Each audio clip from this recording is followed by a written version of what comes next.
Yo, hello.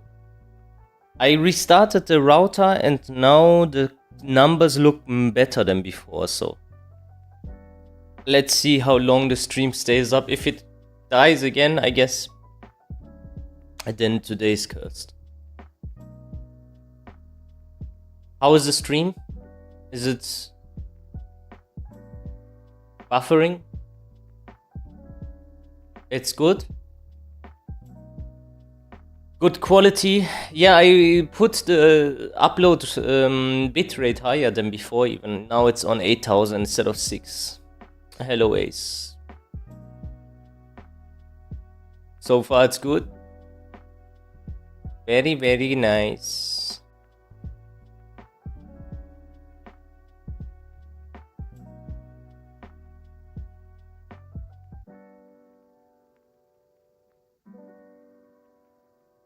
Sound is good as well.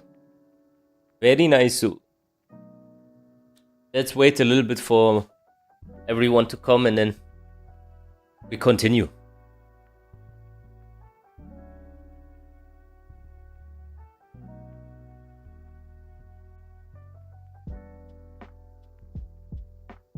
Try kick if it doesn't work on YouTube. It's gonna be good. Tier list looks good so far. Yeah, right? Tier list looks good. I am not done with Leo though. I main Leo, but you gotta put my girl in abomination to God category. Leo players, I like you have Eurichi and stuff. Eurichi is a Guna for woman though, so he's definitely not gay.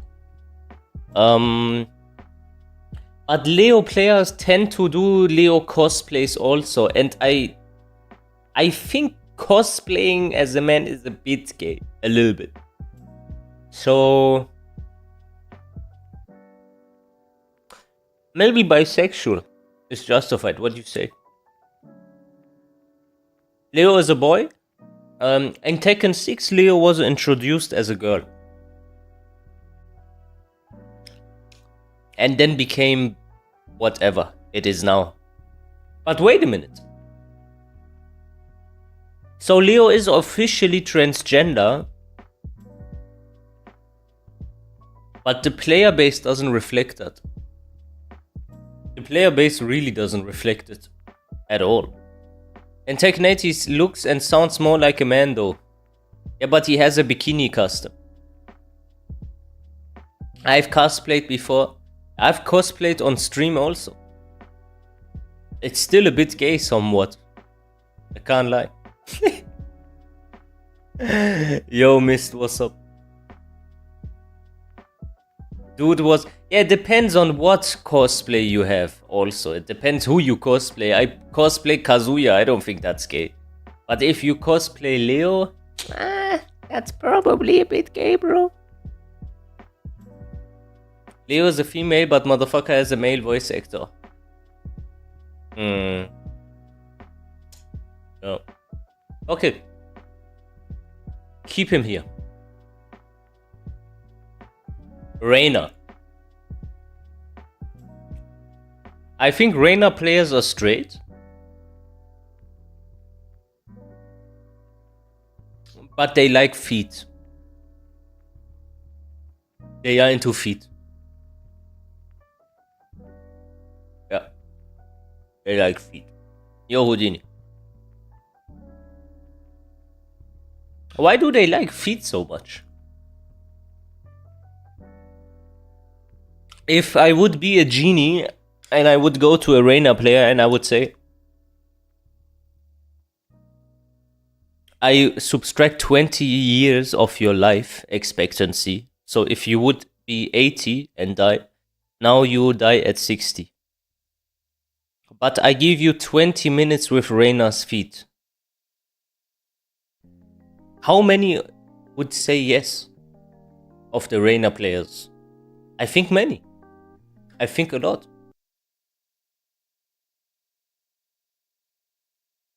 Okay, next character.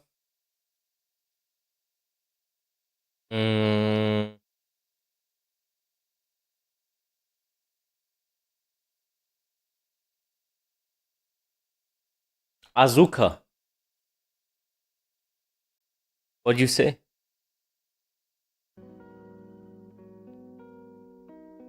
So Asuka is not straight.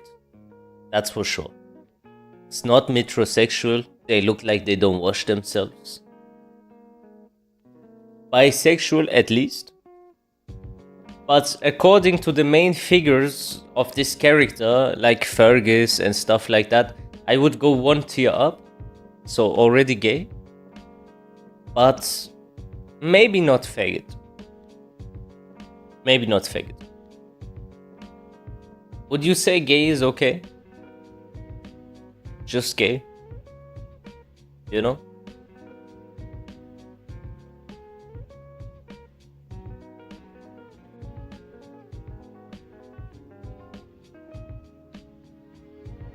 Gay is okay. Okay. Next character, Clive. I don't know about Clive, man. I don't know about Clive. I think Clive people are straight, but I hate them. Like, I just hate them, but they are not gay. Are they gay? Clive kinda straight. I don't think Clive is gay. Gay people don't play Clive.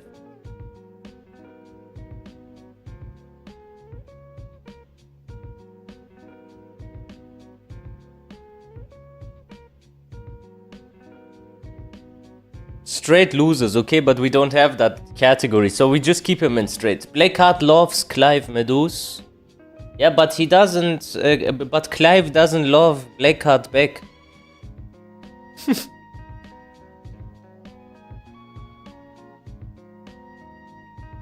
Alright. Shaheen. I think Shaheen is straight. Just straight. Oh, what is wrong with...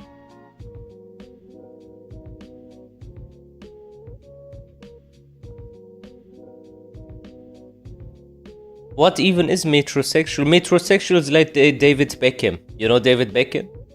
David Beckham, he cares too much about his looks and stuff. That's like metrosexual. When you care a lot how you look. So every looks maxer is metrosexual. Cristiano Ronaldo is also metrosexual. I don't think being metrosexual is an insult, to be honest. I rather would be called metrosexual than fucking, I don't know, stinking in the venue. And people say this guy stinks. Fuck it, call me metrosexual. It's better.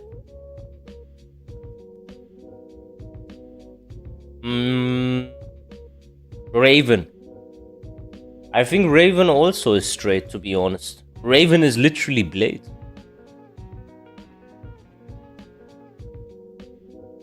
Yeah, Raven is straight.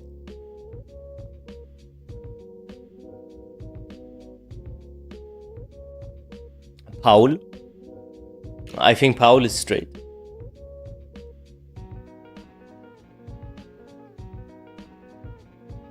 Do you wanna play? Wait a minute. Shaheen, I need to think about one more time. Shaheen players are Muslim, no? Shaheen players, a lot of Shaheen players are Muslims and Arabs and stuff. Yeah, then we need to put in homophobic. They don't admit it, but they are all homophobic, bro.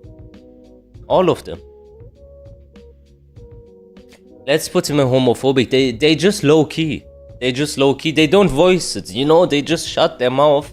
These guys here, like that guy is openly homophobic. That guy is openly the community, openly homophobic. These guys just don't talk, you know? And when they are asked, they dodge the question and stuff. You know, they are dodgers. They are not straightforward, but that doesn't mean internally they don't think the same.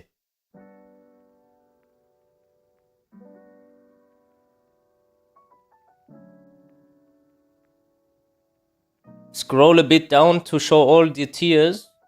Here, the faggot, gay, bisexual, metrosexual, straight, homophobic. But Armor King is not out yet. I don't know who will play him. We wait this one out. This one we wait out. Okay, so, yeah, Fakumram is pretty easy, I would say. Straight.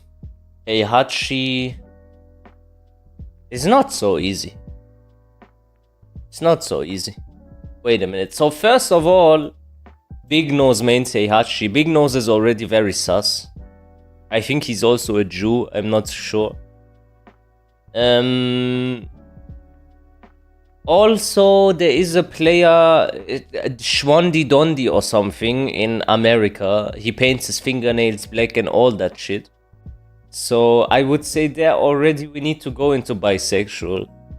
We wouldn't have to go into gay normally, but Kudans now plays Heihachi, but I don't think that's strong enough to put him out of this category. I think he's gay. I think the player base is gay. Like, I really do believe that the player base is kinda gay. Heihachi. Because why do you also spot this pattern recognition? Ana players always complain about Brian players. They always complain about Kazuya players. I never hear them talk about Heihachi players. Why? What's the difference? Huh? Have you ever heard any of those motherfuckers in the top talk about Heihachi players? No. It's always Brian and Kazuya. What's the difference there? Maybe because they are gay. Probably. So, that's why. Yeah, Big Nose is gay. He wouldn't even deny it. They act like it's a joke. Yeah, Heihachi players, they are closet gay. They make jokes. They make gay jokes and all this shit. And they mask everything behind it being a joke. But every joke, there's an ounce of truth in it, no? I clocked your tea. All these Heihachi players, I clocked their tea, Luca and shit on Twitter. I clocked their tea, bro. Don't worry about it.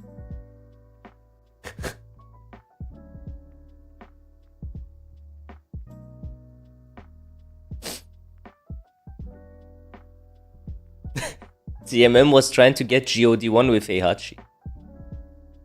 Oh. I'm joking. That's okay.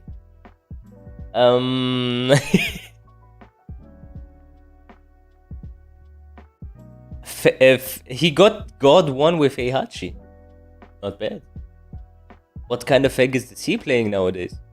Alright, what about Feng Wei?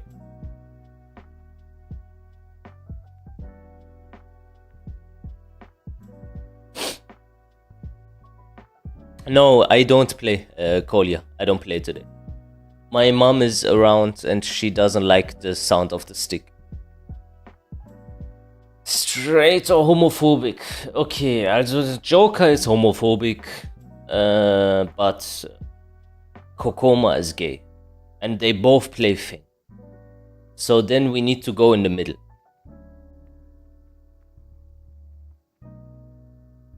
Yaska is also homophobic, but he doesn't admit. LTG is homophobic.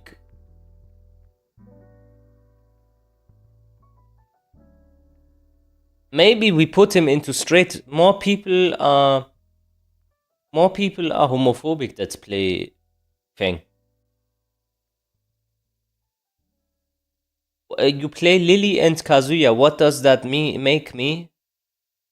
I think in the week you identify as gay, and at the weekend you identify as homophobic. You know, the ones that change the script.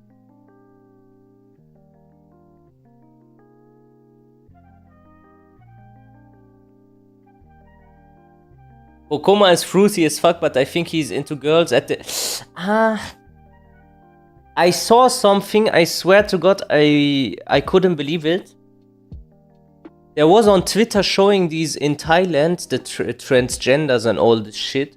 And they were all sniffing on this thing and they showed it into the camera. It was literally on Twitter. I wanted to tag Kokoma, but I didn't do it.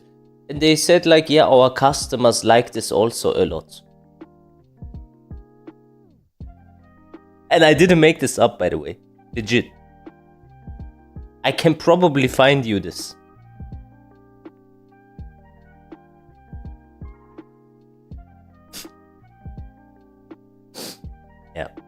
change the Heihachi or I unsub? Nah, bro. Heihachi players are gay, man. I'm sorry. There's bare Heihachi players that are gay. Schwandi, Dondi, Big Nose. They all gay. And they always make gay jokes. The main man.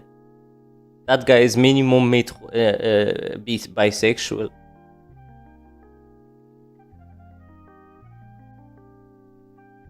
Bye-bye. Take care, man. Janice got sacrificed for the greater cause, bro. The truth is more important than being liked. Never forget this shit. Alright, next character.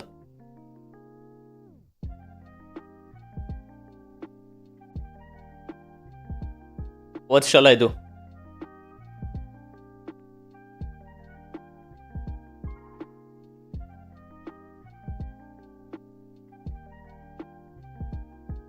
Azucena. King. Oh, King is good. King. Let me think real quick. Brainstorming. Who plays King? RO dude. I think that guy is gay, but I'm not sure. Playstyle wise.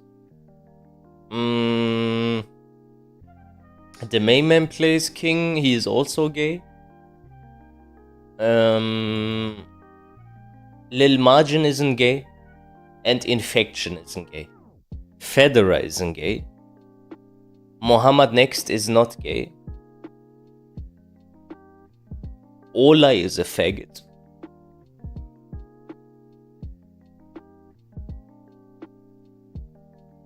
The John isn't gay.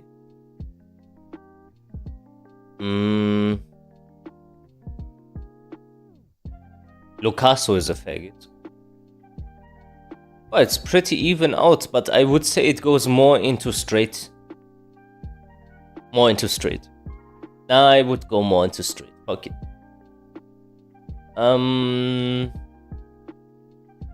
Yeah. Okay. More straight than gay, I would say. Most Heihachi players, King players, I mean, are gay, are straight. All right. Zafina. So we start here first, and then we see. Zafina is Sonic Fox is extreme gay. He is the CEO of gay. He is mega gay. He is Optimus Prime gay. You have Shadow. I think that guy is also gay somehow. I can't prove it though. You know, like that guy from Dexter. You know, I trying to search for the clues. I have a feeling. I know it's true, but I can't prove it. Fergus is gay. Fergus is very gay. Fergus is... You know, when you see the hotel signs in neon lights in America, imagine Fergus and the neon sign above his head. Gay. So... yeah. Who else plays this character?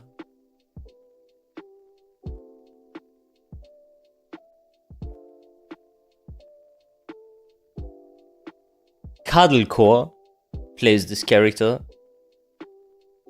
And she hates men. I think she's gay. Arslan doesn't play this character. Yeah, we put her here. Put her here.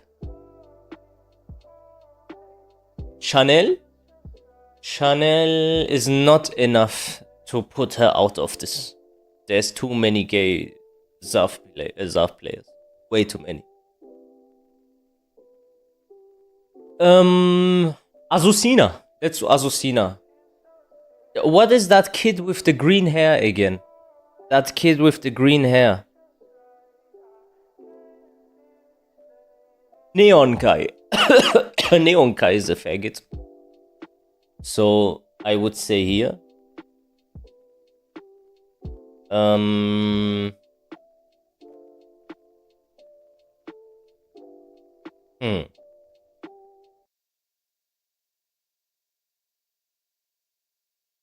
And there's not so many Azucena players. Evil 46. Evil 46 is the type of guy who would say fucking a trans woman is not gay because it's a woman. So I consider that to be gay. I can't prove it though. We have to ask him.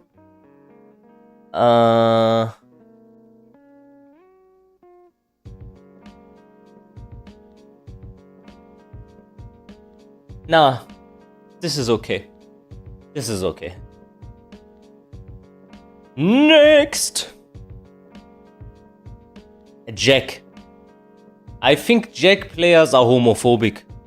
Low key though, they are like Shaheen players. Jack players are homophobic, you agree?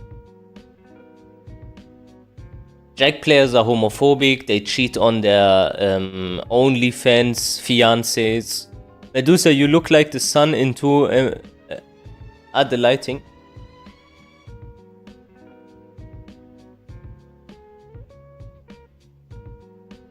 Yeah, I think Jack players are straight and hate homos.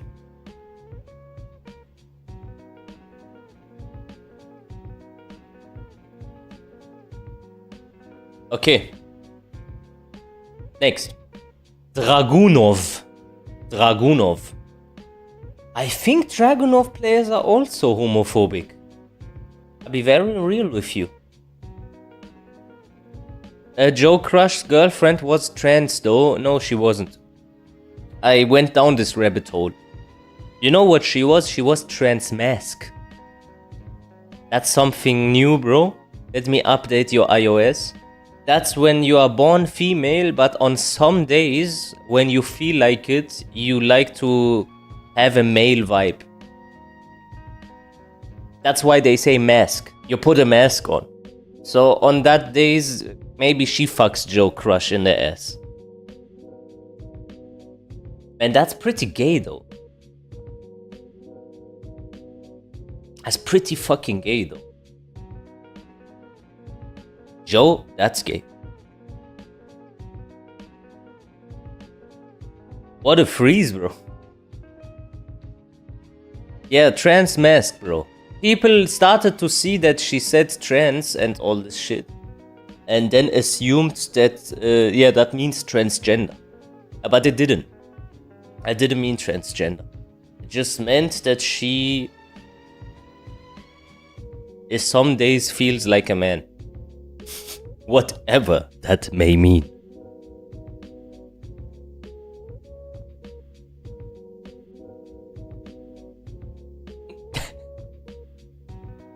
Still gay. Okay,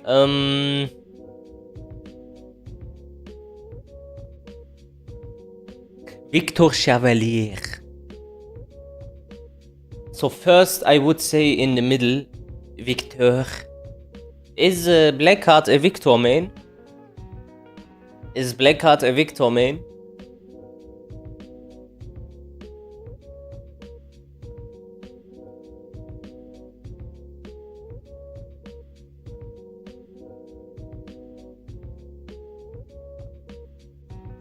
No, June.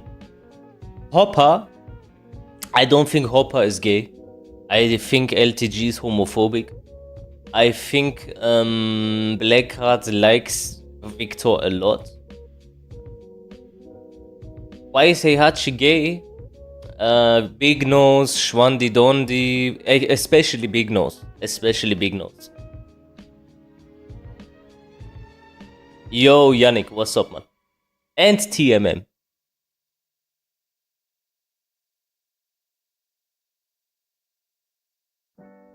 Is Kudans gay? No, if you can be happy that you are not here. This is only because of Kudans. This name gets me always, Shwandi Dondi.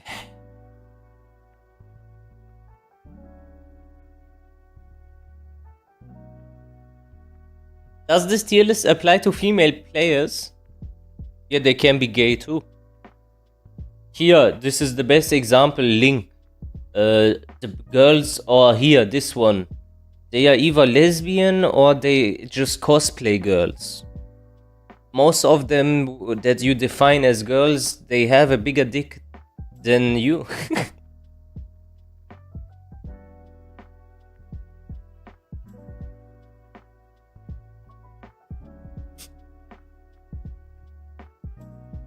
Bro, Dragonov is not homophobic. What makes you say that? Like, the drag mains that I know are homophobic. But I don't want to disclose. Have you made a racist tier list? Would look the same.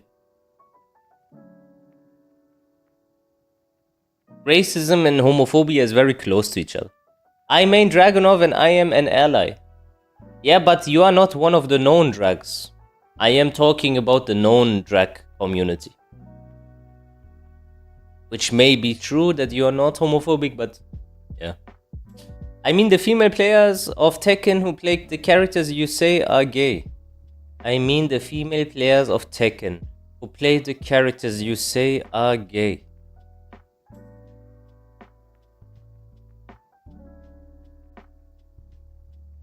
I didn't understand that. What do you mean? Like, I say the player base of these characters, whether female or male, are gay. Doesn't matter. Leo under Claudio. Have you ever seen while standing 1-1?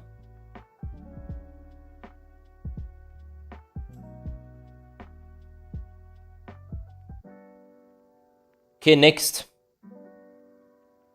Law. I think law players are straight.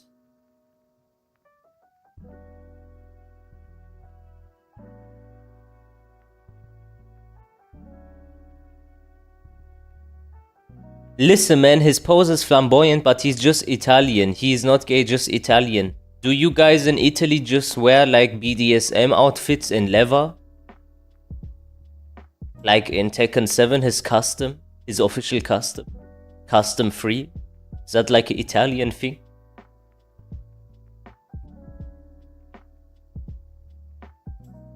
Ninja Killer, Double Gosane, all straight. Yeah, I think they are all straight. I don't think they are homophobic. I think they are like allies. So we put him here. Landon. Landon puts you guys back 20 years. Shit. Landon had a date with Emily and Emily said he sucked his dick. So...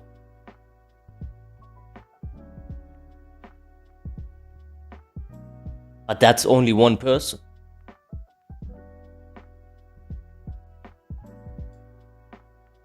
Wait, huh? You guys don't know that? I thought that's common knowledge.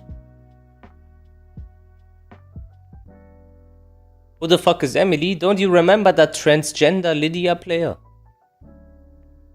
Can you tell us more about Emily's history? Yeah, bro, what history? I just know the fucking script with, there was a tournament, she said nigger or something, and then Shadow was angry because he's black, and then he key charged her after the fucking match was over in ICFC, and before that, Landon was dating Emily, and Emily said in some group chats that Landon sucked his dick. Or her dick. Whatever that may mean. Her dick. So a dude sucked off Landon? No, Landon sucked off dude.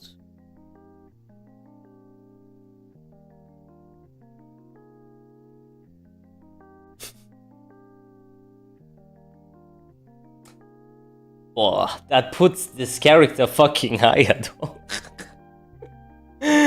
Bro, let's just say Landon is a Fakum Ram main, bro.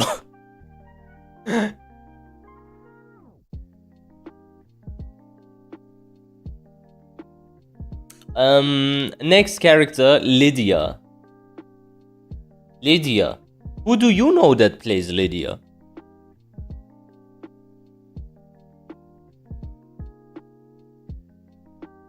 Genghis Don, I don't think is gay.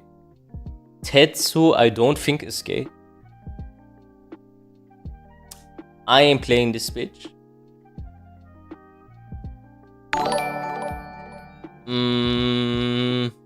Well, what is her name again? Emily. Emily plays Lydia, and she's trans.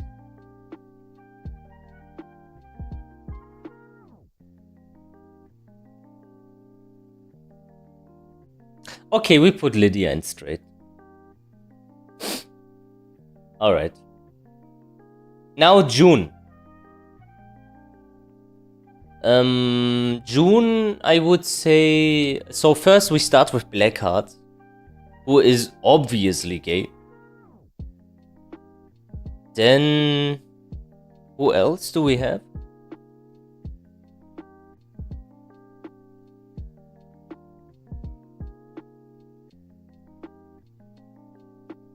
Kira. But Kira has a girlfriend, I think. No? I'm pretty sure Kira is not gay. I'm pretty sure he is not gay.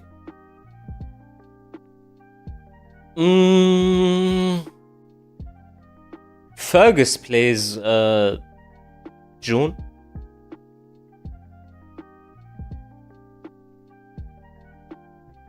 Leia is not gay. Blackheart isn't gay, he's just Italian. What the fuck?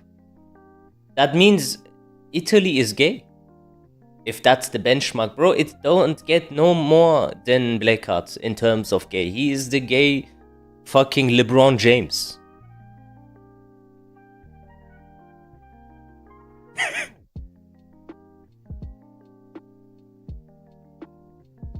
Leia is gay? No.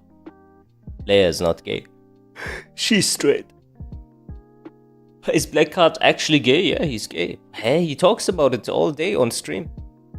So TMM is gay or Chad? I think TMM is Chad mask. That means a majority of the time he identifies as gay and makes gay jokes and all this shit and plays Lee naked in ranked. And on some days he feels like being a Kazuya main again, and then he's a Chad again. But that's just the mask. Chad mask. Is it okay to be gay as long if you Italy or what you guys want? Bipolar. Okay, what was the reasoning for Heihachi in gay? Big nose, Shwandi Dondi, the main man Sui. That's some very good reasons, man. Some very good reasons.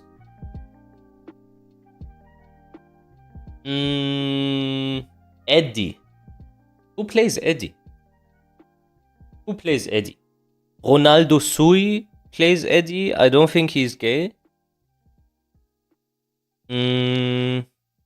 John Ding. Oh, John Ding, man. John Ding.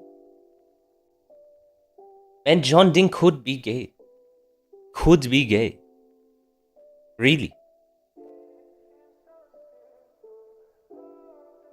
Could be. I'm not. Could be. I don't know. Could be. How? Bro, most gay people have a very built physique.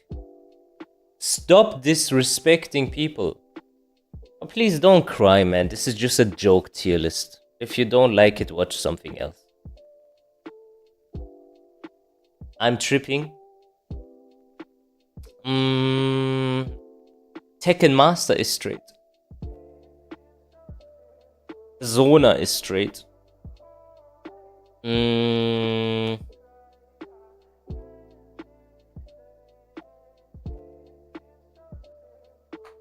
Yeah, I remember John Ding had lipstick on here.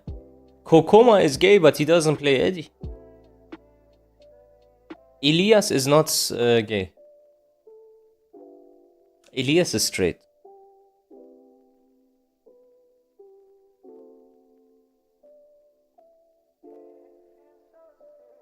Mitoman. Mitoman is not gay, but his modem is gay. His router. Fuck that guy's internet. Mosquito is straight. Adalista is straight. No, actually, most people that play this character are straight. Most people are straight. Mitoman is Muslim. But his router is gay, I swear. He's one of the only people I had to block because of the connection, really. I don't dislike the guy, but holy shit, man. I wanna kill myself every time I play him. Okay, next character. Leroy. So King J is not gay. Noobs. MTS Noobs. I don't know that guy. Is he gay? You sure? He has a wife and kids. I don't think Jay is gay. Redman isn't gay.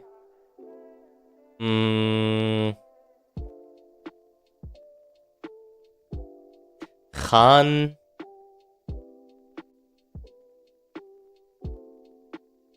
Khan is not gay. Dustiel, rest in peace. I don't wanna comment on that. Jokes don't apply to diseased people. King J is weird, no? Yeah, but he can be weird straight.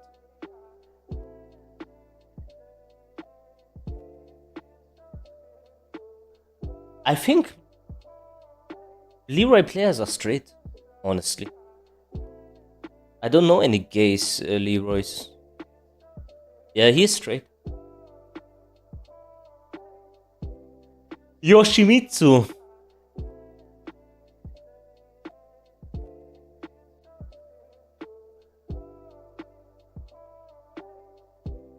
Kuni TV had a girlfriend. Or still has. I musician, straight. Kuni, straight. Unironically, Kuni means gay in my language. You can tell that to Kuni TV, maybe he didn't know. But yeah, Kuni means someone that gives ass. In the Persian language. Kane in Trench is gay. Schizophrenic is Kuni. Yoshi players are gay. Yo, Kuni, what's up? Sin is gay. Sin is gay. Kane in Trench is gay. And they are very known gays. So that pulls you guys obviously already very high. I don't think Kuni is gay, as I mentioned. Hijam. Is Hijam gay? Kira has a girlfriend.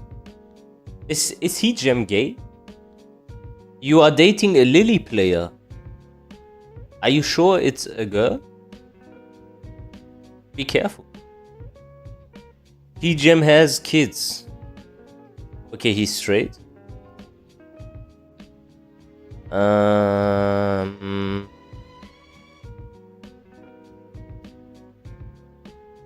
Sin is officially gay, yeah. Okay, then let's put a bisexual. Because Kane and Trench is gay and fucking Sin is gay and they are the most known Yoshi's tournament players and everything, so minimum bisexual. Minimum. And now we come to the furries. Do you know Yoshi players, if they would rule a kingdom, how would they behave? If they would rule a kingdom? No idea, bro. I didn't understand.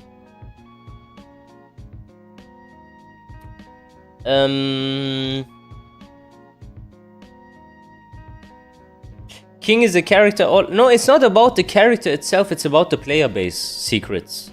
And King players are just, most of them are straight. I don't know any gay Clive players, that's why. So,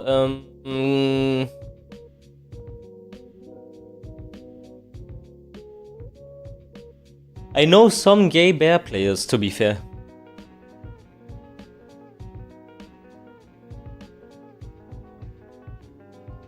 So that is accurate. Nino is straight, but it's only one person. And homophobic, actually. Well, that puts you guys... Okay, because of Nino, you can go one down. Because being in this category is very strong.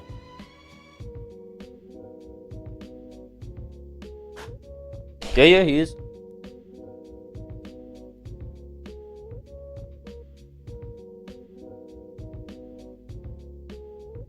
Cloud T7 is straight. Yes.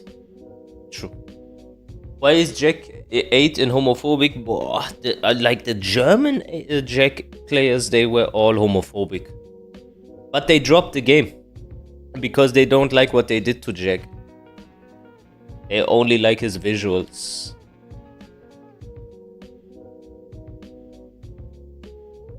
This one is hypothetically. And then we can talk about the characters before finalizing the list. What do you think Armor King players will be? Not historically, they were homophobic. They were a bit different than King players. Yeah, Armor King players used to be very homophobic in Tekken 7. They were like Kazuya players, you can imagine. Like Kaz players, like Brian players, very similar. Anti-Semitic, homophobic, transphobic, everything. So, yeah, I think this is the category he would be in. Now let's look. Now we can also make the...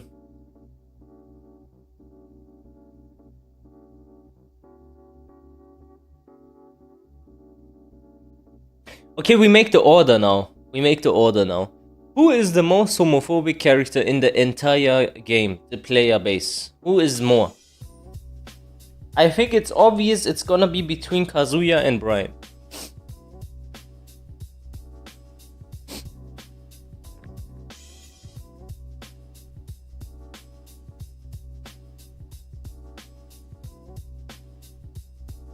AK, racist. You can be racist and you can be black. Because racism doesn't only apply to black people. He's the type of black person that doesn't like Jews. Medusa, doesn't Kaz hate everyone?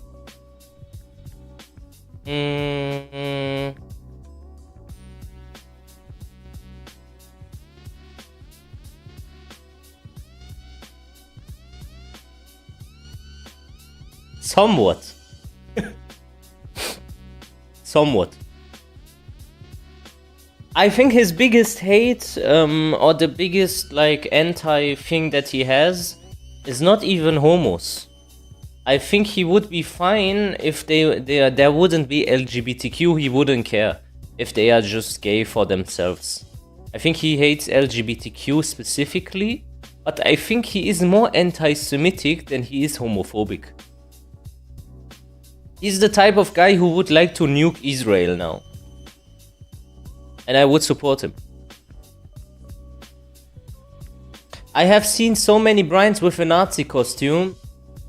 Yes, but I think they just use that because Brian already has that military vibe and they don't like Jews.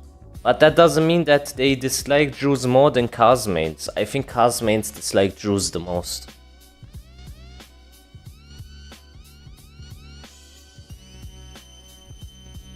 Homophobic slur. I think Brian players are more homophobic than Kazuya players. I'll be very honest with you. I'm trying to like recall all the conversations I had with Brian players, and I was always astonished how much more homophobic they are than me. So I think he's the best when it comes to this category. Yeah. Tekken is more deep than I thought. Alright, Shaheen, third place. Jack is okay, Drag is okay. Armor King, honestly, above Shaheen, because these guys are openly homophobic. They don't hide it. These guys hide it. Straight, okay, Jin can't be the highest on the straight list, that's for sure. Law players, Clive, Rayner. I think Leroy players are horny, you know, bare horny. And Steve players are very, very horny. Like when you know Doug from Paris, you know what I'm talking about. So Doug from Paris alone puts this character here. Gym players straight. They are definitely more straight than Heihachi players. Definitely.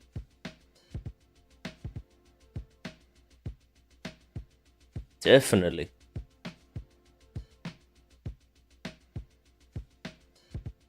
Neon Kai is playing Lydia, bro. Why is she in straight? Yeah, you have a point. But Neon Kai is not a Lydia player base. Neon Kai is one person. I am a gay gym player, and even I think gym players are straight. See?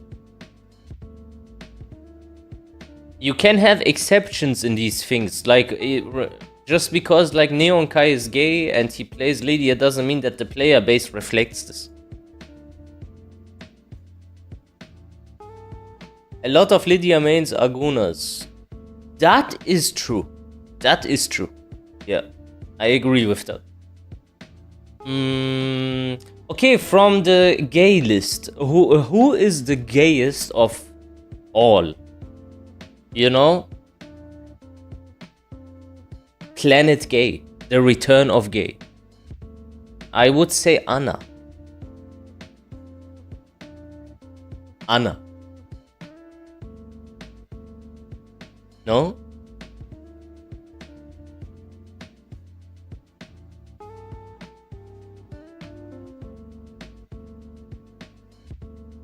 Anna is top for F tier. Easier. I would also say Anna. With Anna, it's not only LGB, but TQ. You know, they are queer, they are this, they are that, they identify as random objects. Maybe the guy trans, everything. Like, Anna players are not only gay. They embody the entire alphabet in that LGBTQ thing. Prince Nami. Princess Namine. Yeah, they are. Yeah. Lady Gravano carries this alone. Player base upset. She's not completely final boss level.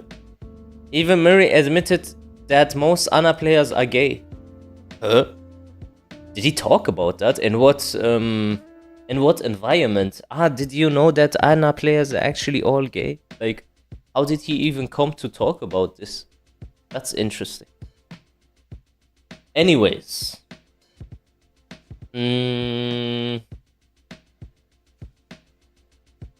Alisa or Lily? What is more gay? I would say Lily is one above Alisa. Lily is second place. When you see on Twitter someone with a Lily profile picture, the probability of talking with an extreme leftist, blue sky social, gay, LGBTQ, yeah, we cannot say this, please cancel this person, tag Bandai Namco type of joint, you know? So Lily is very extreme in that. But Alisa, I think they are just silent. They don't care so much, but they are also gay. They're a bit different than Lily players. Lily players are very weird. My conclusion from this tier list is that we also need a racist tier list. Oh!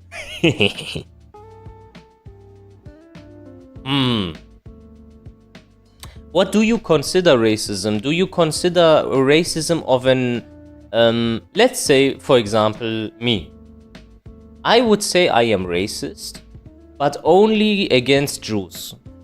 okay? Like, I mean it. I really hate Israel. But I don't hate black people. Am I still racist? Or am I just anti-Semitic? You know what I mean? How do you define that? Or is being anti-Semitic just racist?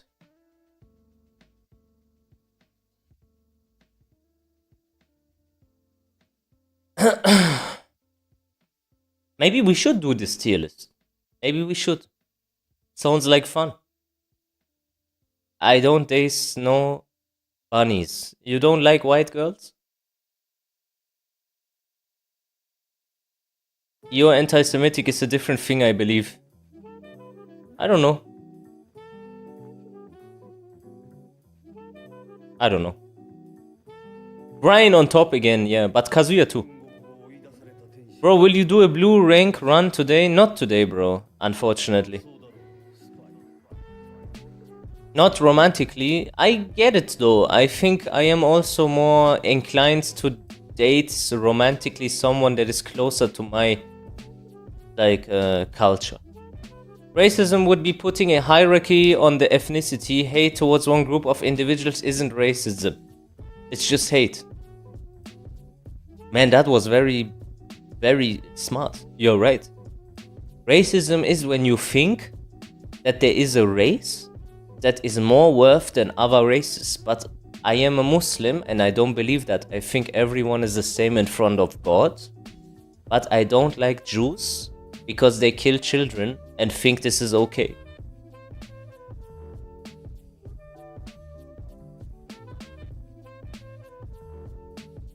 Cut the crap, let's watch something interesting. What is interesting? Oh, I have something interesting. We can watch something interesting. Okay, you know what? Thank you everyone. The homoerotic tier list is now over. I hope you enjoyed it. We're gonna watch now something very insane. It's 8 minutes long. Wait. It came out 4 days ago.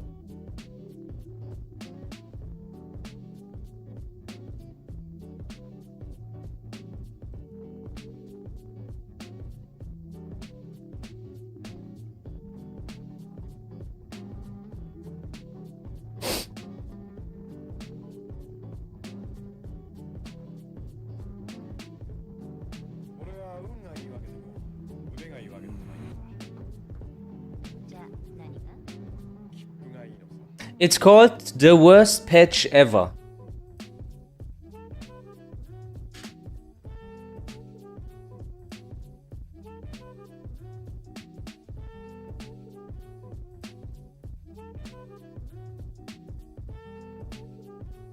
No? Wait, let me see someone that reacted to it so I can find the original video.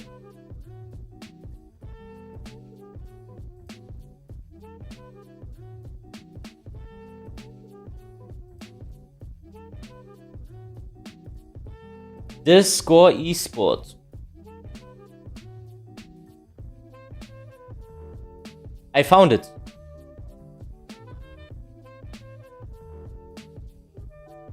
So we have one documentary to watch, which is a brand new documentary of Arslan Ash and Atif Bat.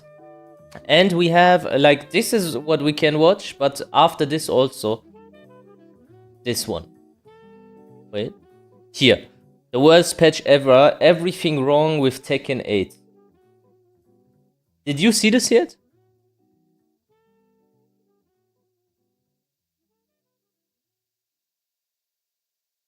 Take a look at Discord channel. Ah, Tom Cruise is plugging. Yeah. Fuck him.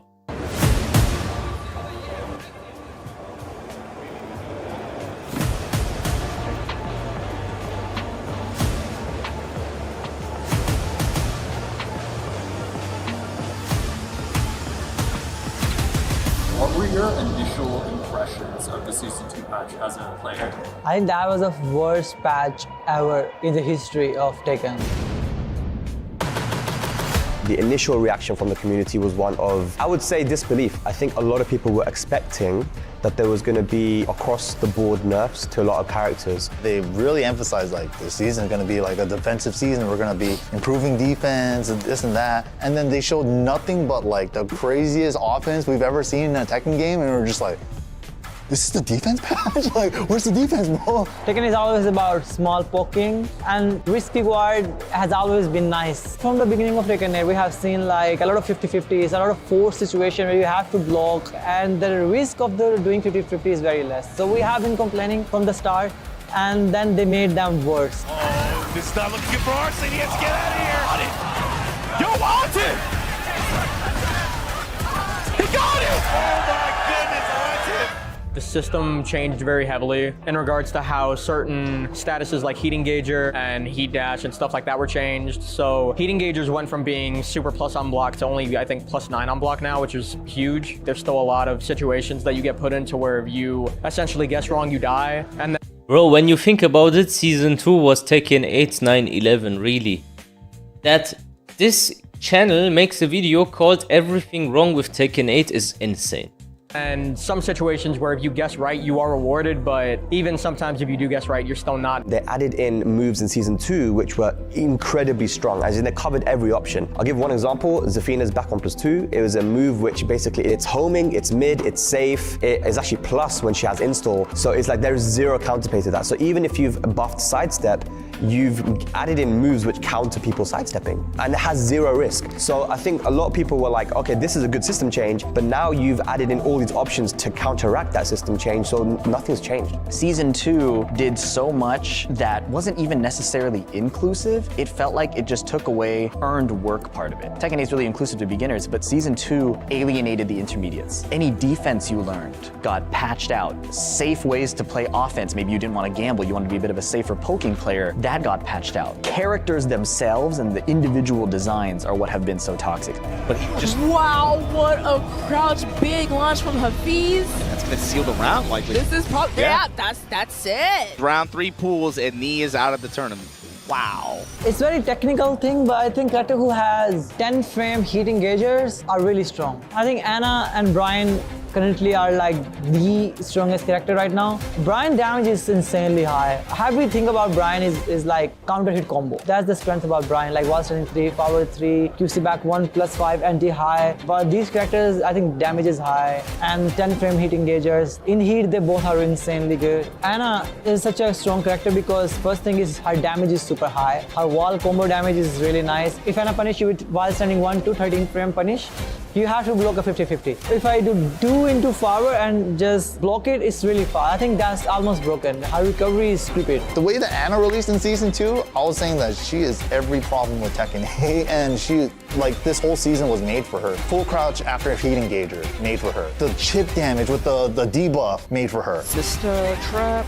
Boom. There you go, into the full crouch mix here. I remember remember when Season 2 got introduced, I said, chat, full crouch mix, what they are showing here, they made it only for Anna. Back then I said that. Before the character came out, I said, they just do that so Anna can mix you after this also. And I was true. Like, I was correct on this. And this debuff shit, I also said this is so broken because this character's poking is insane. So you block and you die. Anna is just... The way she is broken is the problem, not the fact that she's broken, because we have many broken things in this game. But the way she is broken is like, okay, if this broken thing doesn't work, I have that broken thing. If that broken thing doesn't work, I have that broken thing. And for every type of player, I have something that is broken, you know? This is reward in addition to the heat activation. Oh, and then the 4-4-3-2 comes out. There are more upsets happening. That's just purely because the nature of the game being more aggressive, and aggression is a lot easier than defense. So having more of a focus on aggression is always going to allow for that dark horse to be If able to everyone beat broken, person who that regularly, means the you know, game wins isn't tournaments. broken.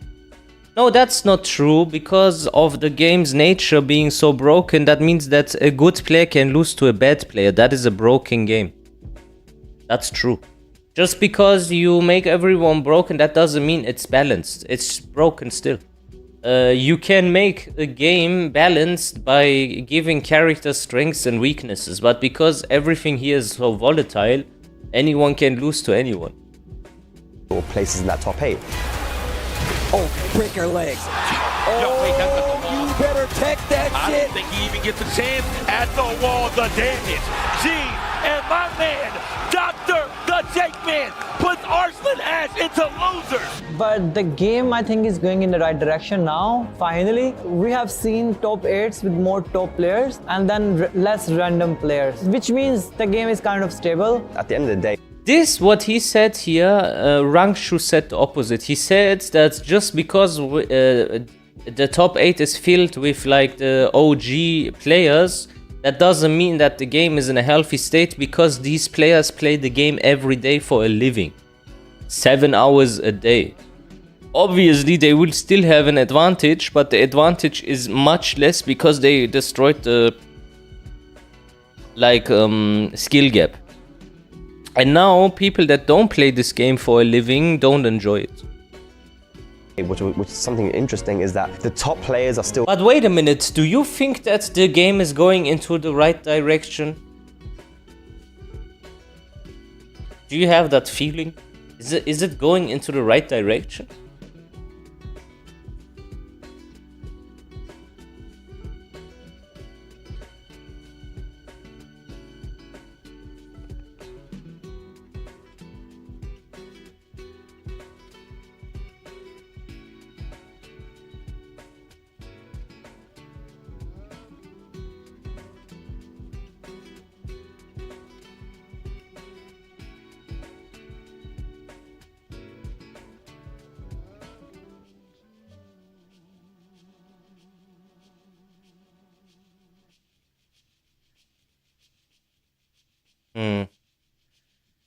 Okay. the same guys that are winning before. And that's because Tekken is that type of game which is so comprehensive, it's so deep. To become the best, you have to still put in a lot of time, and this is what these guys are doing. So there is some proof there that defense and hard work definitely does pay off. Double down forward ones all over the place. Sultan, what a down jam, and Arslan Ash takes another evolution. Undoubtedly, the game is getting better. I think you'd have to be pretty angry to deny that it's getting better. The developers acknowledged that they understand the community didn't like... I see. This segment here, and from here on, this segment of this video is because the people that we are listening to have affiliation with Bandai Namco, and they have to put in a good word so they don't get into the bad graces of the developers. This now here, it becomes just bullshit. They are listening and all this dog shit.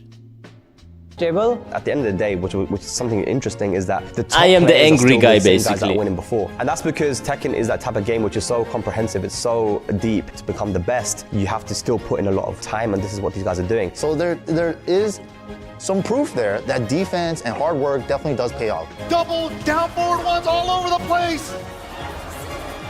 Sultan, what a down jam, and Arslan Ash takes another evolution.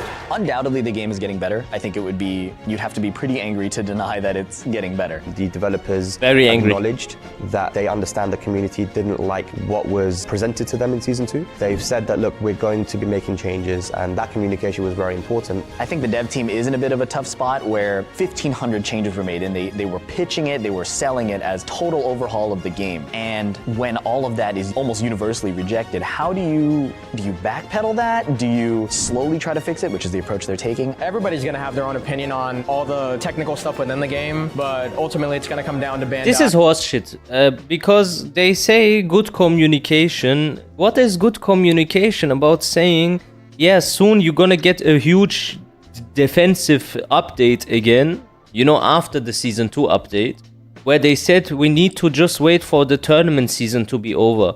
The tournament season was over, they released the updates, it's covered like 3 characters, and then they called it a day. Where was that big patch that they even communicated never came out? Have you ever realized that? Have you ever realized that they said that this huge patch is coming and then it just didn't came? That is insane.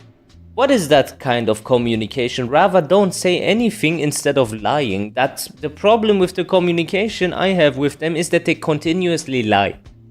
By figuring out how to make everything more balanced for everybody as a whole. I would love to see less patches. I think it's cool, but I understand that we're in a different time, so how we navigate that's going to be something for smarter people to figure out. Thanks to our friends at Omen for sponsoring this video, and our upcoming documentary about Arslan Ash seeking his 6th EVO Tekken title. This year, Omen has been our... Okay, boys, do you wanna watch everything? Like, do you wanna watch the documentary with Arslan Ash and Atif, the newest? Or do you not care about it? We can also do a horror stream with what is it called? Skin Freak. Puppet Combo Skin Freak, but it's only half an hour long.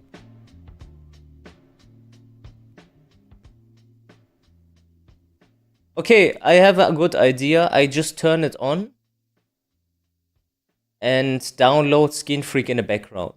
Need to figure out where it is and stuff. Okay, wait a second. Okay then. Arslan Ash is the greatest Tekken player in the world, but to prove it, he had to be ruthless. Ita's situation is so messed up. You didn't want to face him, and you didn't want him to lose because he's also. No, I am not human. I've seen it, but my PayPal don't work at the moment. I want to play it so bad.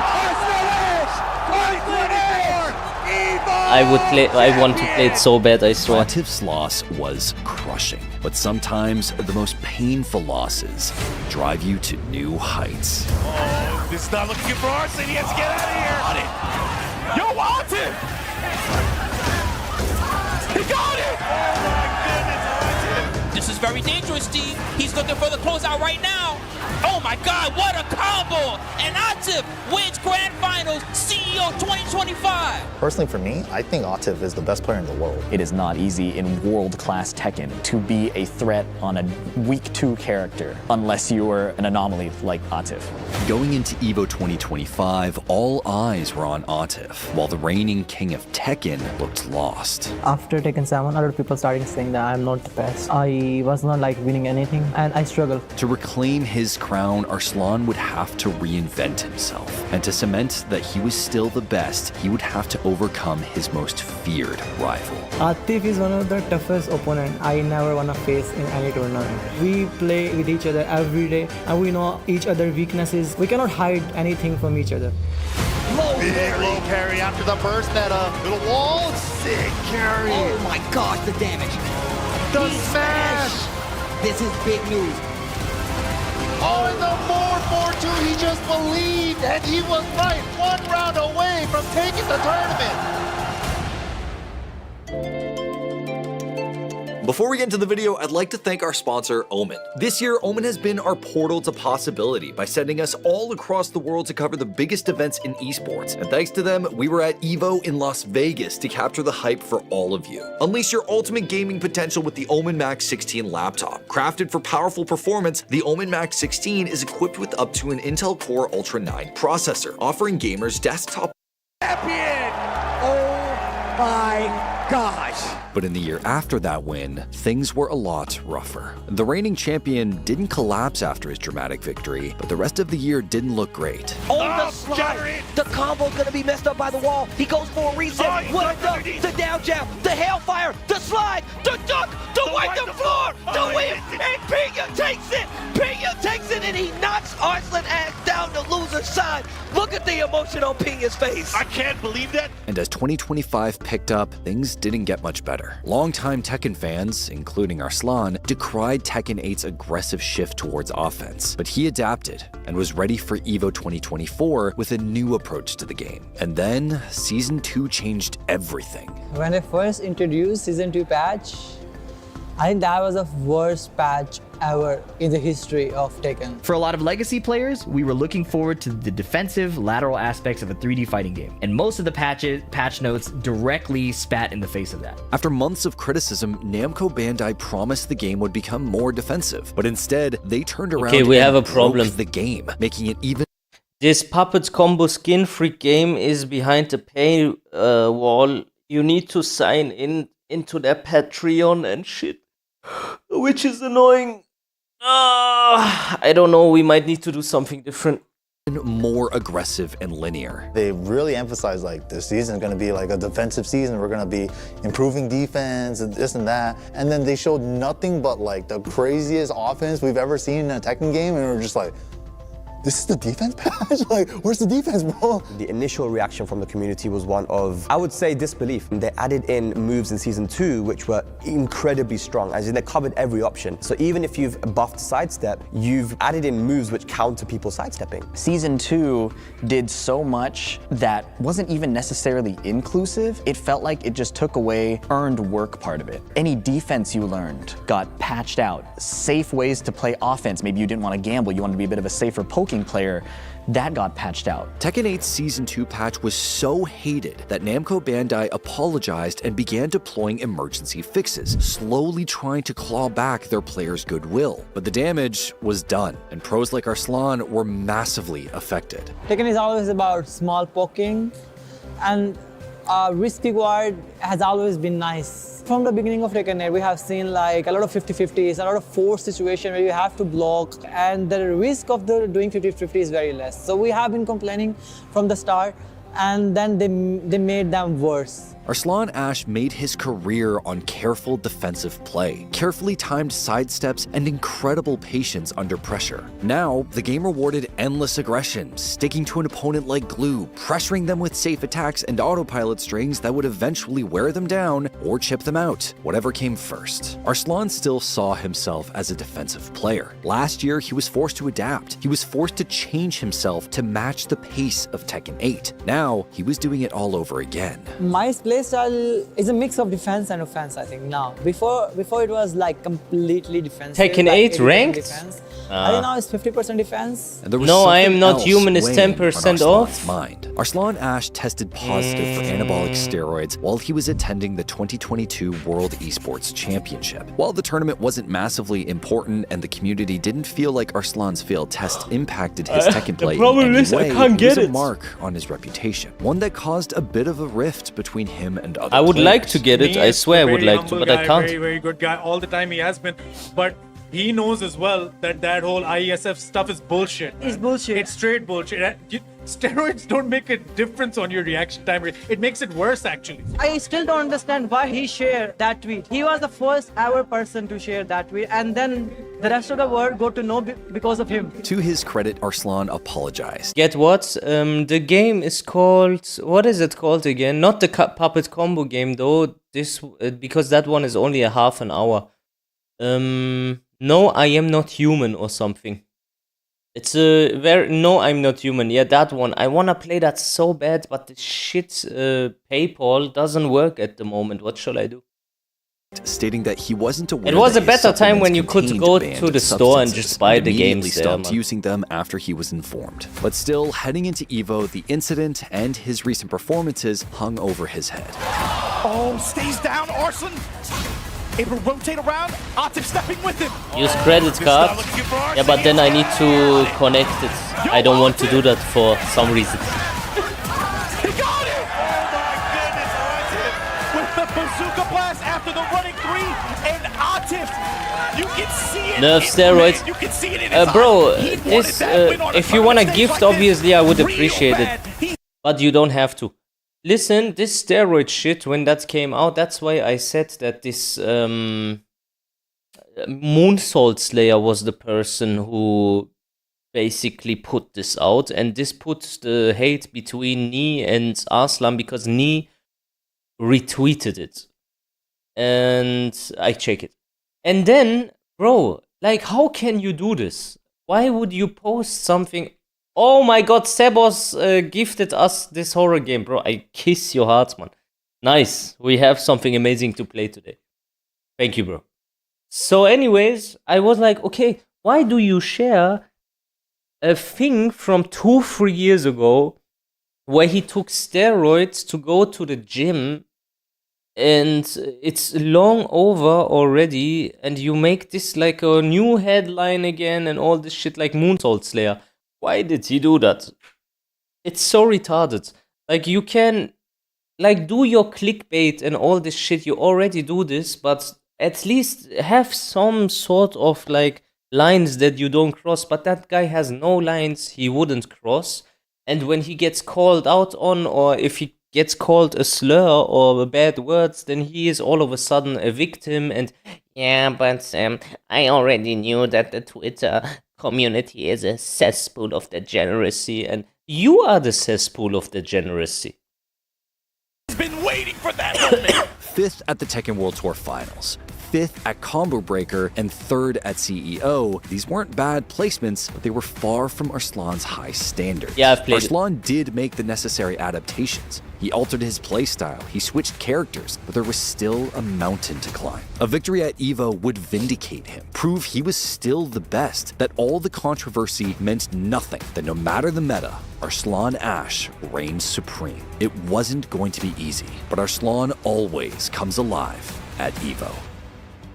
Arslan wasn't the only player vying for glory at EVO. After his breakout This is what we're gonna play now, 2019, by the way. Arslan said there were even stronger Pakistani players who hadn't gotten to travel yet. He was talking about Atif. Atif's trophy cabinet, particularly since Tekken 8 came out, was littered with silver medals. He was the king of 2nd place. At EVO 2024, the Tekken World Tour Finals Combo Breaker, it seemed for so long that Atif couldn't break through. Personally, for me, I think Atif is the best player in the world. Got 2nd place at all of the 3 biggest tournaments, bro. Like, how can that not affect you as a person, right? Like, it wasn't for lack of trying or because the game had changed so much. If anything, Tekken 8 was made for Atif. With his incredible fundamentals, he was well suited to play aggressively, and his ability to play any character meant he could easily keep up with meta shifts and always play a top tier. And yet, the almosts piled up until CEO. The crowd wants a reset. The crowd wants a reset. Forward 2 says no. Atif says no. Atif says no. 2 counter hit, and he got the wall from it. This is very dangerous, Steve. He's looking for the closeout right now.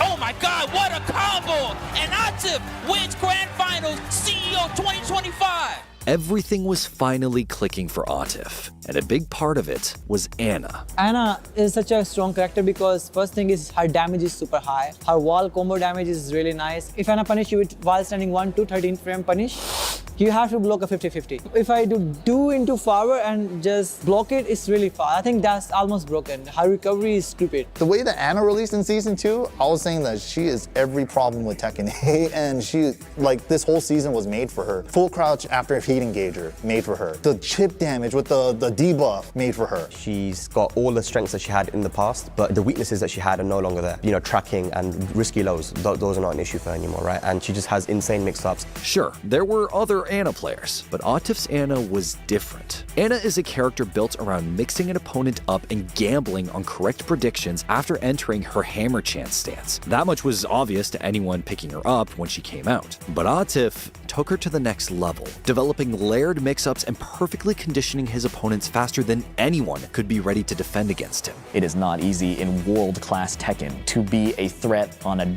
weak 2 character unless you are an anomaly like Atif, who has shown us late-stage Ana before anybody has any Ana defense. So he is one of the scariest ones, and he showed it with how well he's been performing. In Atif's hands, Ana looked nearly unstoppable. So strong, in fact, that he inspired Arslan to make the leap too. Ana has a lot in common with Arslan's previous main, Nina. The two are sisters, and were once identical characters in previous iterations of the game. But there are differences. Ana, especially in Tekken 8, favors a more aggressive, high-risk, high-reward style of play. Though, given the way the game had changed, I would there wasn't a lot disagree. of I would say that she has now a low risk, high reward playstyle. Like, there is no risk. There really isn't a risk, man. When they say a high risk, high reward, it doesn't do the character justice. You don't have to take risks. risk to the playstyle. The game's detractors called Tekken 8 Season 2 a casino, where players were forced to gamble on 50-50 setups over and over. But Ana ran the tables. No matter the bet, she always won. When I think of Anna, she's kind of a do-everything character. She has the poking of Nina. They've given her new ways to cancel her pokes into stances, into crouch, into do nothing. She is the mix-up character. She gets into crouch and you're missing for your life. But given he taught Arslan the character and had been playing I don't her think for Brian longer, is on it seemed Anna's like level. Atif had the edge. A win at EVO would finally let Atif emerge from Arslan's shadow. It was Atif's tournament to win. Finally, he'd have the trophy that mattered most. Finally, he'd be the best player in the world. There are dozens, even hundreds of fighting game tournaments each year, but all pale in comparison to EVO. Out of all games in general, for every game, EVO is by far the mecca. So if you were to prove yourself in a game that you're playing, EVO is definitely the place to do it. You can't be the best unless you win EVO. Even other EVO branded events like EVO Japan don't carry the prestige of the annual I think also tournament in EWC. Las Vegas. It's the EVO? biggest, most difficult bracket of the year. Even for the gods of the game, winning EVO is a once-in-a-lifetime achievement. And given the explosive, aggressive nature of Tekken 8, winning consistently was harder than ever. Arslan was hunting for his 4th win in Vegas. Atif was fighting for his 1st. This meant everything. If you beat him at EVO USA in front of like thousands of people, then you will be like the best player in the world. The early stages of any EVO bracket are rarely a challenge for a top player, and that was no different for Arslan when he arrived in Las Vegas. Things paying off big time here for Assasination. Trying to get the kill streak going, and I will show you my own reversal. Little Had the step and had the whiff punish to seal the game with a perfect. Wow, to the round rather. Arslan, 1 round away. Now, that was your one big chance. Bro, you know, I live for the day where Arslan Ash plays a cool character in tournaments. Really. That's the only issue I have with him. He always plays the shittest characters I can imagine. And you might not get another. Do you also the have other thing that? about playing people, when you know you're punching up, you gotta realize Cool won't win. you gotta Yeah, that's maximize true. the little chances that you get. Any little opportunity you get, you have to be able to, you know, if they're going to give you the launch, you got to be able to take the launch. But just like that, Assasination got Phoenix's back to the wall and just bombs away, man. She just kept shooting. But the cracks began to show when Arslan faced his first serious opponent, Chanel. Getting a little bit of the chip damage here. No install for Chanel to work with. Wow, second hit just whiffed anyways. Yeah, Kazumi was good. Misalignment here, but Arsanash. Asan is not Keisuke.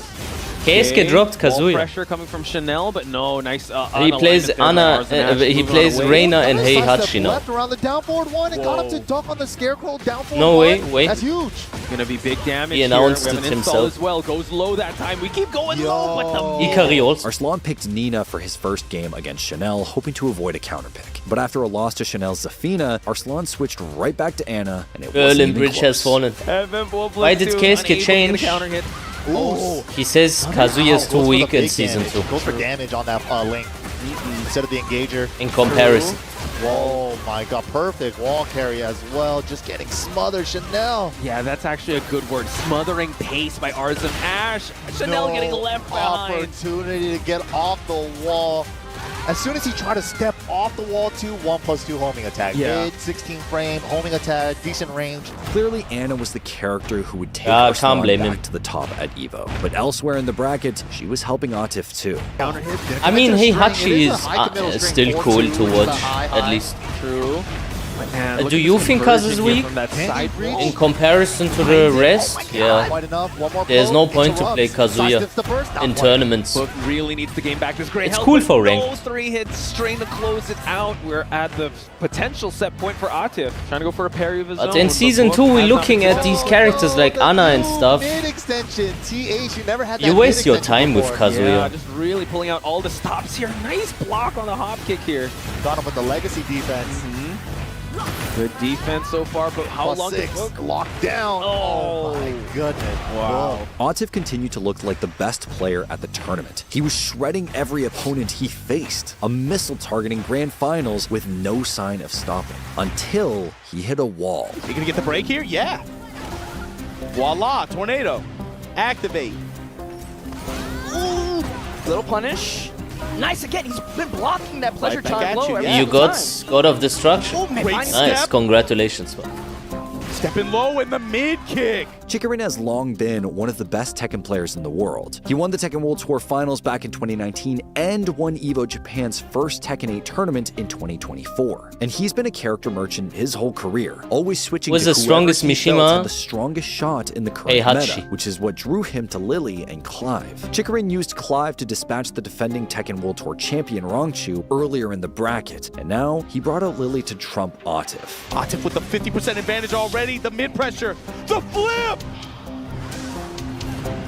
Activated the wall. This time Chikarin cooking. No recoverable health. Stays down. Stop it low. I think the thing is, if they want to buff Kazuya, they need to buff his combos. What a comeback. And He should hit harder. His combos, it's not good enough. It was close, but Lily's pressure game And too mobility inconsistent. got the better of Atif. But who I don't simply want got his clipped neutral low to too get many better, times. because Chikarin then he was would moving become on to boring. winner side top 8 in the championship arena. Or and they should Atif nerf was going everyone. down Yeah, to that would be losers. better. I The want loss them to was a nerf, not shock. buff. Many felt Atif had a clean path to grand finals, but EVO is vicious. And this deep into the bracket, every player left was a shark. His road to grand finals was now much longer, studded with some of the best players in the world. And Atif wasn't the only one affected by the upset. Arslan learned Ana from Atif. His Ana was simply not as good. Back If to one Atif would help, couldn't yeah. beat Chikarin, couldn't reach top 8 unscathed, what chance did Arslan have? As it turned out, a pretty good one. Set point Arslan Ash finds the full crouch low.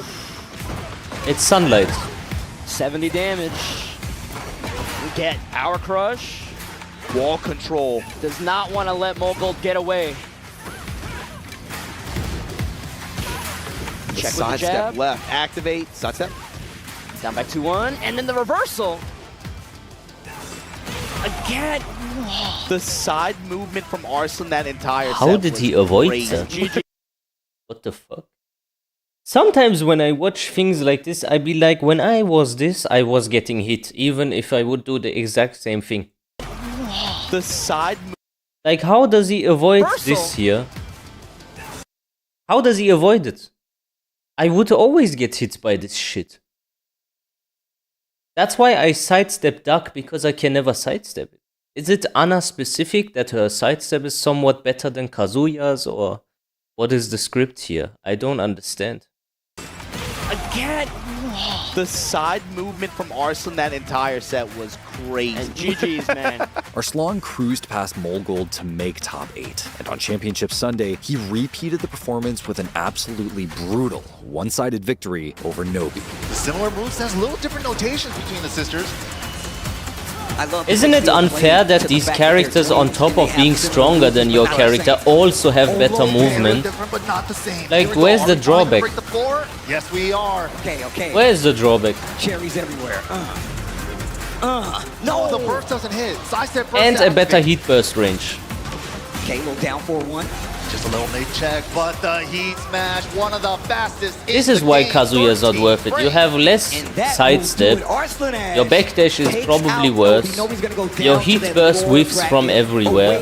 Whoever comes out of that first round one, but Arslan Ash Yeah. trying to go straight to winner's The drawback is Which left placement one on player gate tier list. standing Yeah. between Arslan and a spot in the grand finals, Chikarin. If you were to describe the idea of like classical or real Tekken to somebody, Chikarin doesn't necessarily come to mind. He finds what he believes to be the best path to victory and full sends it. He uses these characters and he uses his specific way of looking at the game to the max effect. Chikarin knew picking the Lily he used to trump Atif would lose him the counterpick war, so Chikarin made a different choice. Clive is not a common character in the highest echelons of Tekken 8. For one, he's brand new to the series, a guest character from Final Fantasy XVI. But perhaps more importantly, he plays radically different than most of the cast, as guest characters traditionally have. He is such a high output, like robbery character. He doesn't really steamroll in like a Dragunov sense where it's like poke, advantage, things like that. He's not like a straight up counter hit character like Brian is. He has some dumb strings, and if you look for the wrong thing at the wrong time, you take so much health as a consequence. So Clive is a really obnoxious character for that reason, and Chikrin is really good at using it to shut down different playstyles. We actually don't have many Clive players in Pakistan. I was like not super prepared versus Clive, but he was prepared for my Ana. Oh wow, and then instantly goes for attack right after. He knows that he's going to try to take his turn back. Big nice. block on the slide. Arslan paying for it. I like that from Chikrin. Perfect combo for that situation. And then the down back 4 right there as well. Oh wow, goes for the low, and another one on top of it. I like that, standing strong. What a jab. Step left to keep him at the wall. Chikrin trying to step right away from the wall. Finishes the string with Thorgal. Oh, heat burst. This is so ugly. I can't see shit. And the No way, bro. I swear I couldn't see shit. I couldn't see shit. Just watch this entire sequence here. Finishes the string with Thorgal. Oh, he. It's like someone diarrheaed on the screen. It's like someone literally took a big fat dump on the screen, bro. What a shit game, man. Burst. What a breaks the glass. Oh my god. And the he slides right up in there. Chikrin takes the first game over Arslan. Arslan's got a chance right now. Goes for the low. He's definitely not out of this. -5 on her heat smash. Look at the defense, the down jab once again. Chikrin not trying to give Arslan any chance to breathe. Dude, 5 rounds straight. Oh my god. Went for a high whip punish. Arslan the second hit connects. Yeah, the quality of the stream is bad also. And the wall. It adds. Oh, a little too early, but doesn't matter. The low tap, 2 games to 0 over Arslan. Are you tired from Tekken 8? Tired Arslan was concerned. is the wrong word. Chikrin's Clive looked unbeatable. It seemed like the upset was inevitable, but Arslan adapted. Arslan Ash switches to the Nina. It's time.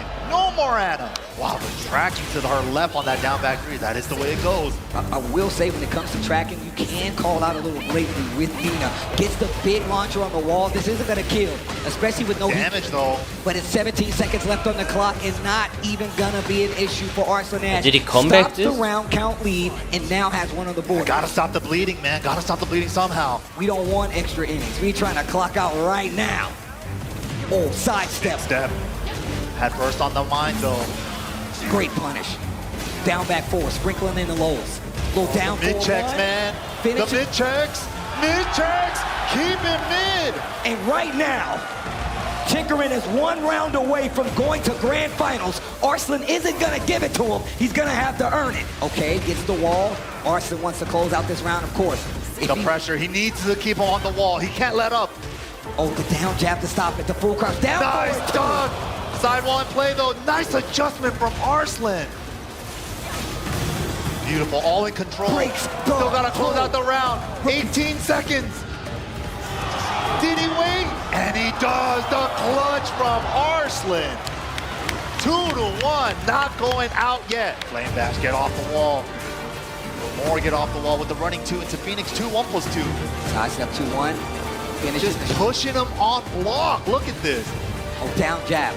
Knows that Arslan likes to close out and like kind of squeeze in that forward.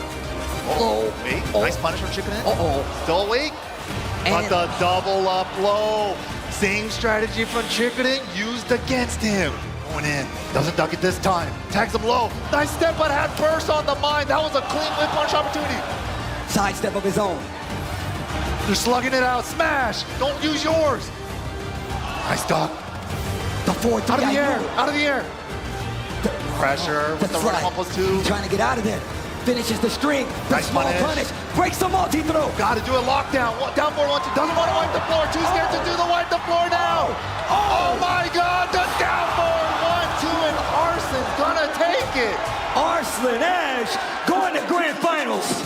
In years past, Arslan's superhuman adaptation made him a champion. Do you think again deathmatches and would again. bring some Now, bit of hype to the one more game? time, A little bit, yeah. Arslan Ash learned the Clive little bit. matchup live with the entire FGC watching. He relied on Nina's safer pokes to open Chikarin up and weaved more sidesteps into his game plan to avoid Clive's sword. The changes worked, and Arslan found the openings he needed to turn the set around. But despite his incredible victory, it was extremely close. For the first time all tournaments, Arslan looked vulnerable. There were cracks in his game plan. His Ana wasn't infallible. His Nina might have been strong, but she wasn't the best for every possible matchup. Doubts were forming. If Arslan was pushed to his limit, could he really go all the way? Especially when his next opponent was his deadliest one yet.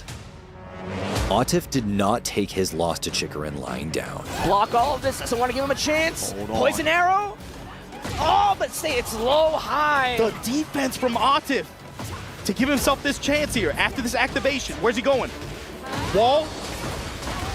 Oh, what a conversion. Oh, what is this damage? And if he doesn't What mess is this this up, he's going damage? to go to Evo top six. Eh? Ends it with the Rage Heart. And once again, making it to Evo top 8 Sunday, wanting to be the champion this year. And he didn't even finish the Atif. like he didn't even finish the wall combo. Atif 2 was in the top 8 on Sunday, but he had a long road if he was going to meet his brother-in-arms in the grand finals. First came former Evo champion JDCR, but he barely stood a chance. Okay, start with the low this time. Ooh. Hammer chance 1, engage again, +6 on block, why not? Lovely Tom, doing work. Oh, the rolling 3, help, help. Okay. Getting in trouble, getting out of trouble at first. First smash is minus, so he went for his after. High crush with the QCF2. This might do it. JDCR goes home. Atif stays alive in the loser side of the bracket. Vegas, do me a favor, make some noise. JDCR. Then, Atif cleaned up Arslan's leftovers by crushing Nobi, yet another Evo champion. That was crazy. Dude, that combo was ridiculous. Jimmy J would be proud. Oh, didn't see the counter hit. He already committed to canceling the hammer chance to full crouch. See the side step right there. Once again, trying to fool. Speaking of, there it is again. Wall right there, and there's the floor. Set him up. Uh-oh, and just let him get away with that. No dunk on the second part of the screen. Tries to interrupt and eats every hit of the lovely Tom explosions. And wow. Dominant game from Atif there in game number 2.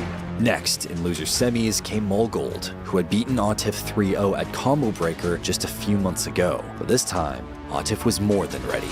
High splat conversion. Beautiful. Side step 4. Big damage. Molgold cannot lose another round. Counter hit low, gets the link. That's almost a full combo's worth of damage. Wait a minute, final chance for Molgold. What the fuck? Why does that do so much damage? Big damage. Molgold cannot lose another round. Counter hit low, gets the link. Excuse me? Isn't that a little bit excessive? That's almost a full combo's worth of damage. Wait a minute, final chance for Molgold. Oh, trying to be safe about it. He gets another install. Too scary to go for level 3. No! And lets it rip again. Trying to thread the needle, it's not gonna work this time. Molgold goes home. Atif goes on, and he is still alive in this tournament. That left only Chikarin standing between Atif and a fated showdown with Arslan Ash in the grand finals. Chikarin, who exposed his weakness and put him in losers to begin with. Chikarin, who was just one round away from besting Arslan Ash 2. And Atif sent him home. Gets the Feisty as well. Feisty 3. Double it up. Okay. One more time. Oh, breaks the 1+2. Oh my gosh, just goes straight to the launcher. Didn't even think Heel about off it. the side. Look at this. To get more damage. Low wall, so he couldn't overcommit and gets the heat dab. Okay. Chance for Chikoden. Still got heat. Is he trying to find an engager? Oh, wow. Finishes the string. Counter hit. He's just fighting it old school style. Oh, missed the follow-up. Did it too slow. That is guaranteed. Doesn't have enough life for the armor. Unfortunate. The movement, tracking him down. Nice duck. Right now, Chickering cannot lose another round, by the way. It's a mix-up, man. She has a mid there. He's running 1+2. Gets the follow-up this time. Voila! Oh, big track from downtown. Wine opener. The lows. Once again, he's not afraid. The lockdown, and that's enough. Atif eliminates Chickering, cashes his ticket to grand finals. I know. Follow up this time. Voila! Oh, big track from downtown. Wine opener. The lows. Once again, he's not afraid. The lockdown. Oh, that was so quick, man. And that's enough. Atif eliminates Chickering, cashes his ticket to grand finals. Atif stayed on stage as Arslan returned. This was it. 1 year ago, two titans of Tekken sat on this stage and wrote history. All year since, they strove against each other, fighting to improve, fighting to win. Atif is one of the toughest opponents I never want to face in any tournament. We play with each other every day and we know each other's weaknesses. We cannot hide anything from each other. Atif had lived in Arslan's shadow for years. He had his Tekken World Tour win, but no EVO championship. And last year, despite coming unbelievably close, Atif cracked at the last second. Now, Atif was coming hot off an incredible losers bracket run with all the momentum on his side. And once grand finals began, he made Anna look unbeatable. Look down for one string, checks the toes, gets the launcher, drops the combo. I think he just brain farted a little bit. It happens, man. Oh no. Especially when you're switching between so many characters. Wow. It was so far away, still got the extension, and the toe kick punished. Oh my God. Sweep. Oh. Now the wall. Oh. Eat up. Wow. Ooh. That's the trade follow-up? That's even better. Yo, this combo just looks so sick. And the debuff. That took off mad damage. And a debuff at the end. Oh, avoiding the down jab with the hammer chance 4. Already 2 games. One more, and we go to a reset. Wow, look at this offense. Wow, the full crouch sweep just blatantly. Arslan froze up. Is it enough? Still alive. One more hit. There it is. 3-0 with the Atif reset. It was a vicious 3-0 stomp. Arslan couldn't even get on the board, and once the second set began, Atif extended his streak. Look at the lows adding up like crazy. Bro. Big life lead on the side of Atif. Staying grounded so he doesn't have to guess, but Atif just guessing right himself on defense. He's just 3 rounds straight to him. And now he officially has the lead in this set. This was it. Just like his set against Chickering, Arslan was on the ropes. He had barely any room to give. One more loss would put Atif on tournament point. These two players were more I than come back training here, let me get partners. something Arslan and to Atif eat. lived and breathed Tekken together. Their bond was formed around the game. They knew each other inside and out. You don't know like what he's gonna do.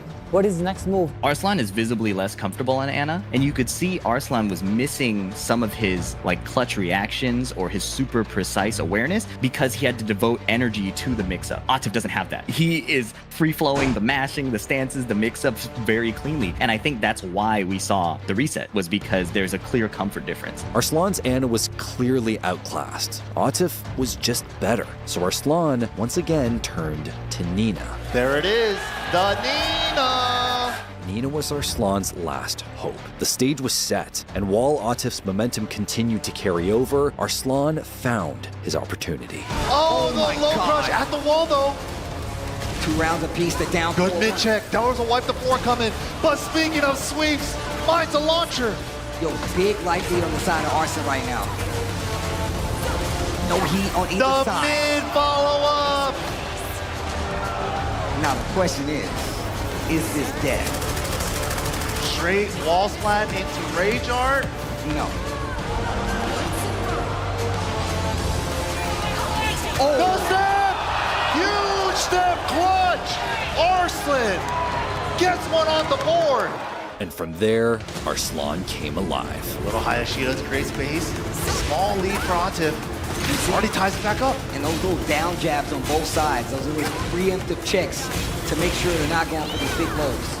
Smash near the breakable floor and the middle launcher. Wow, the waifu punish, no good, sir. Didn't take the small punish, tries to go for something big, and now Arslan has the lead in the set again. Oh no. And you know, we've seen Atif in this position so many times. Wow, what a good back turn punish there for Arslan. He's still getting the combo with heat left. I think this is like Naruto versus Pine. Toe kick to get up. Oh my gosh, the strings are down 4-1, clips her out of the heat. Oh, nice step. Oh, counter nice step, but nobody's punishing with launchers. The low, not dead yet, into the down forward one, Arslan Ash. Down jab, let's get out of trouble. Oh, switching up the wall positioning for Arslan. Not enough life. Tries to go for the mid, finish. And the time. Oh, wow, under the chest with the crouch dash, ridiculous. Rage art to close it out. And man, this means Arslan Ash is one match away from becoming your EVO 2025 champion for Tekken 8 for the 6th time as the champ. Atif's like, let me just have it, bro. Let me get one. A lot of people think Nina is not as strong. Medusa was Chikurin versus Asa winners final match of the year for you. All of a sudden, after being almost I didn't even pushed watch to the it. brink, he looked unstoppable. But Atif refused to go quietly. I don't give a shit about Tekken. Gets it this time. I'm very sorry. Running free. Bam, bam, bam. All good. I just had to say the truth. I don't care so much. Oh, wow, down forward to close it. Okay. Low Big parry. low parry after the burst meta. To the wall, sick carry. Oh my gosh, the damage. The smash. Oh, and the more too, he just believed, and he was right. 1 round away from taking the tournament. Counter hit. This is big news. Gonna recover back that life and still has heat. Rage on the table. The heat. Oh. Runs into the string. Keepers. He's trying to make something happen. Lots of great life. Might not be enough. We get another one. We get Tekken 9. Gonna get some life back. 33 Harada seconds left on the confirmed clock. it. What are you gonna do with the time you have remaining left? Atif, the mix, the defense, the chuck with the down 4-1, the down jab. Challenge again. Double. It might be good. All over the place. Because it's definitely the last one. Sultan, what a down jab, and Arslan Ash takes another evolution. And he is now your 6th time. Tekken 9 will be the last Tekken. Arslan Ash. Once again, Arslan Ash was an EVO champion. His 6 EVO trophies make him one of the most decorated It won't fighting be? game players of all time, and the most If dominant Harada is Tekken not on player board, ever. it In a has time nothing when to it do is with harder Tekken, than so. ever to win consistently. When Even EVO if Tekken brackets are 10 comes out, thousands of if players deep, Harada when is not games there, then change on a dime and meta what is shift that? unpredictably, Arslan Ash is still on top. But Atif's skill cannot be ignored. Too often, the runner-up is forgotten. But Atif, Arslan's partner, countryman, and friend, made it to grand finals 2 years in a row. For 2 years, they've pushed each other and Tekken to new heights. Just some For 2 documentary. years, they have been the greatest Tekken players in the world. For 2 years, they have battled for the greatest prize in fighting games. And it is clear that after their incredible sets, no matter the state of the game, they will continue to give the FGC the good-ass Tekken we deserve.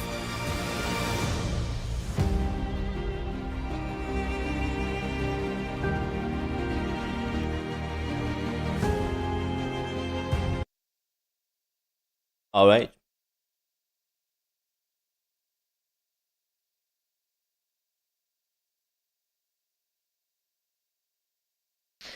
The Tekken stream is over. Thank you everyone for watching. I'm gonna play horror games now. No Tekken from my side. I'm not gonna play ranked either. I don't feel it, to be honest. Might play Tekken in next week. Maybe Friday or Saturday or something. The same happened with Dead or Alive. The original guys left after 4. Everything got worse. Yeah. Wanna watch Arslan's tier list? Not really. Not really. Silent Hill, I heard it's dog shit. I really heard it's dog shit. A lot of people say the game is bad. Maybe bad is the wrong word, but it doesn't meet their expectations.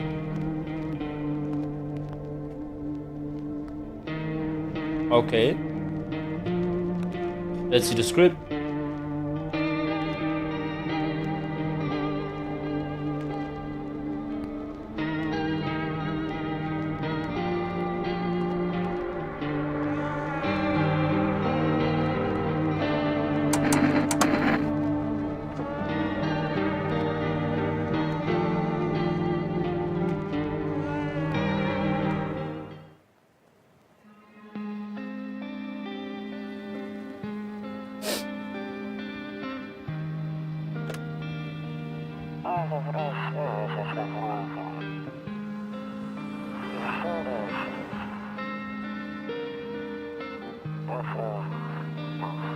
I like the visuals.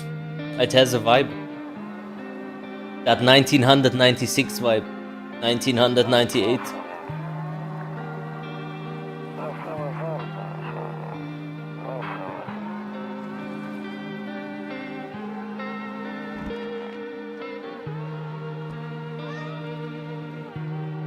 That's Garfield.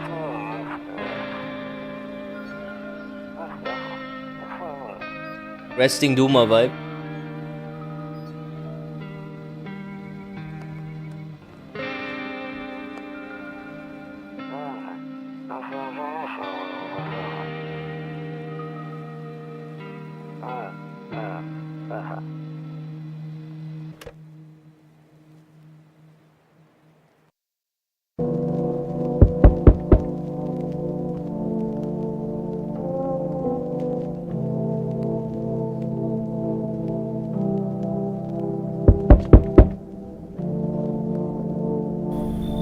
Hey neighbor, long time no see, how's life? Same as it ever was. So let me level with you, I came over for a reason. I've been getting a little worried about you. Something real bad seems to be headed our way. I just got off the phone with my cousin. She told me the news is saying something weird is going on with the sun. And that there's people coming up from underground. They're calling them visitors for whatever reason. Creepy stuff. I sure hope it's not true. What's happening with the sun? Either it's gonna explode, or something's gonna explode on it. Hey, when the sun explodes, you're dead. All I know is something wrong with it. I'm sure you noticed this summer's been the hottest one ever, right? I think we need to prepare ourselves for the worst. My cousin told me that being home alone is dangerous, so I came over to make sure you don't end up hurt or worse. Okay, great, let's continue the conversation in the morning then. I'll see you in the kitchen when you wake up. In the kitchen? In my kitchen? How are you gonna be in my kitchen?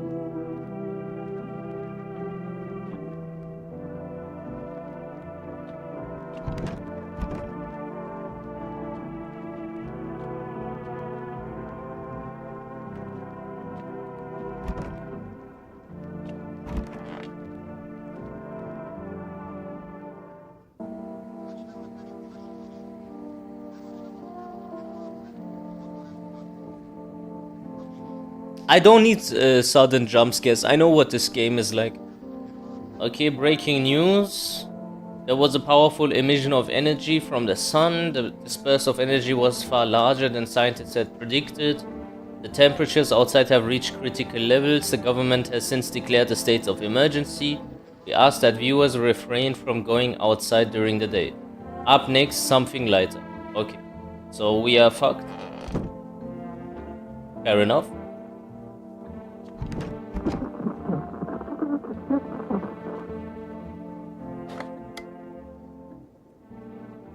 To catch a signal, turn the right knob to this Left click on hold on the right knob and move your cursor left or right the knob for adjusting the volume.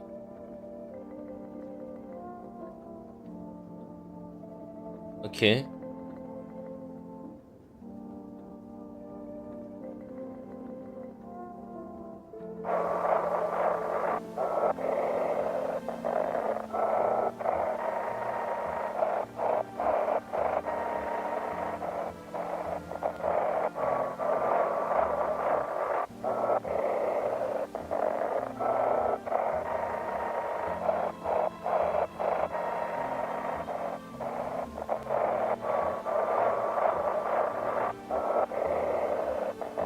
I can't get shit. L and R.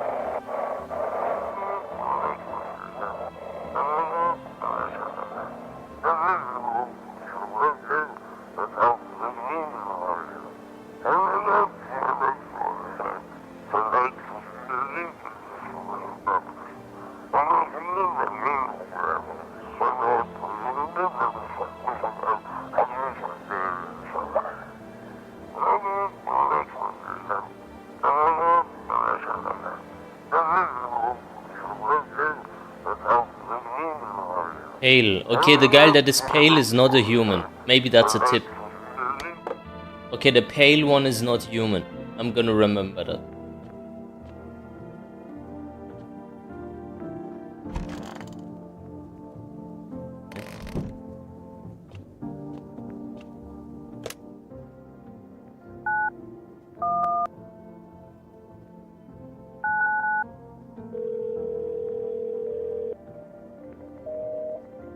Fair enough.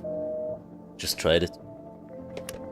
Salam, bro. This game looks sick. It is. Bro, that video is some IDF propaganda level. Yeah, this is the trippy one, yeah. Where's the kitchen? Didn't he say kitchen? Office? Ah, there. Yo. So he has keys to my house?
Do I need to remember this number? Then write it down. 057560.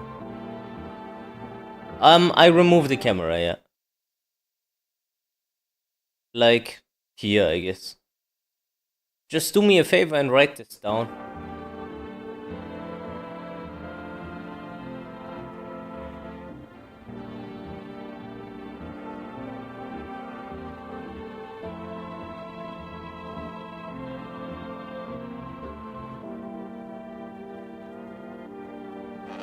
Okay. So when is the first of them coming?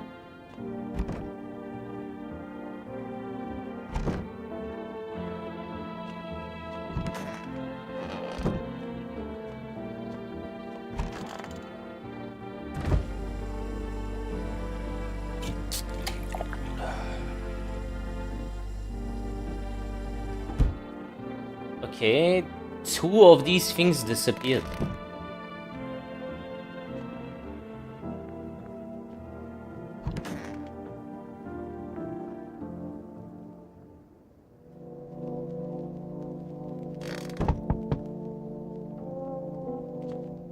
Yo.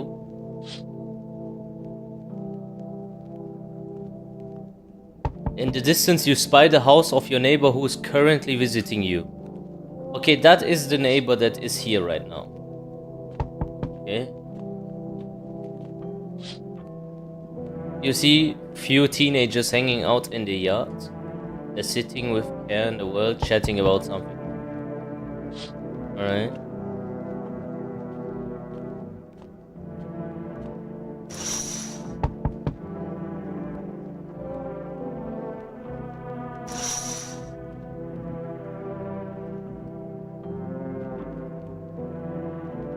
Hi. Is my daddy here? I was okay before, but I'm really scared now. There's a lot of strange people out here. What's your dad's name?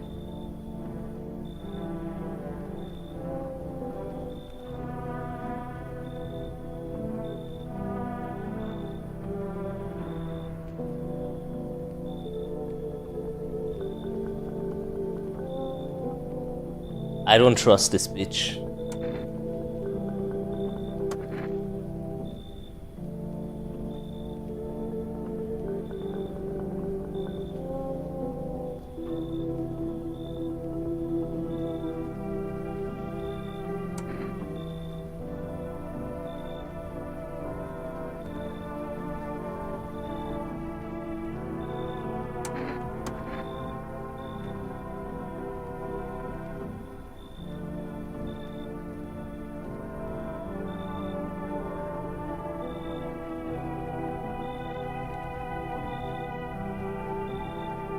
Oh, that is her dad. Really? Hey? She didn't lie. Man, this shit is difficult, man. Bro, I swear I thought she was lying. Who the fuck is that slender man looking ass?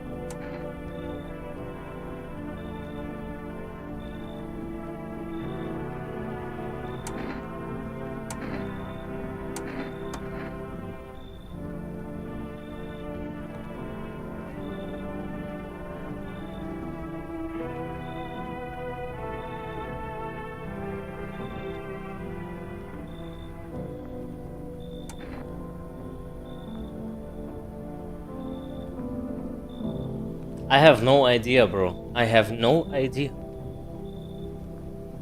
I guess she can come in.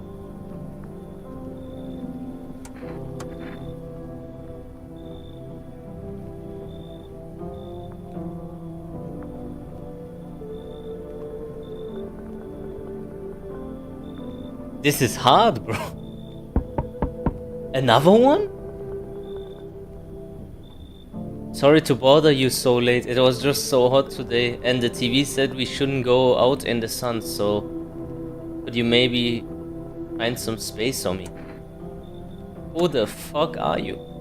I lived out near the city. Okay, you are near the city. The asphalt over there is heating up pretty bad, as you can imagine. I actually worked the register at a local store at one point. I mean, I don't anymore. They fired me. I always had bad luck with. What will you do now? Try to survive somehow? It's freaky out here, with these visitors everywhere and the sun roasting everything. But I'd really like to live. Aren't you scared? Tell me it'll all be over soon, please. How the fuck am I supposed to know?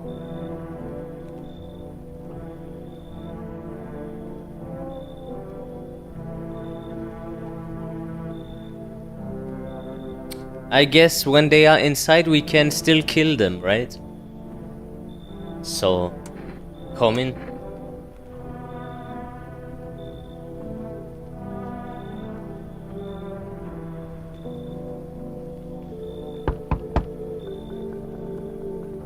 Now it's 2 of them.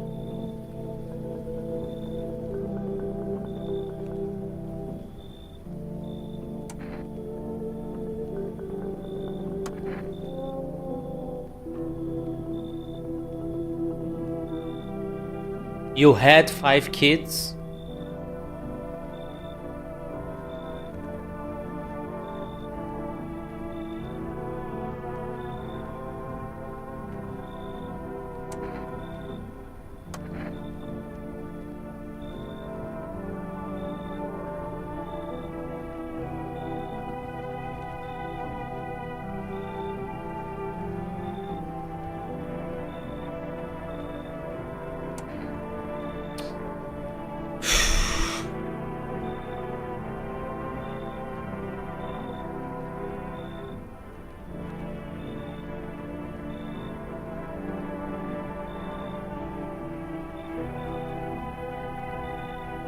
They all look like demons, yeah.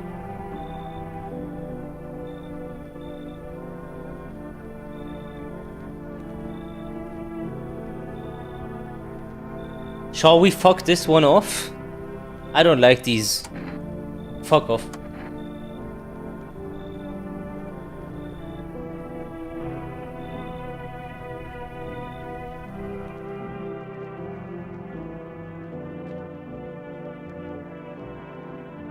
Can't trust.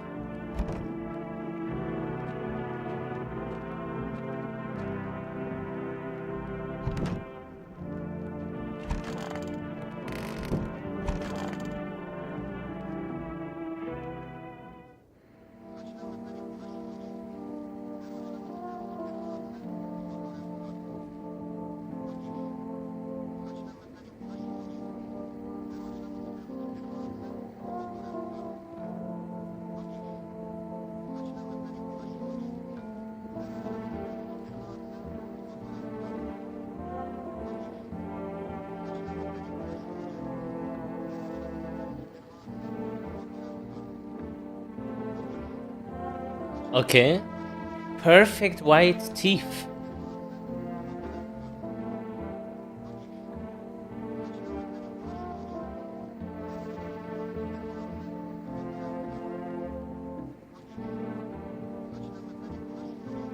Okay, when they have perfect teeth, they are visitors.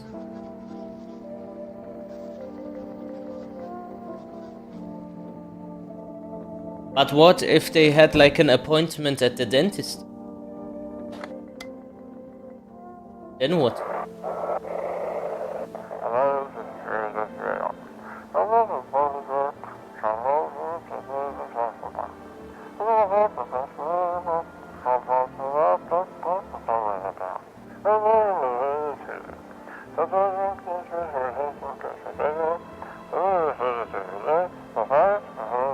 Yes, I am human verification agency.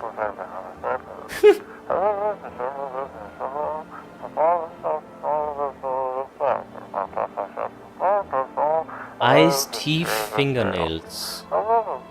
Eyes, teeth, and fingernails. Okay, that's apparently important. The eyes, the teeth, and the fingernails. Alright. Eyes, teeth, and fingernails. Let's check this guy out.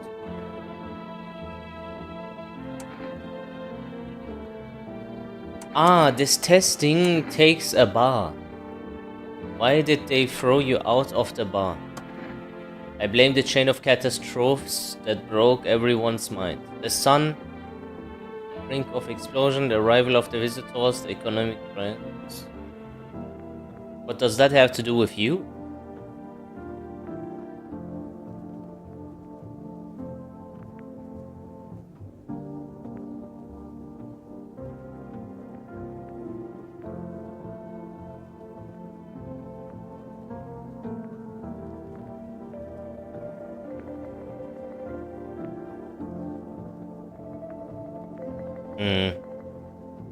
Okay.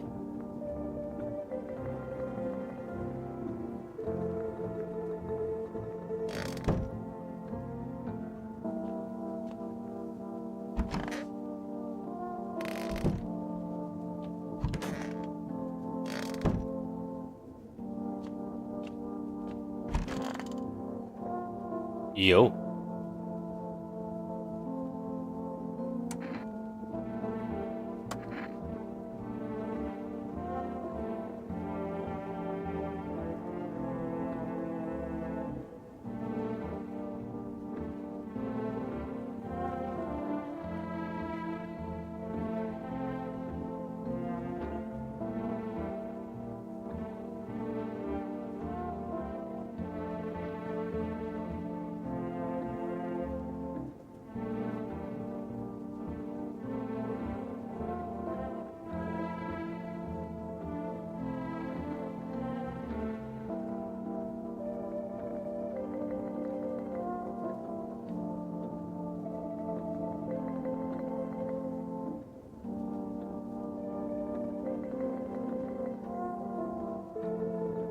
So she saw someone dead, and then the guy grabbed her, and that guy was probably a visitor. I think they are both human.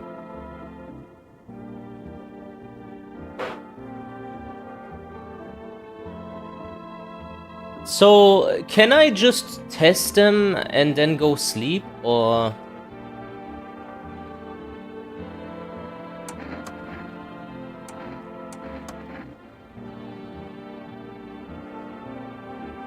I just had my teeth fixed.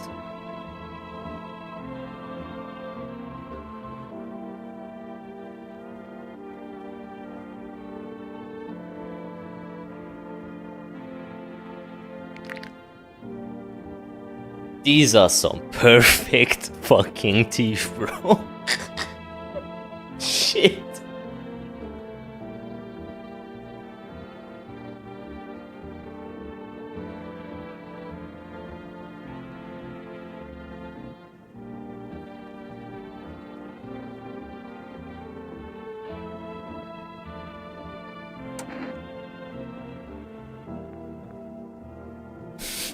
Yeah, but she said she was at the dentist, and then she said, I can't remember. I am unsure still. Teeth alone, like imagine you are there now, and you see her teeth is nice, and then you pull out the Winchester, blow her head off. I don't know what to do.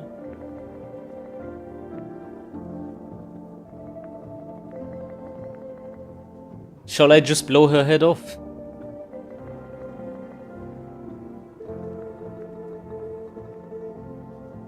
Yeah? And if, okay, tell me one thing, if I kill her, is she gonna, am I gonna know that it was a visitor or not?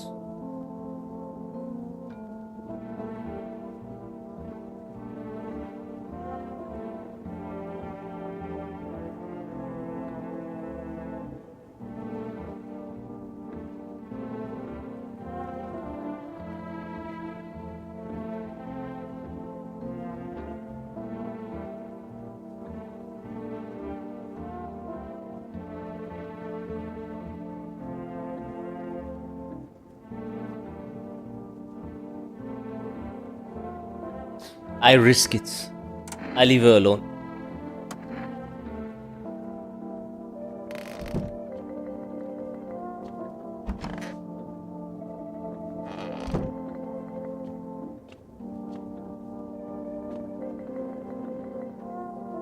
Let's test this guy.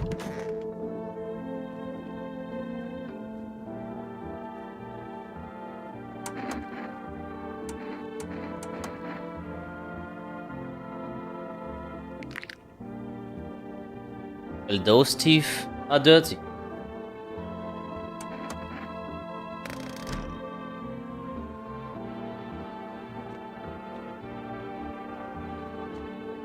Okay, if I made a mistake on her, then she's gonna kill the other guy, right?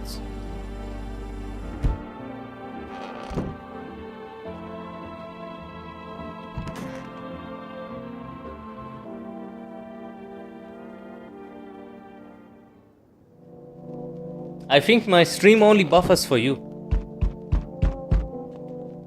Hey. She's still alive. That means she didn't kill anyone.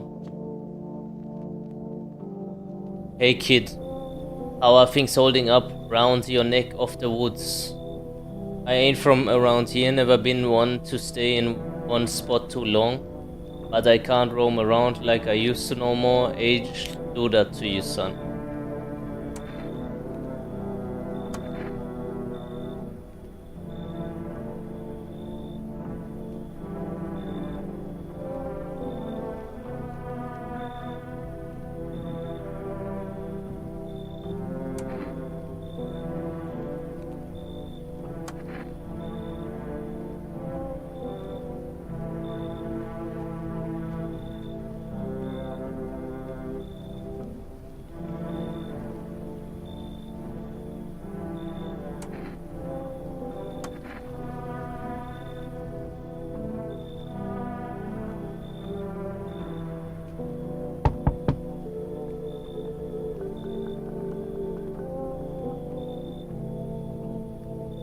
The heat doesn't bother me.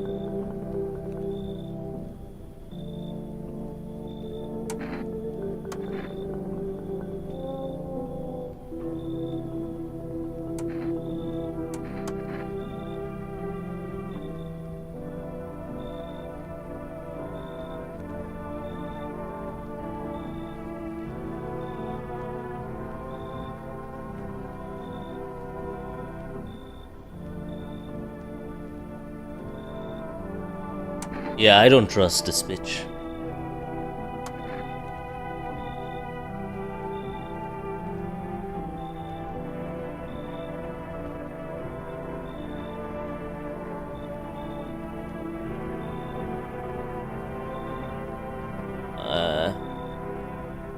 Weird. What the fuck?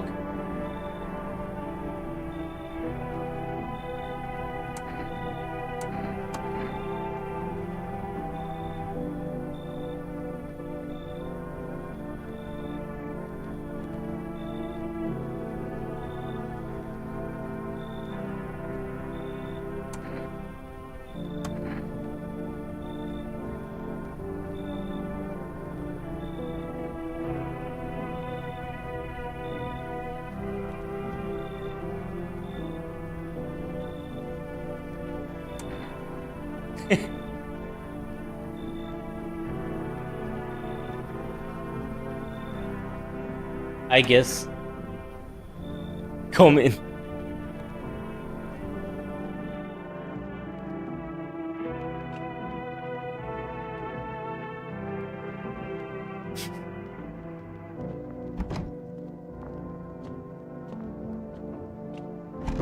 Okay, let's sleep and see if someone's dead tomorrow. The game is... Oh, I fucked up the windows. Good afternoon, here's the news. The anomaly heat is continuing to rise. No signs of slowing.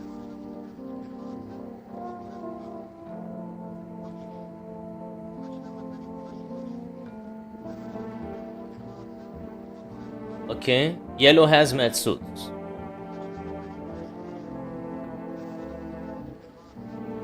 Dirt under the fingernails.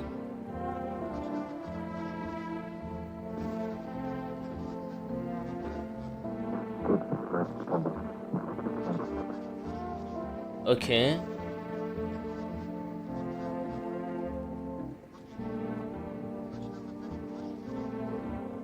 Okay.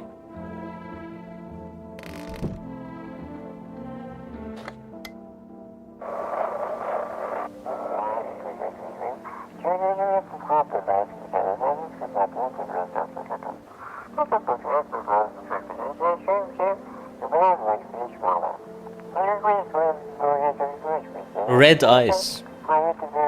Red eyes, dirt fingernails. 777460. Write this down.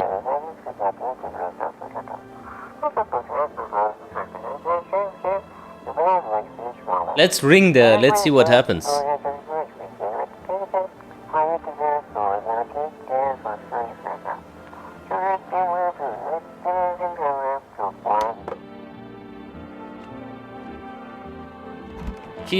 Oh.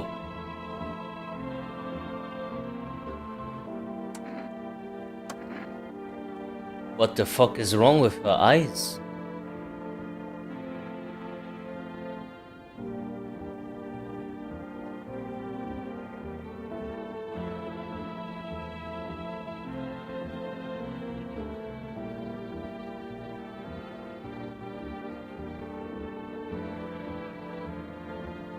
We're gonna test this bitch. Okay, he's drinking beer. Why is he so pale?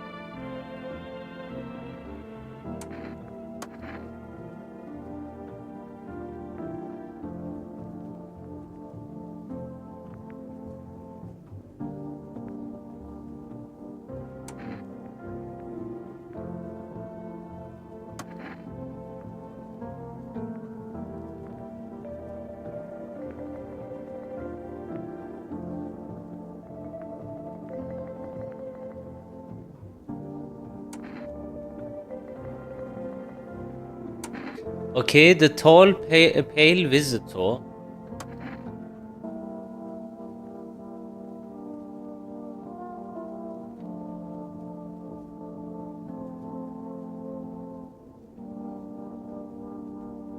Uh-huh.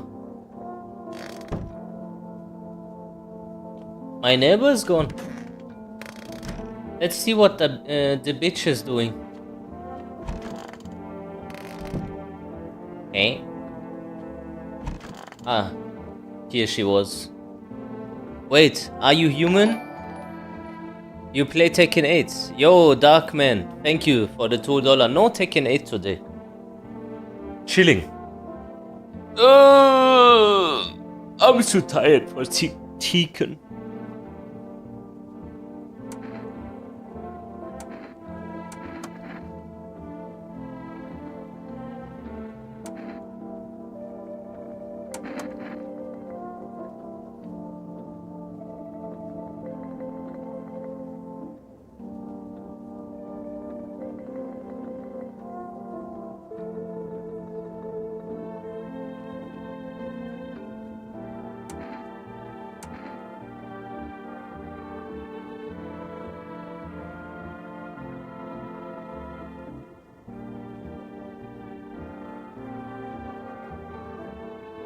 If her fingernails are dirty, also, I'm gonna kill her.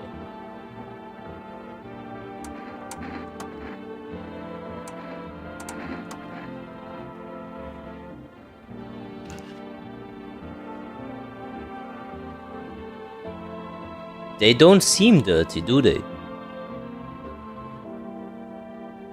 Oh, they are dirty?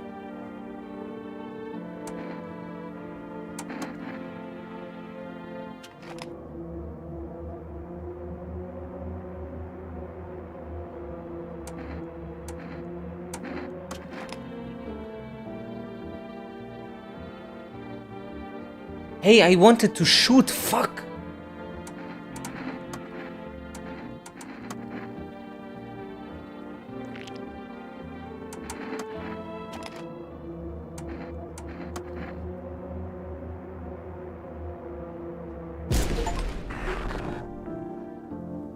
And? It was a human.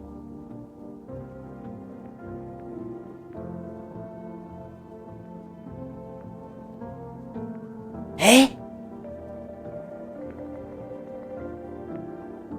Bro, she had white teeth. She had fucking dirty fingernails. The game is screaming. Ah, she wasn't human. So I smashed it. Nice. Nice, nice, nice. There was an effect in the first second. All good. We're doing good.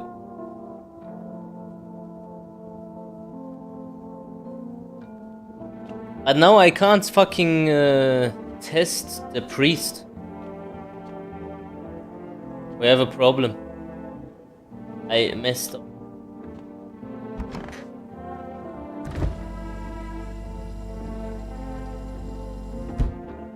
Okay, I go sleep then.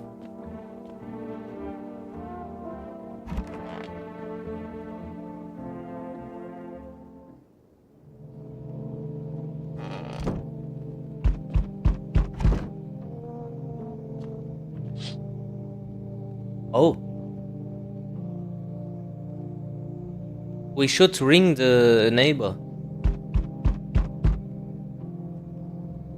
I'm gonna ring the neighbor next.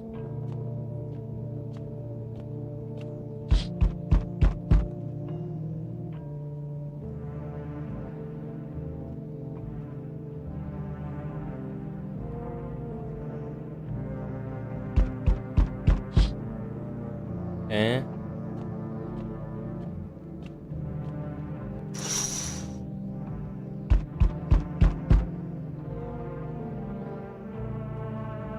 A pale man with a bare torso. A pale man with a bare torso. Okay. We're not gonna let that guy in. 057560. I can't.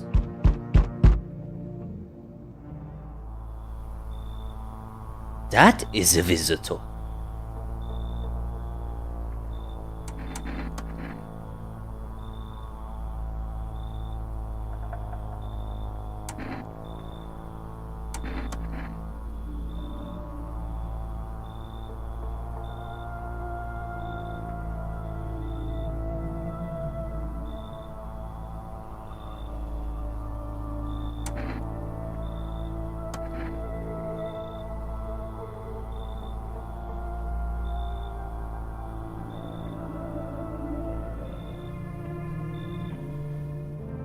Shit. Nani? Howdy. Y'all home.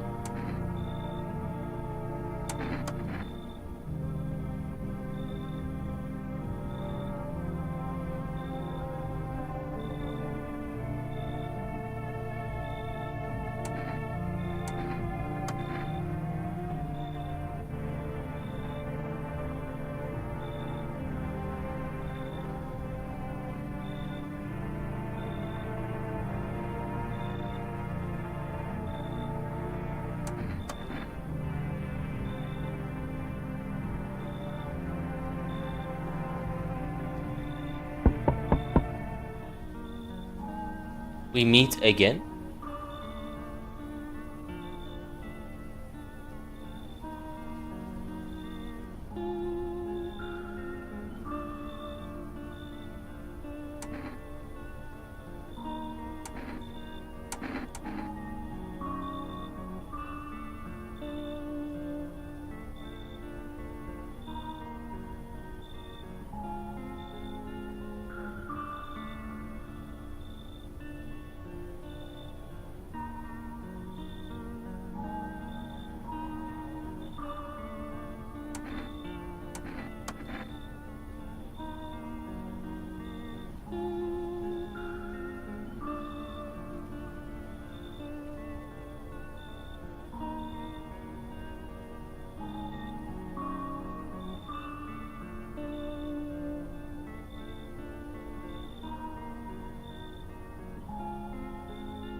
A cat. I'm supposed to let a cat come in. Fair enough.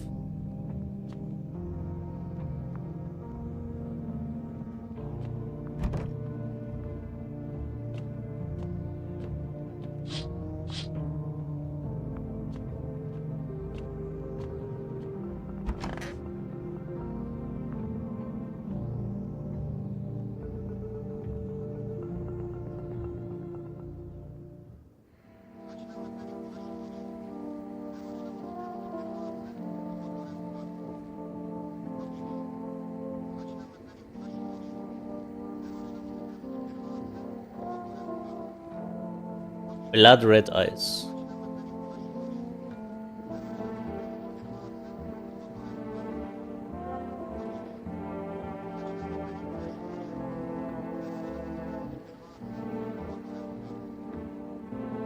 Okay.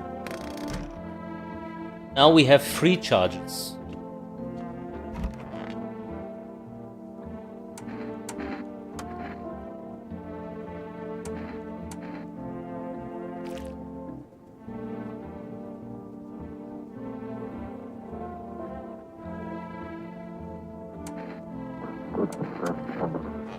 Okay.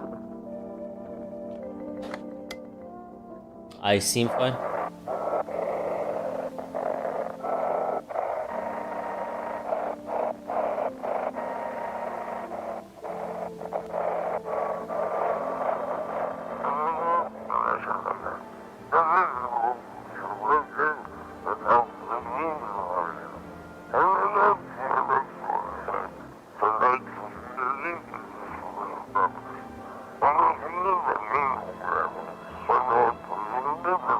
Let me guess, the Jews are also behind the visitors.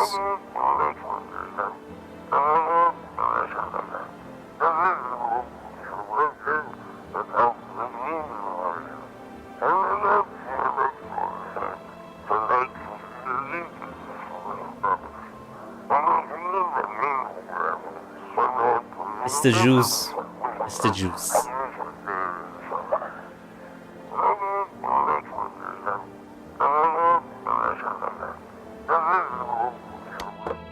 Okay, no info this time though.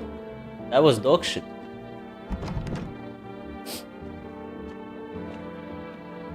Let's ring thy neighbor.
All right.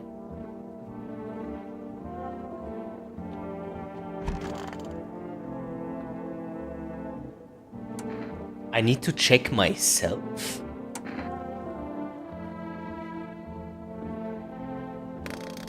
Imagine we are the visitor all this time. Okay, cleaned up.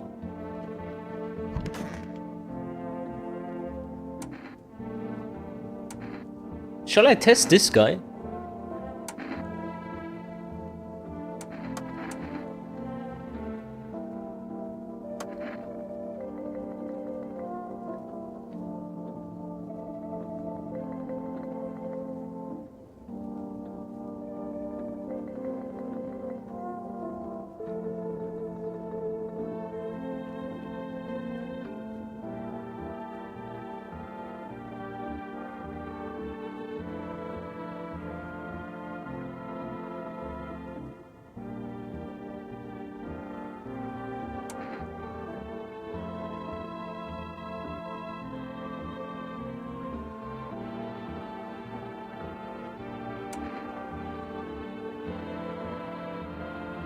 That's what you gave. I gave him a beer for now.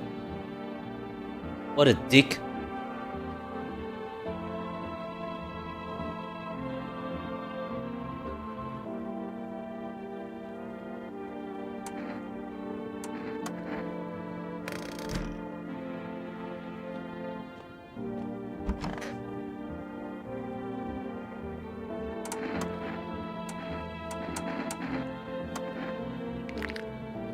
Blah.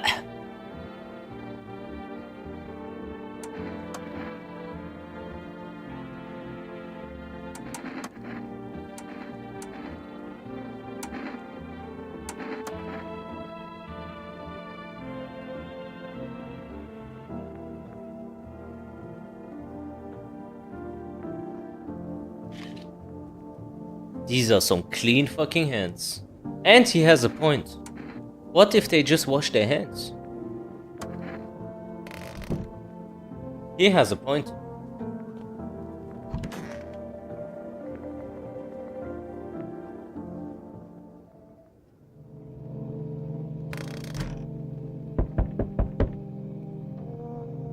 You wanna get this game? Oh.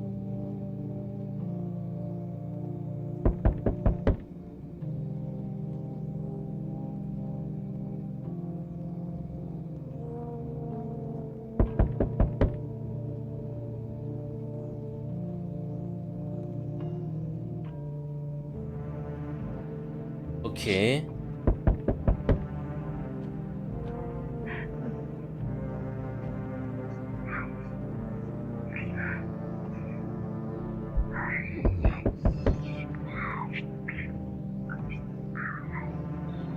What the fuck?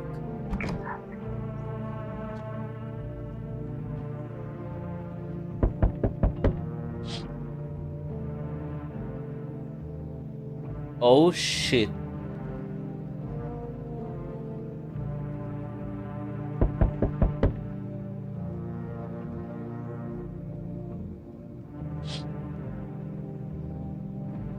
That is a visitor inside, bro, that son of a bitch.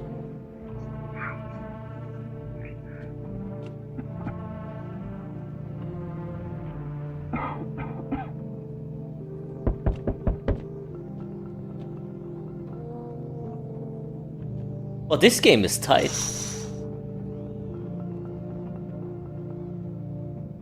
Everyone is dead? Scheiße. The visitor is the guy that drinks beer. Good evening. Okay. I'm from FEMA. We're making house calls around your neighborhood, checking in with the residents. Alright. Are you alone? No, of course not. My squad split up into a few smaller groups so we could cover more ground. This shouldn't take much of your time. Why are you in protective gear? Should we be wearing... No? How are you going to help us?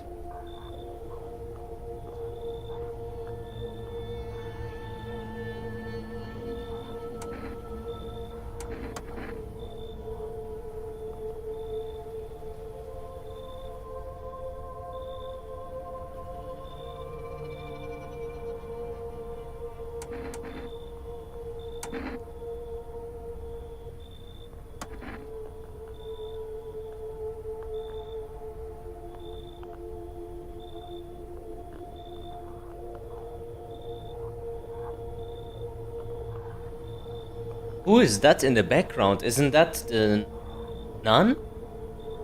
Why is she outside?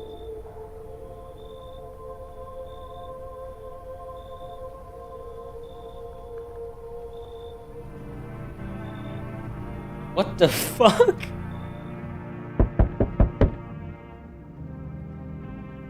Who the fuck is that gay lord? I don't let him in even if he's a human.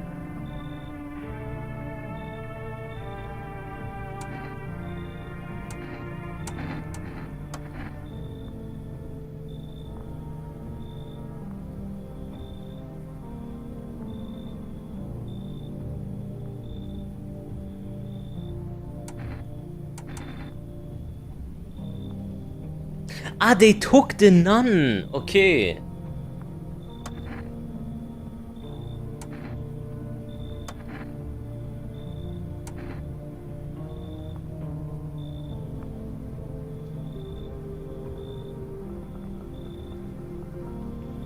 He wants me to kick someone out? Nah, why would I do that?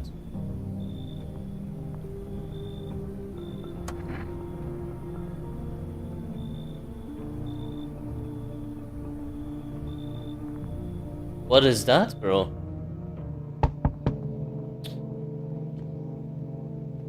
Oh.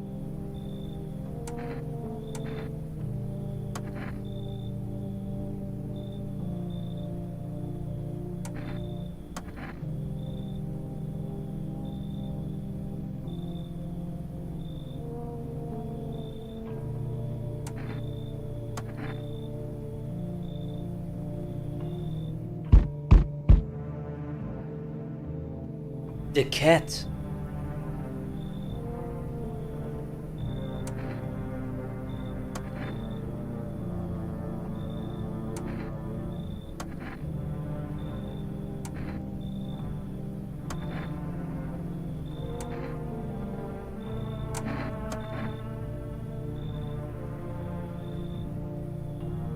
One hand?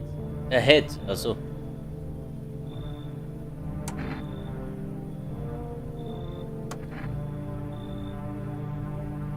I don't know, but I hope it's the right decision. I guess. That's the cat.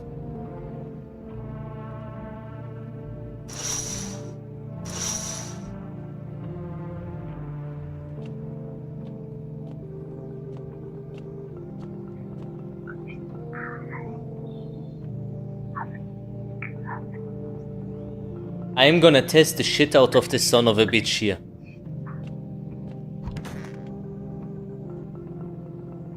Don't trust them a bit. Smells like someone died tonight. Ah! I knew it! I fucked up, man.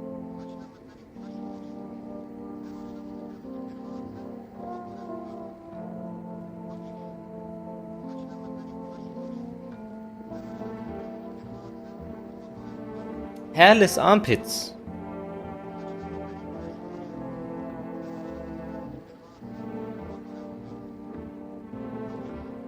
Okay. He played his role well, though. What the hell?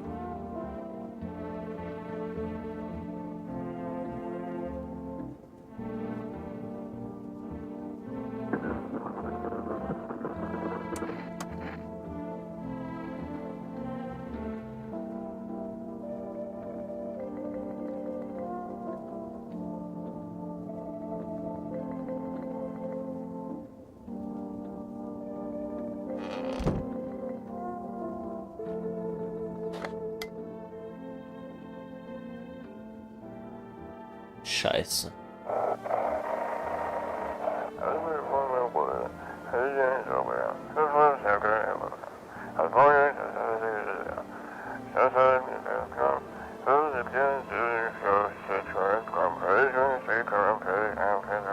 Yeah, the whispering person also.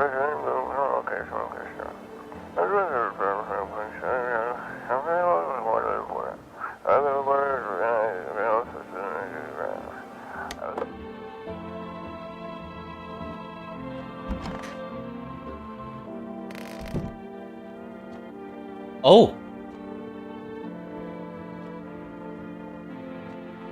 It isn't the guy. It is this bitch.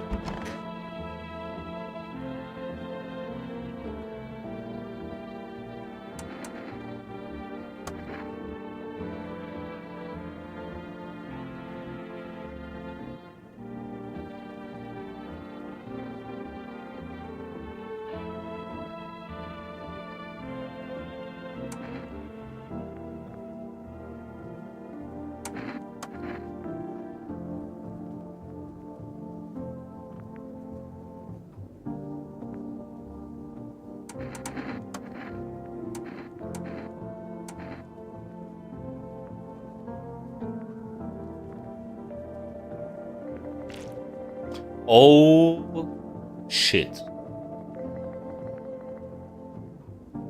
It's her.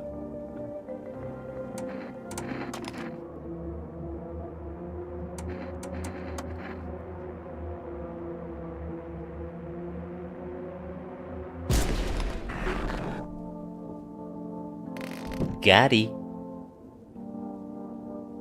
Basement?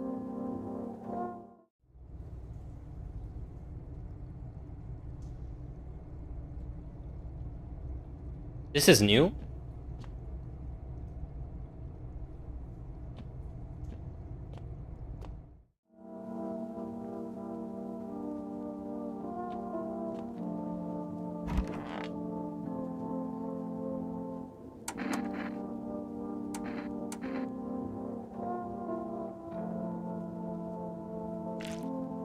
Oh.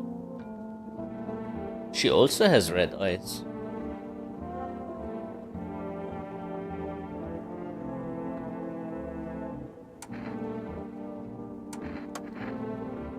I test one more thing.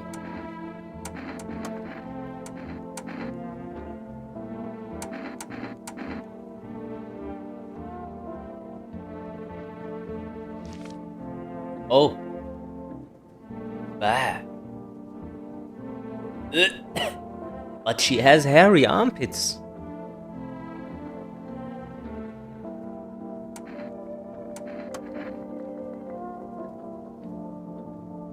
Cam freeze? I'm confused. She has red eyes but hairy armpits. Didn't they say they cannot grow hair there? What do you think?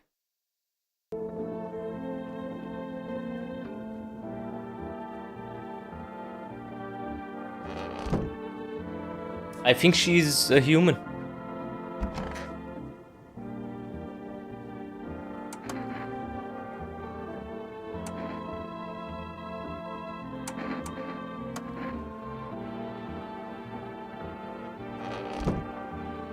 What's with the body bags?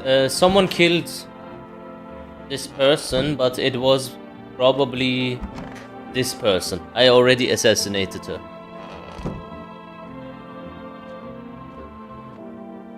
Yo.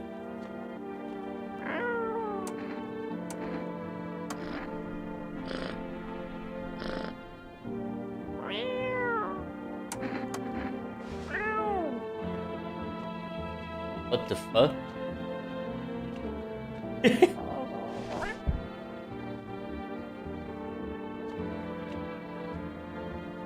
Fair enough. It's not puppet combo, no.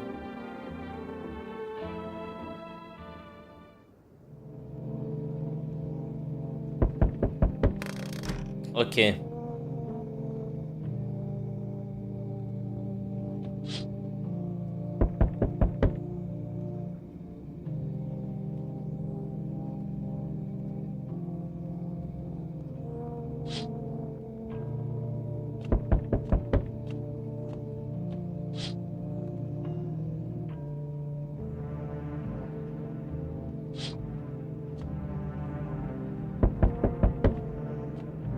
I'm gonna ring tomorrow.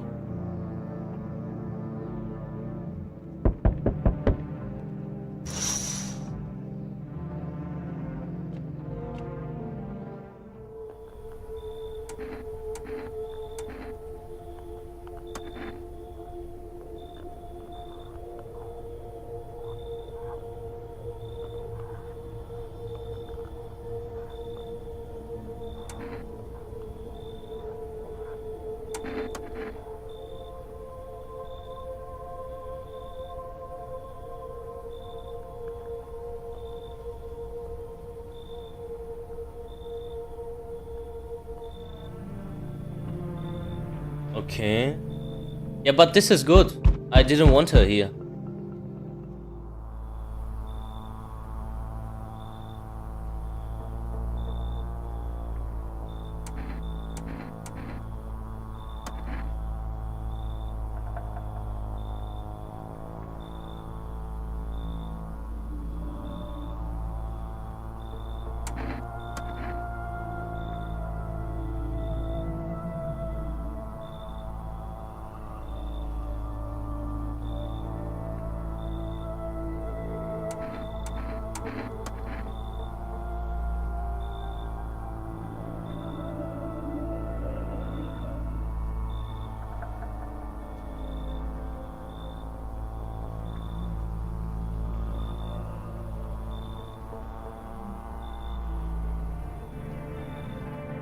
Yeah, this guy is waiting for me to fuck up.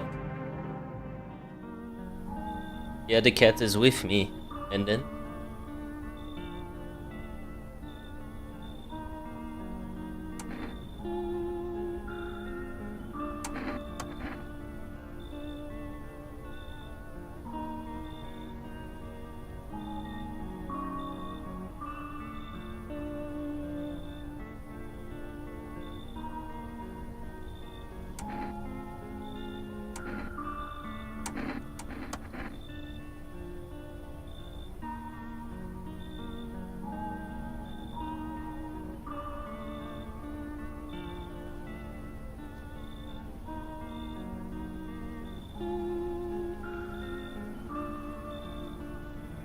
Okay, I think I am doing well.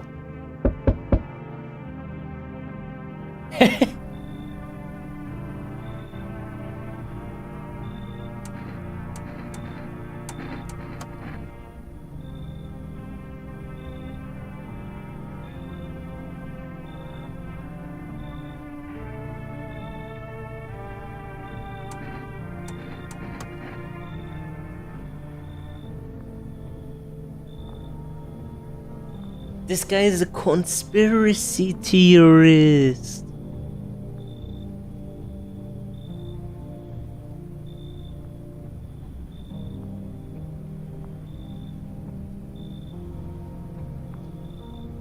Come in, buddy. You came to the right spot. Let's talk about juice. Come here, my boy. What the fuck?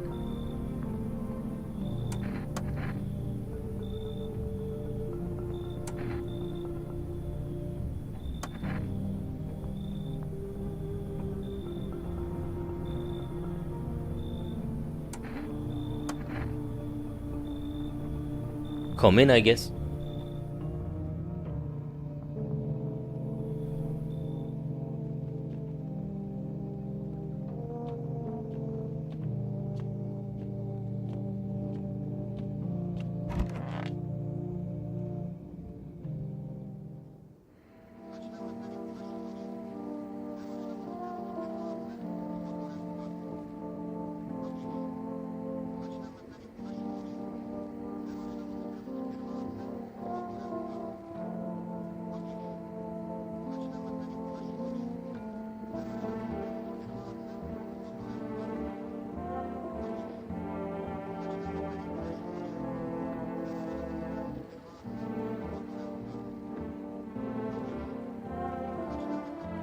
Okay.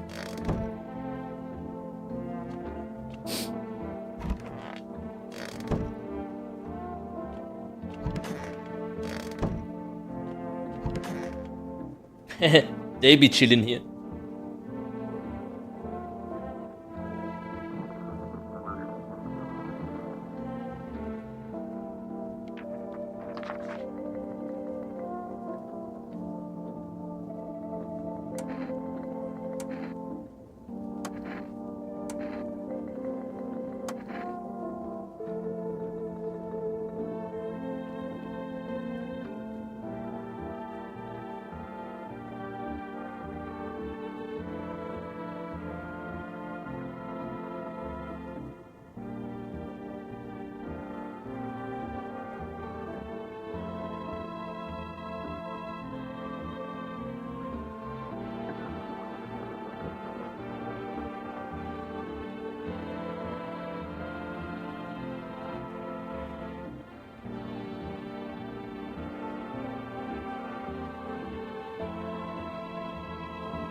He ain't doing it.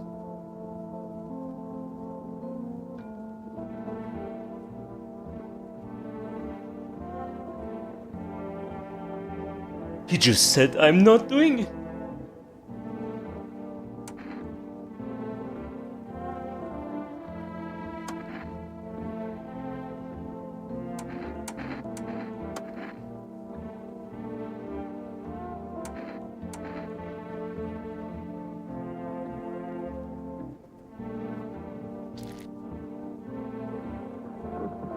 What's wrong with this pupil of his?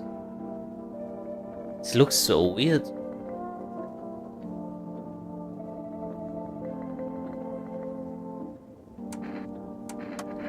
I'm gonna test everything, bro. This guy is so weird, man.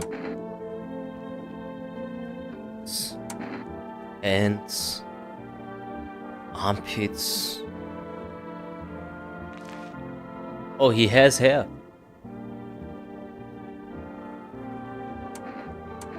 Yeah, I don't know, he's just a dickhead, I guess.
Fuck.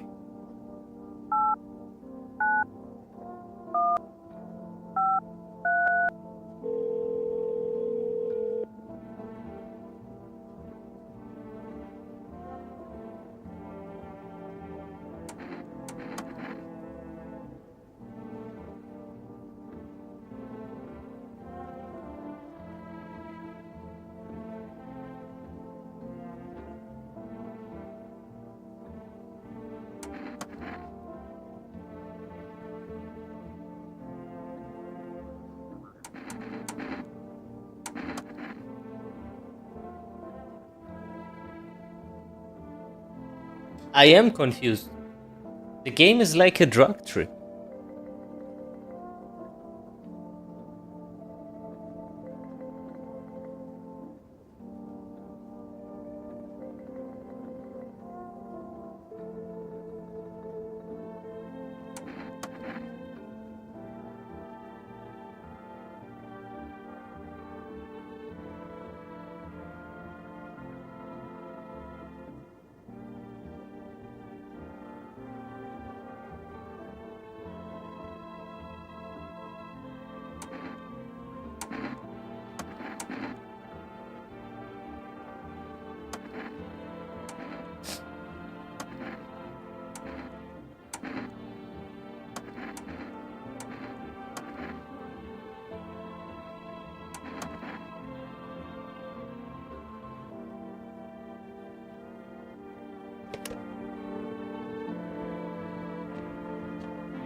Okay, let's sleep and hope that no one dies.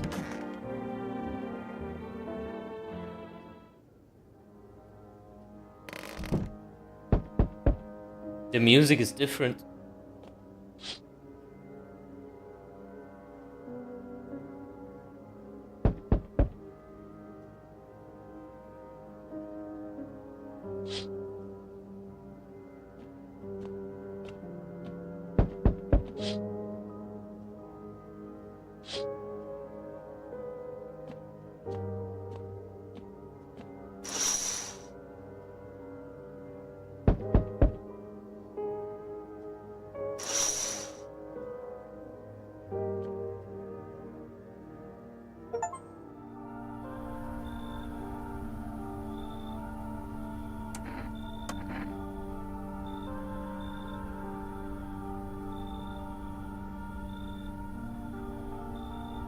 Eh?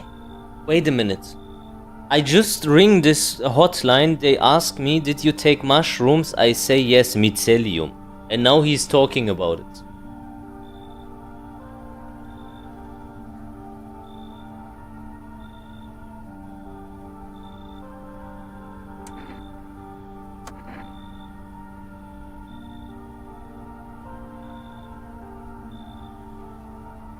Kombucha?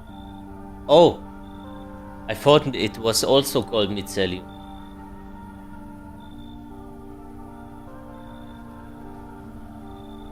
How do you know so well?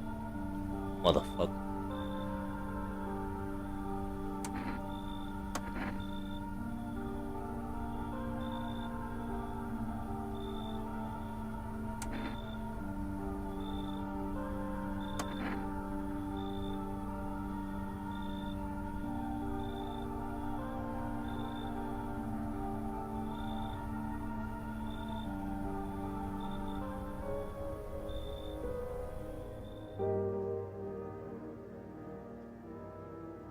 That was it? Okay. Interesting. Maybe I give it to the conspiracy head, the papers. He might know the script.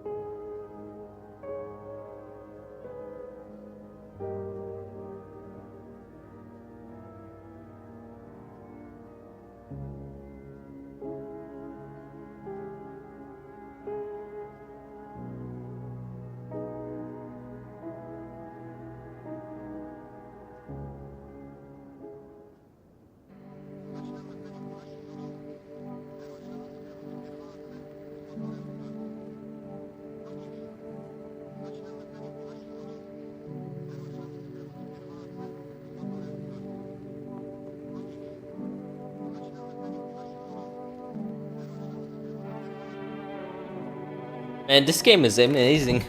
Really, I'm having so much fun. I love it.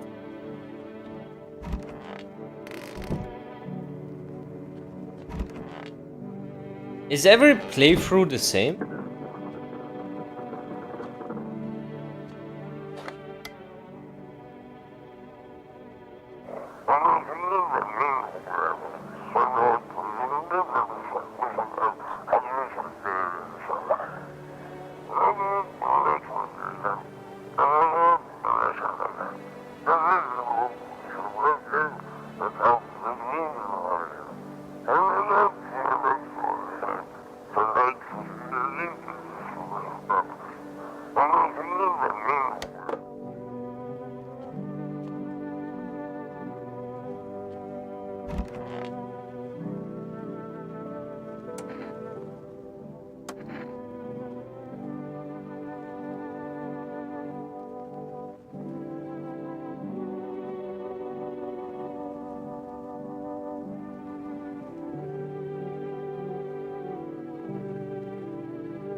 I hate this guy, you know. I really do not like this guy.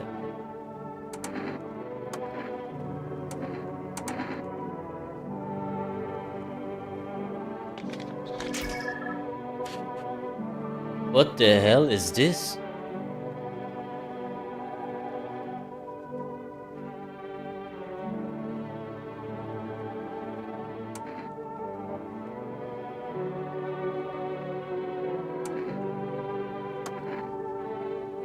Wait a minute.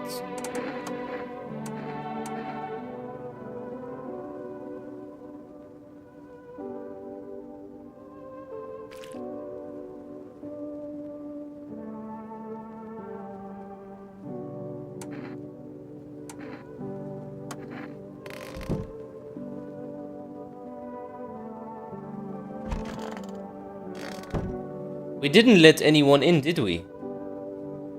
These are the only guys left.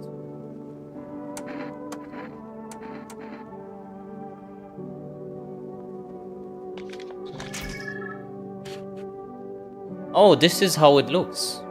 Alright. And that guy looks like a fucking angel on that pic.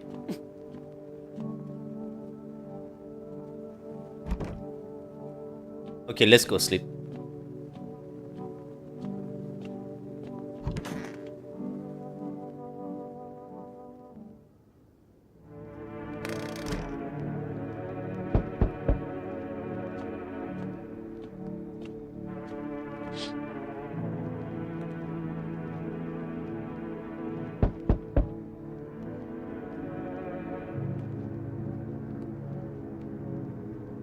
Okay, that is a purge looking motherfucker.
Yeah, I'm gonna kick a kid out because of you, for sure.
What the hell is that?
Okay, we gotta test him quickly.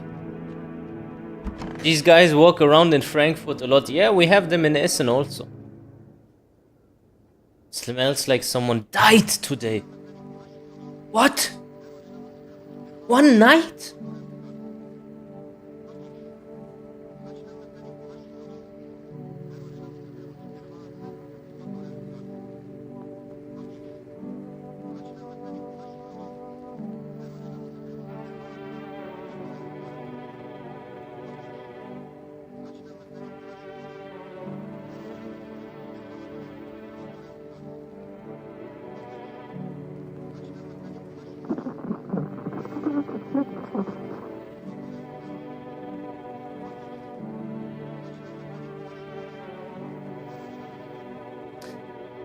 How the fuck did that happen so quickly?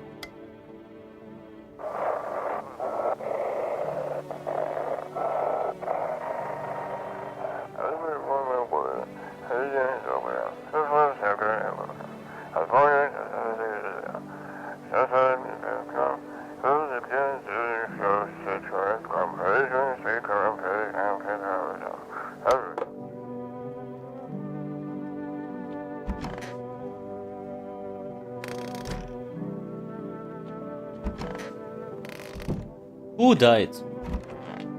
The girl died. Of course it was the child. Oh my god. Why did it have to be her, bro? Fuck. Yeah, let's see who it was. It was one of these motherfuckers then, yeah?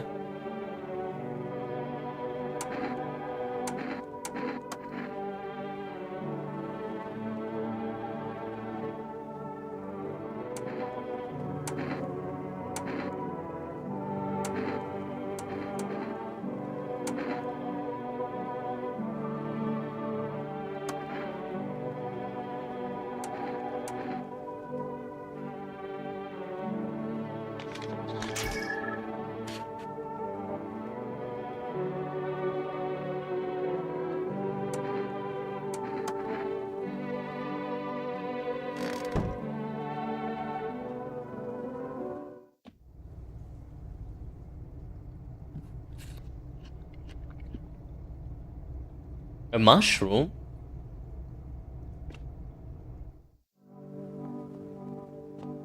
Okay.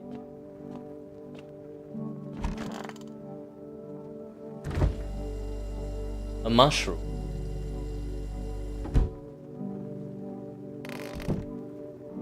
We still need to find out who killed the girl.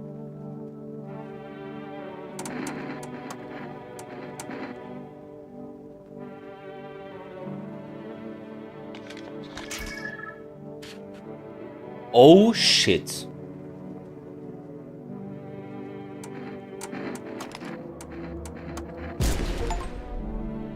Oh.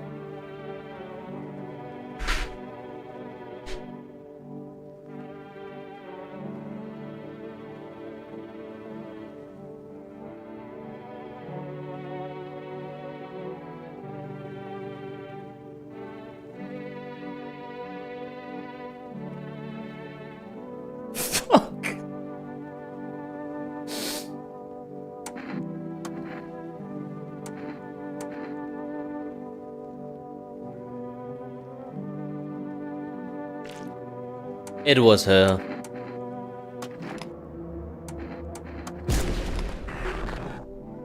It was her.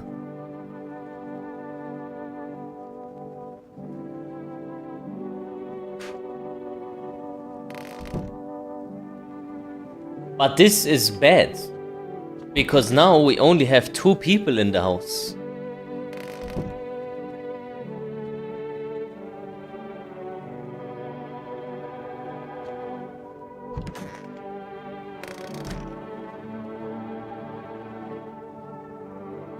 Amazing.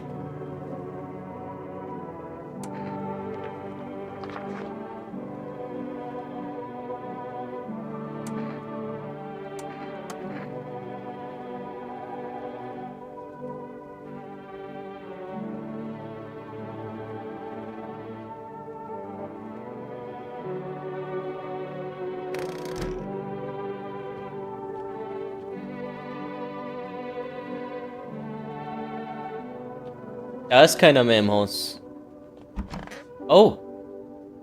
I forgot this whore. Or this bitch. Or what is he even? Is that a he?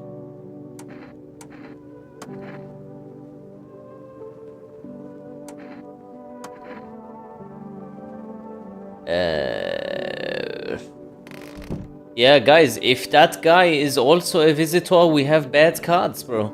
Very bad cards. Very bad cards.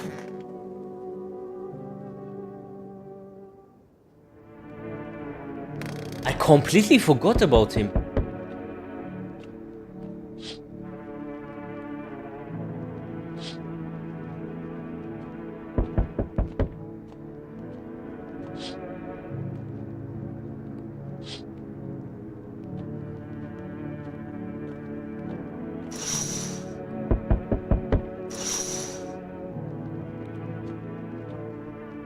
Ach, it's one of these faggots again.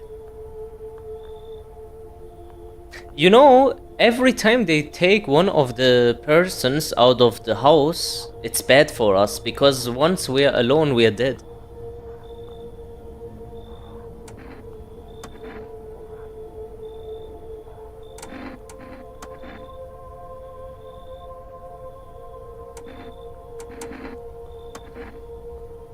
This time you need 2?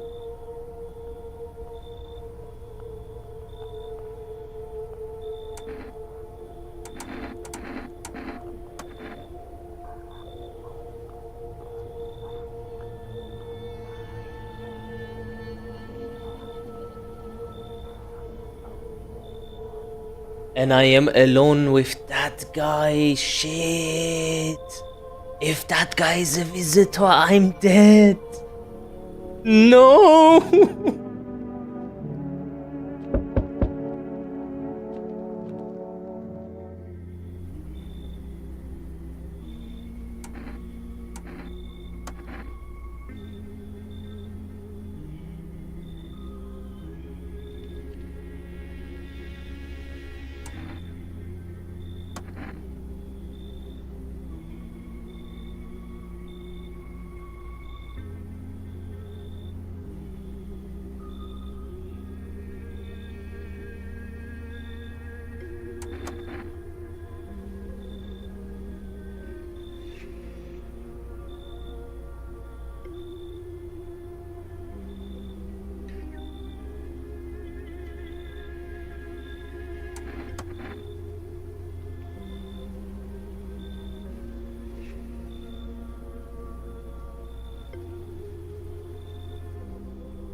Okay, if one of his boys dies, he kills us all. Nice.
All right.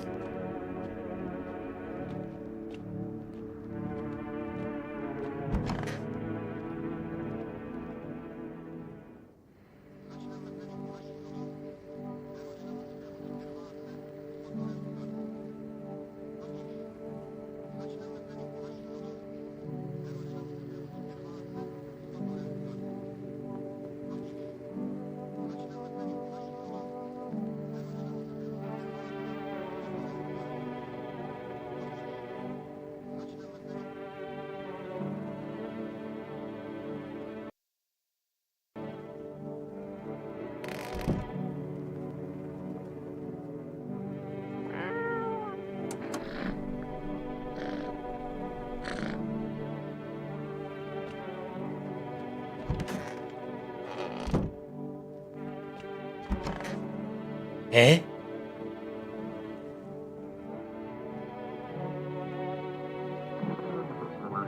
What the fuck is going on? Who is that? When did we let anyone that looked like this even enter?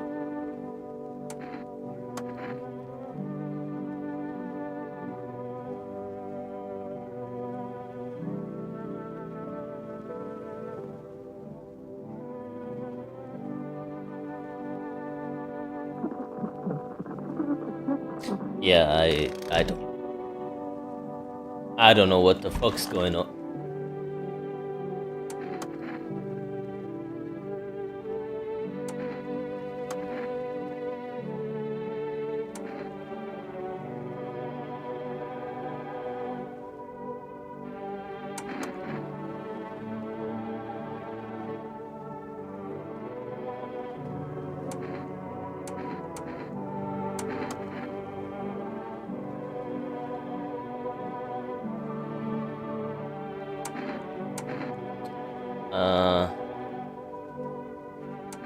Need to test this guy.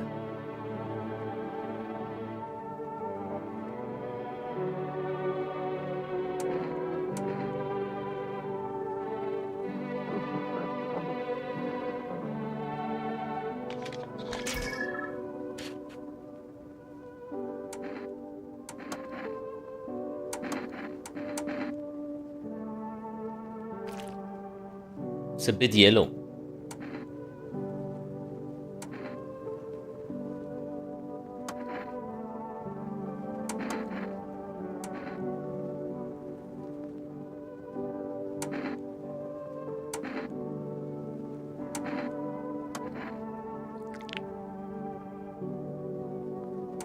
Well, see, I forgot him again. I forgot him again. Shit. Yeah, someone is gonna die tonight again. Watch. I fucked up.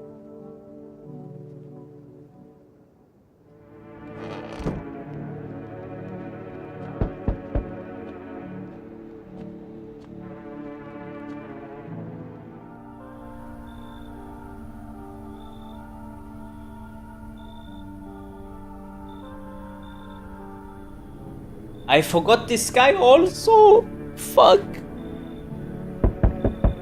Huh?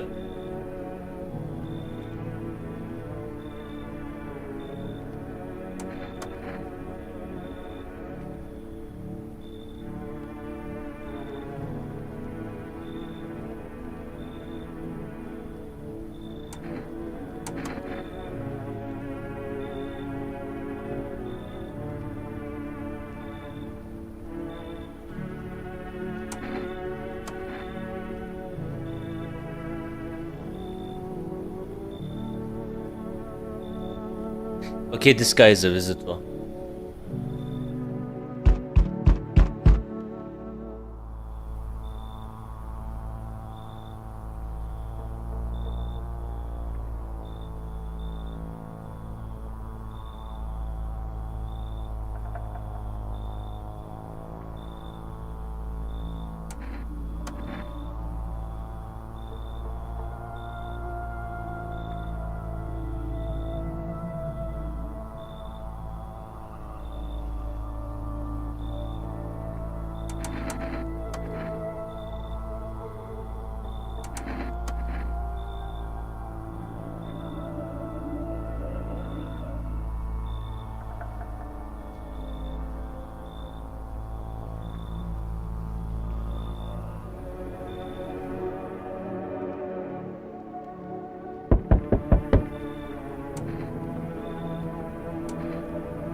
Again?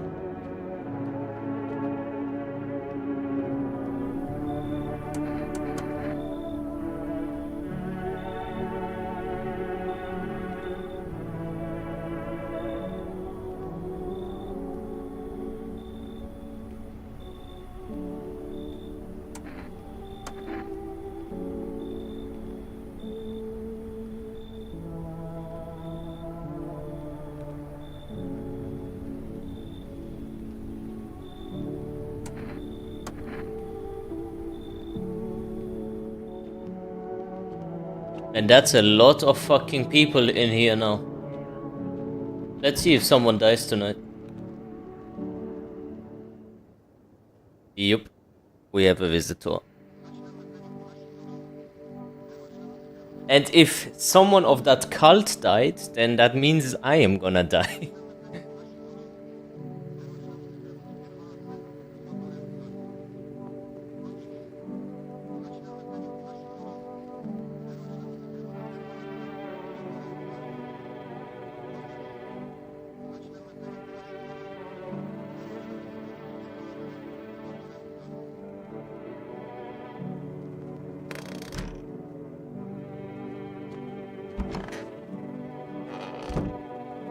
Okay.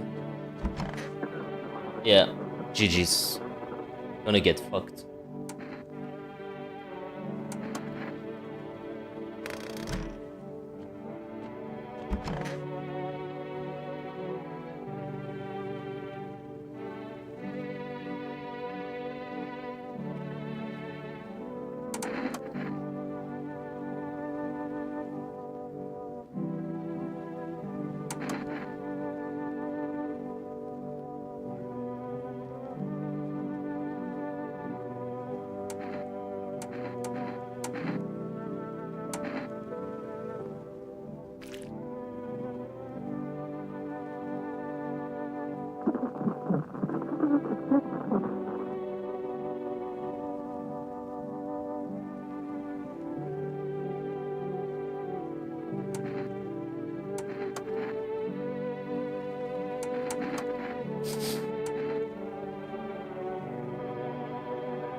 Smashed it.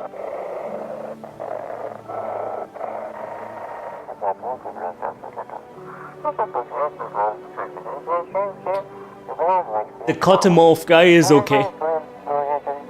Because people would have died earlier. He's here all this time. And the guy in the closet is fine.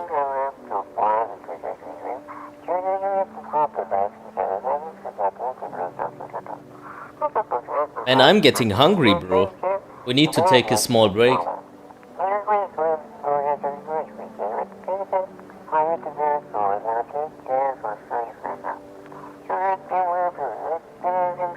See mouth of that cotton guy. Yeah, I know. But he is not... He's okay.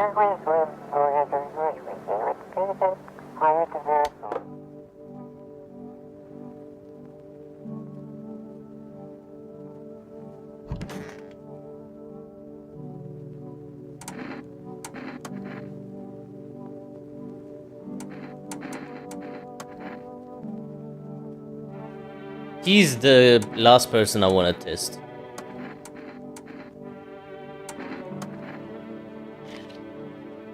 Okay.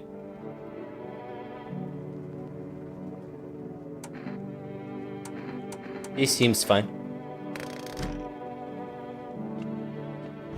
There's one more dude.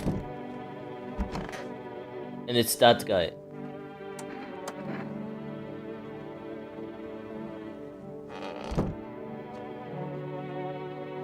Okay, I do one last sleep and then we take a break, yeah? I need to eat something. I'm dying.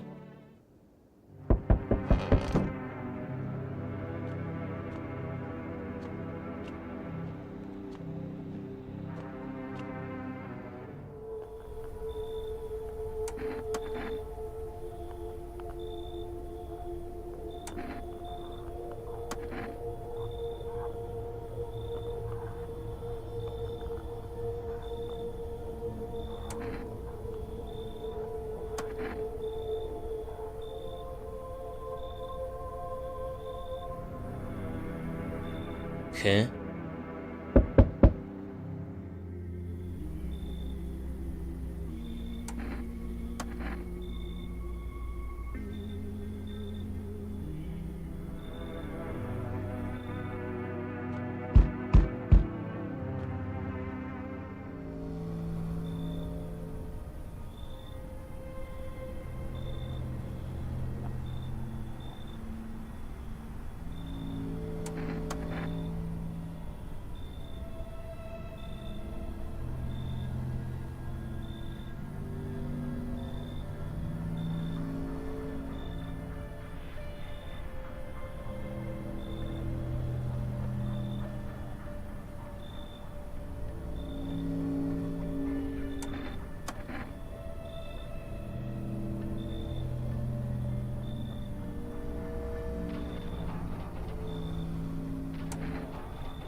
Shit, they wanna burn us. Bro, what am I supposed to do when they burn the house?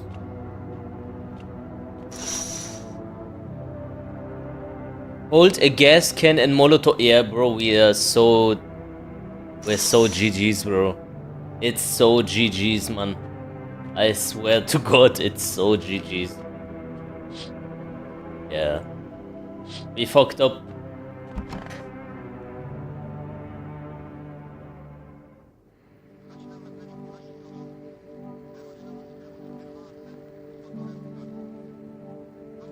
Oh. Ring if cult approaches.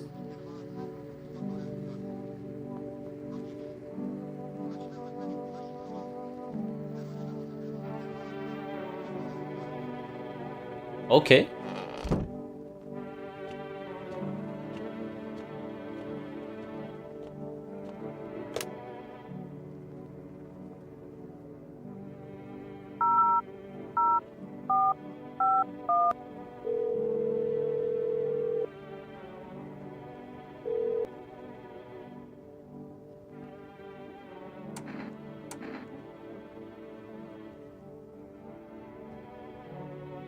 Hey, that is not the number.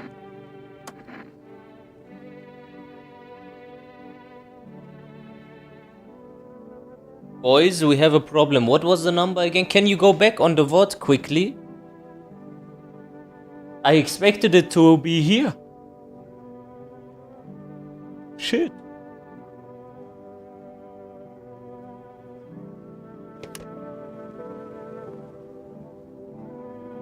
A 00451. But this is the number. Anyways, small break. I'm hungry as fuck. And then we keep going. The game is longer than I expected.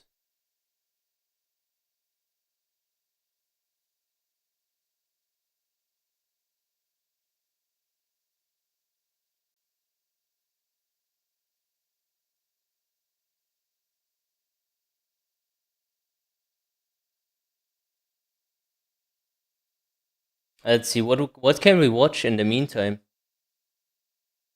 The evolution of Tekken aesthetics. Let's watch that one.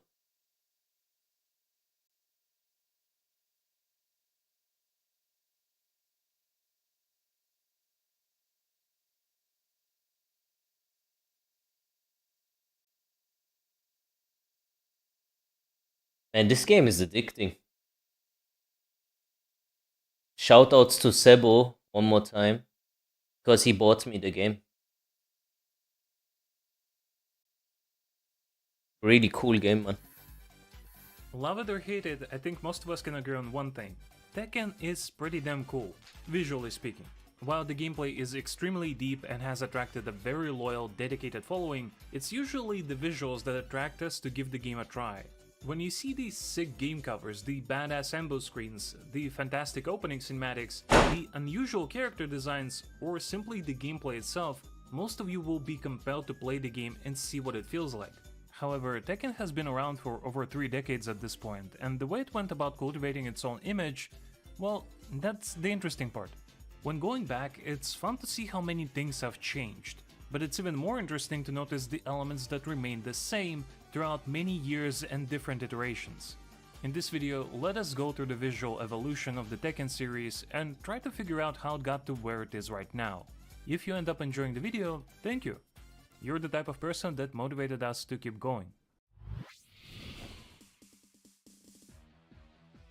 Much like with life itself, everything began with chaos. If you're not familiar, the development of the first 2 Tekken games was incredibly messy. The developers were overwriting each other's work, adding and removing things without asking others, and generally just trying to do the best they could without much direction. It's basically impossible for something coherent to emerge from such a process. Though they did try, and some of the seeds are still seen in the future games.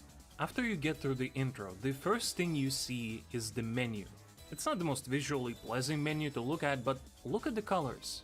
The balance would shift from game to game, but if you have to define the overall color palette of Tekken, these darker blues and striking reds would be the defining colors that can be seen throughout the series. Yellow and orange also often serve as complementary colors that often appear either in the health bars, round pips, or other UI elements. Moving on to the gameplay, the first thing most players would notice back then, and even these days, is the unusual choice of playable characters. The original Tekken is sort of a smorgasbord of references to things the developers liked. You have the Terminator, Jojo, Otokojuku, Devilman and Jojo, Tiger Mask, and of course a wide variety of iconic martial artists. The latter especially tell us a lot about what Tekken developers wanted to accomplish with the presentation. If you've been around, you've heard things like Tekken was always anime or Tekken was always goofy, usually followed by a list that includes fighting animals or shooting lasers from your eyes, things that are not very realistic. However, the emphasis was always on the martial arts. They wanted to show you what human, or animal or robot, body is capable of, with the full range from graceful acrobatics to raw linear power. This always went hand in hand with a more serious tone that makes you feel like you're not looking at a silly scuffle in some mall's parking lot, but rather a dramatic showdown between two masters of their craft, who are at the peak of their abilities. One of the ways of achieving this was by adopting the approach similar to that of SF2, where stages took you across the world and had you fight next to some of the most impressive monuments or natural landmarks. It's like the game told you that a fight this important must happen somewhere special.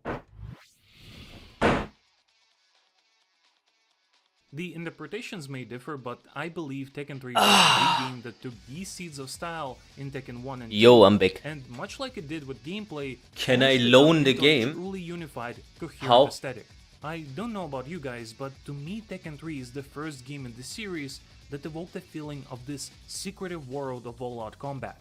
Instead of monuments, these stages shifted towards this direction and now put you into no less amazing, but much more secluded locations, like the vast impenetrable forest that houses Yoshimitsu, or a martial arts dojo surrounded by tall mountains.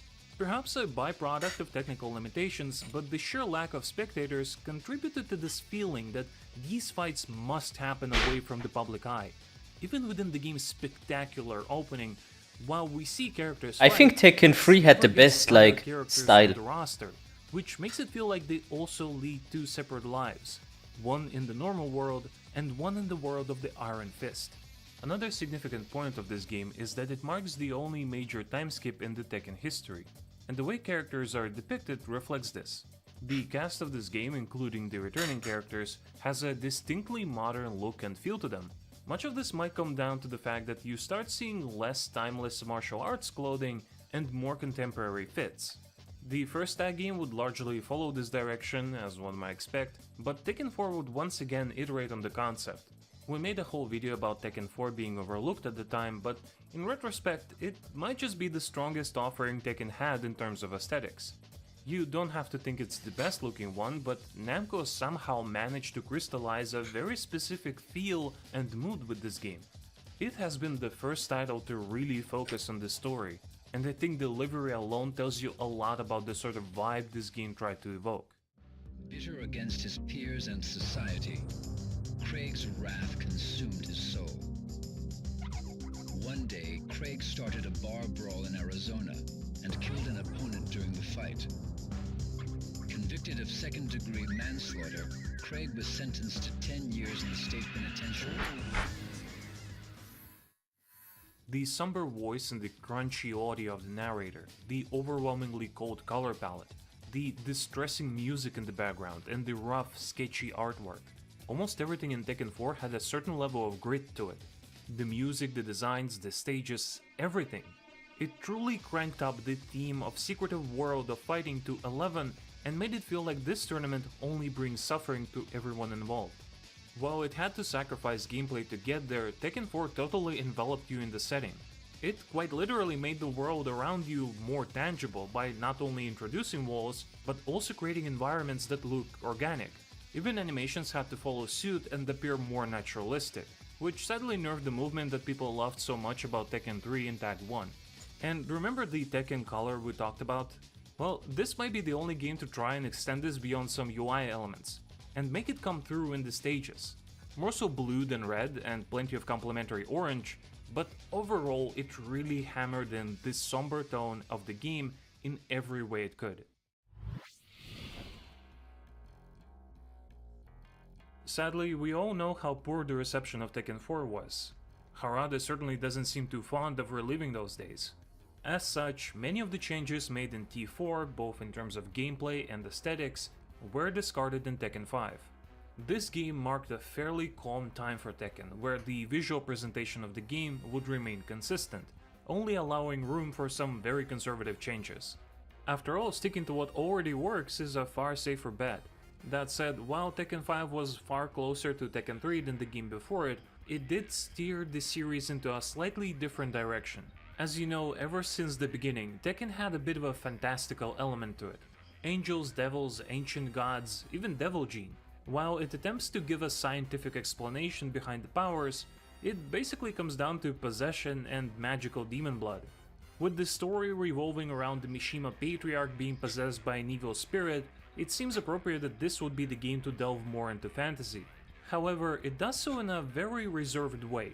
It pretty much comes down to some of the new stages. Hell's Gate is the best example as the most overtly fantasy stage until the inclusion of Playroom in Tekken 5 What the Dark fuck? Resurrection. I don't know this Frontier stage. is also pretty out there, as in you're literally out there in space. But even the normal stages have a distinct paranormal. I've or never mystical seen that feel. stage before. Just one Rice look at the with secret art meat, is enough red to see meat, that something isn't lamb. quite right here. There is an obvious contrast between what looks like an abandoned mansion and bright, colorful flowers that are clearly well maintained. The acid rain stage also gives off an eerie, isolated vibe to it that makes it feel like you got spirited away into another reality. I think it's a big part of why people really like Moonlit Wilderness as well. Sure, the field of flowers by itself gives it a pretty unique, dramatic look, but what really ties it all together is the gigantic moon in the background, and the way it spills light onto the destroyed abbey, the dead twisting trees around you, and the fighters themselves. Combined with a fairly melancholic music track, the whole stage has a certain ethereal quality to it that you didn't quite see in Tekken until now. Tekken 6 would continue building on this with stages like Gargoyle Spurge, Oh, Azazel's the lighting of Chamber, that game. Mystical Forest, Temple Grounds, and many others. While Tekken 4 might hold the crown in terms of tightly crafted aesthetic, Tekken 6 would be the personal pick for the best looking Tekken. The franchise made a big graphical leap when it moved to PS3, and it really shows. They used all that additional power to flesh out many of the details that used to be mere implications. Moonlight Wilderness was What wild, really man. matters is that they distributed these details on things that matter. For example, the character faces of Tekken 6 still hold up exceptionally well. They might not be hyper-realistic, but you still see them favorably compared to what we got in Tekken 7 and even Tekken 8. I think this is a mix of shading that really gave them depth, while modern games have an issue of bright lighting making the faces look more flat. But it's also the general shape and facial details that added a lot of personality compared to the PS2 era. The stages especially got expanded, and we can likely credit some of the new visual ideas to additional power the developers got to play with. The aforementioned lighting is probably one of the biggest upgrades that helped to make the scenes so much more dynamic and made them feel more alive. This game really highlights how much Tekken always took advantage of technology, because another unique quirk of this game is the Octave engine, which excelled with fluids that you can see in some of the stages, but was also especially good at handling blur. Blur is usually something that gamers hate, but Tekken 6 is an example of how to do it right.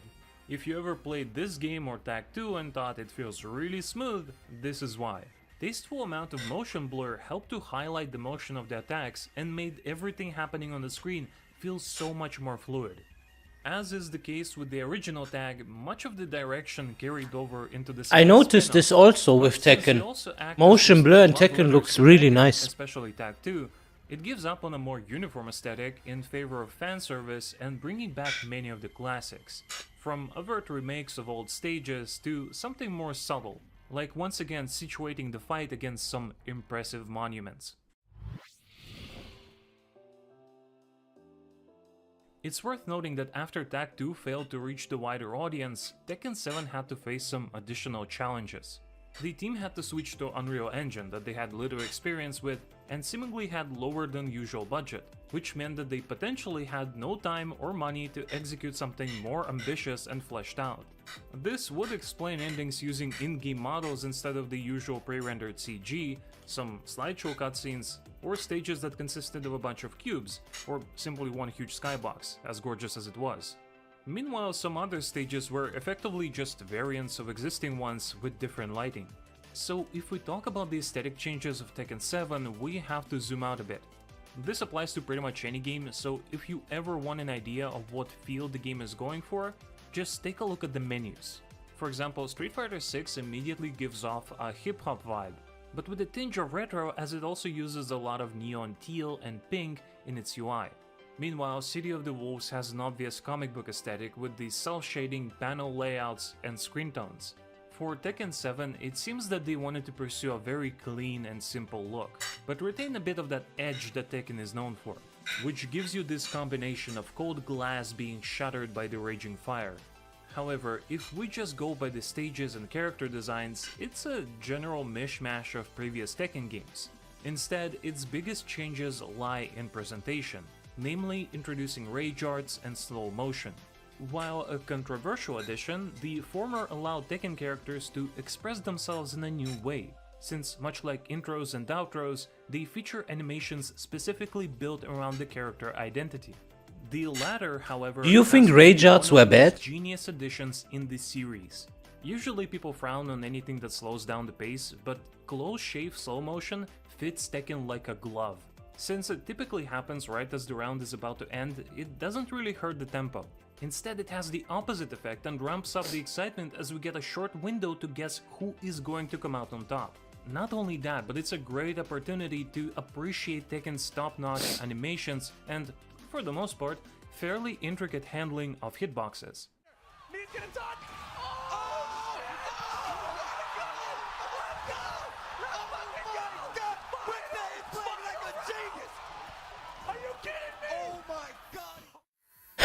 When Tekken 8 came out, it felt like what Tekken 7 could have been if the shackles were off. Because after how incredibly successful Tekken 7 was, it's clear that they got to go all out with this game and really deliver on the visuals.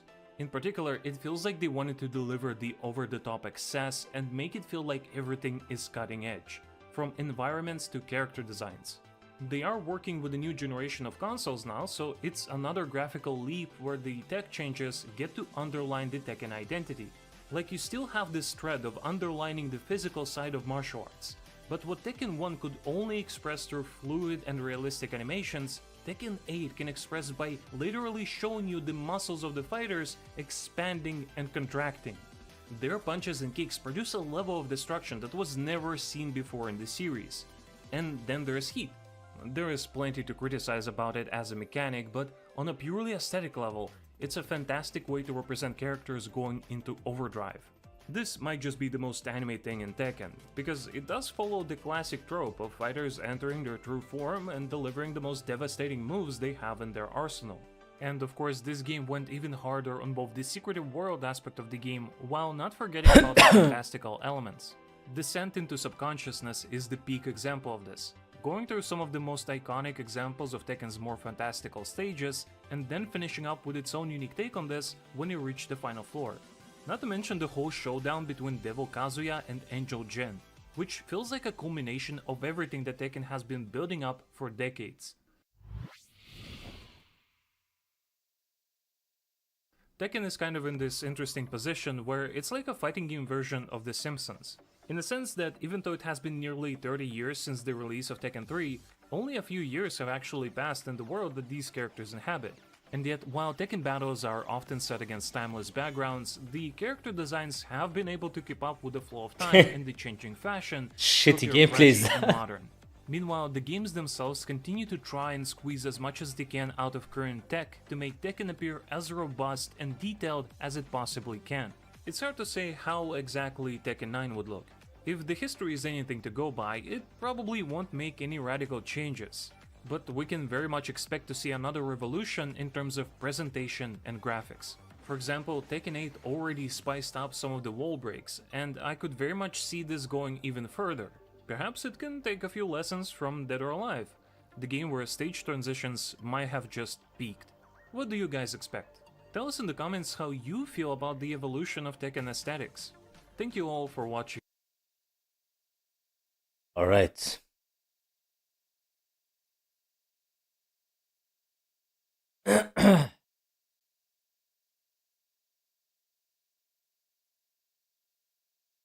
Are you ready?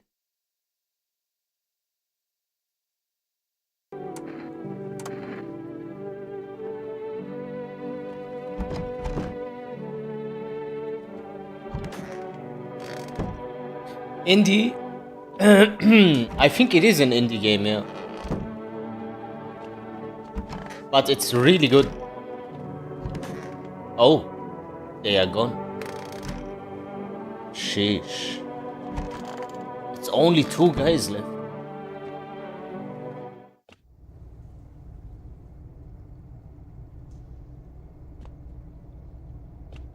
It's looking really dog shit, I ain't gonna lie to you. We have to log in.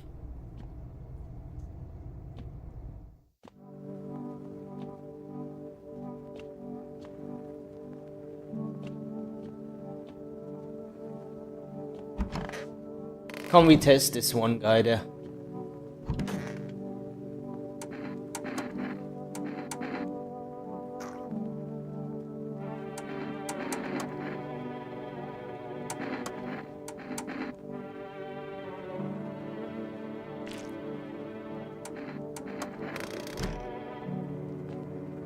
He's fine.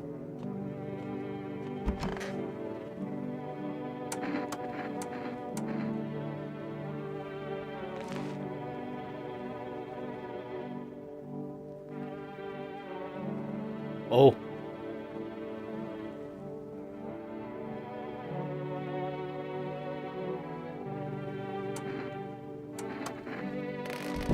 Oh. Are you sick? Yeah, a little bit. How did you notice?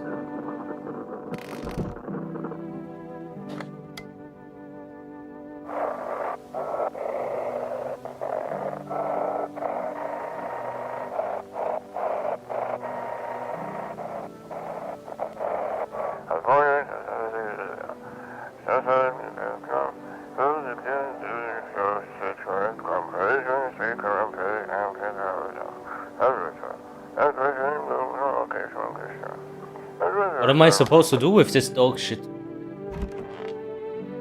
Can I take a mushroom?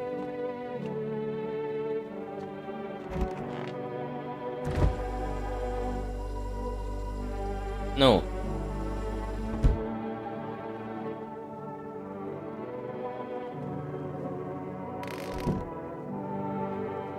W tier list? Thank you.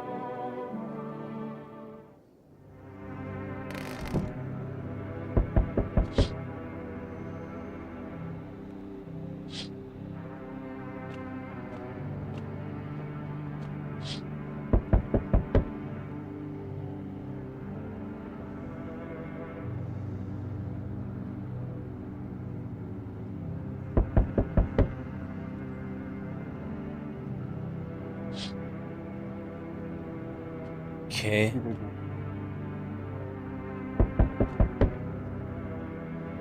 What was that weird noise?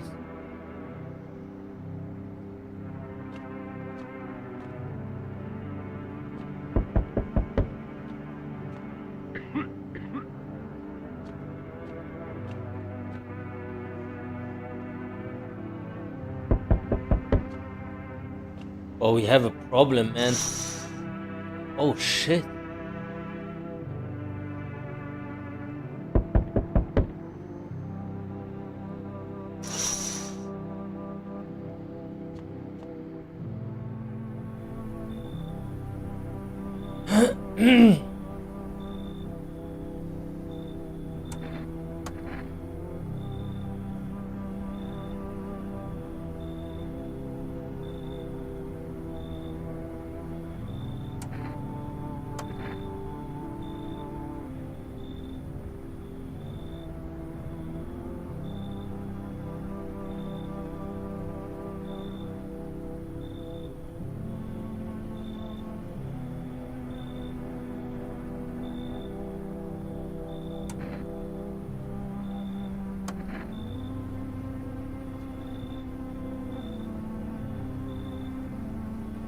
It's gonna be hard to spot.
The thing is, the more people I have in...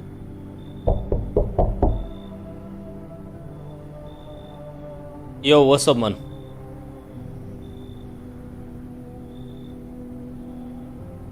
A girl in a poncho with purple hair.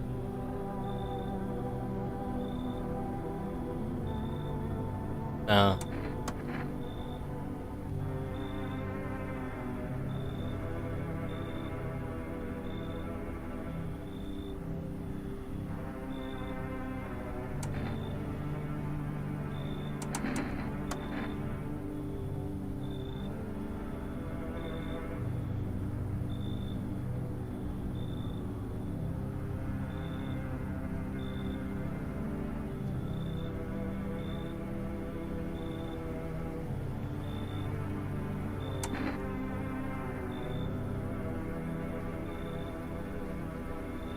That's really the last guy.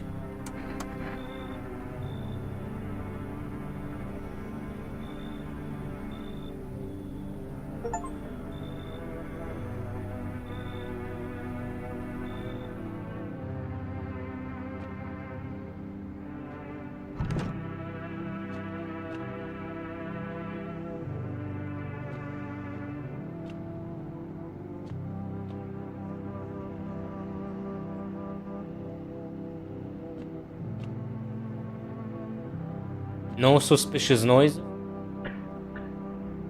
Let's see who dies this night. Yep. Okay, there's a visitor. It's the girl.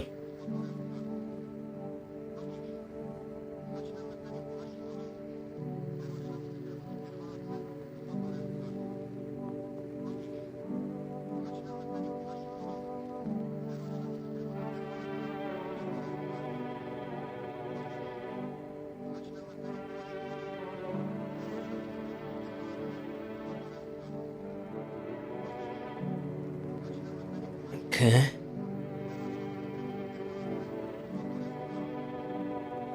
Rapid pupil movement. Let's see who died. He's fine. They are fine.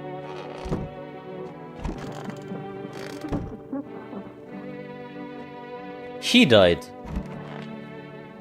What the hell?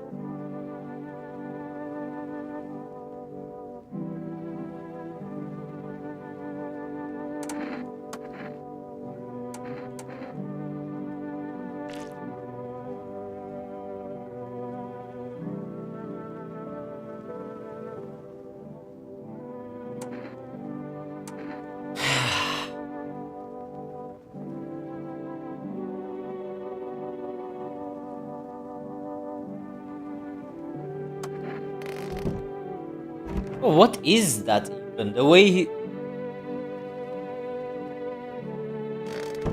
I don't know, man.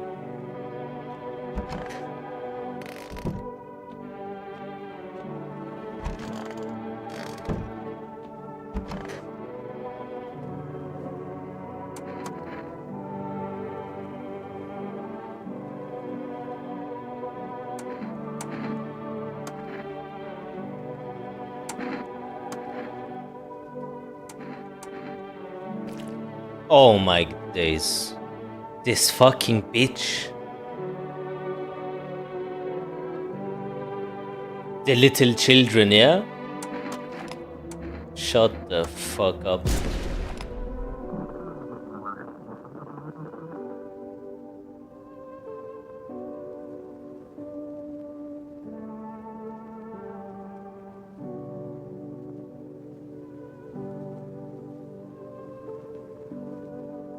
Huh?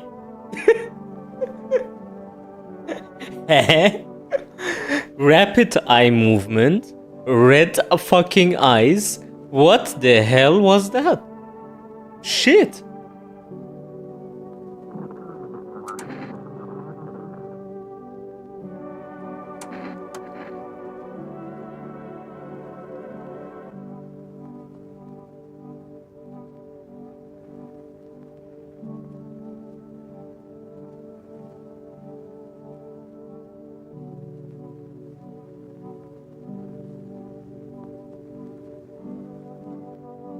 So who is the fucking killer?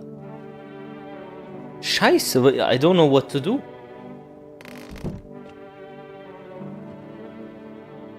Yo, I'm gonna make a lucky call, bro.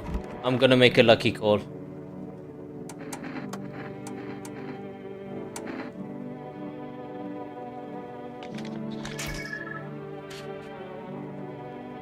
I'm gonna just do it, man.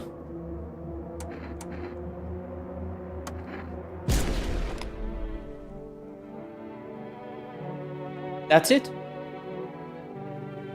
That's it? That's fucking it.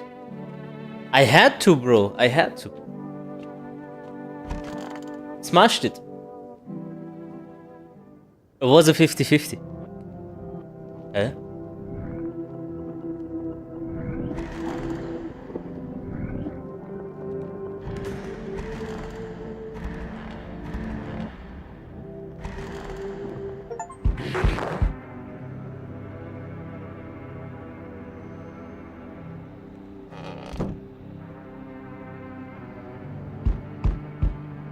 What the?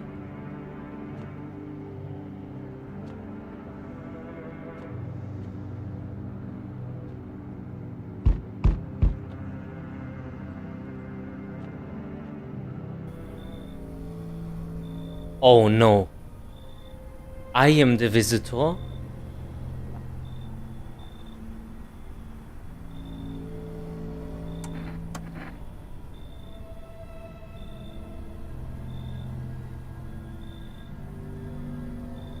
He's gonna test me.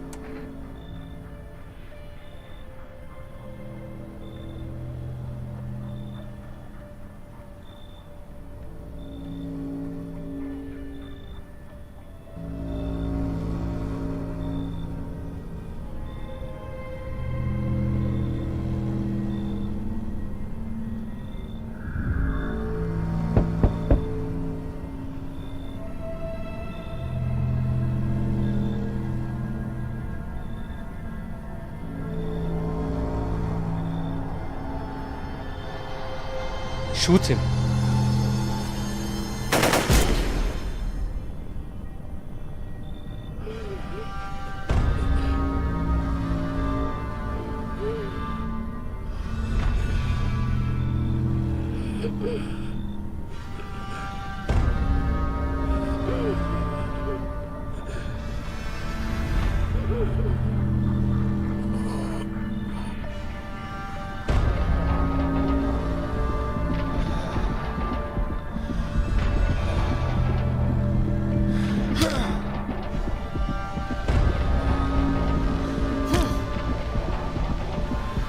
Mossad ending.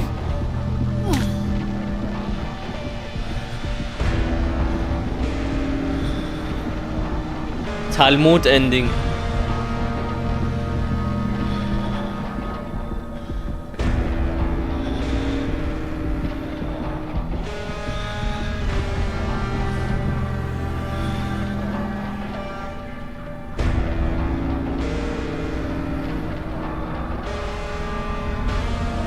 What the fuck?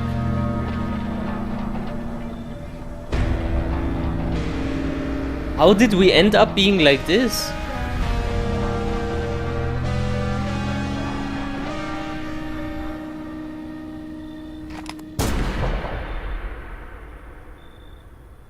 Well, that was a bad ending, bro.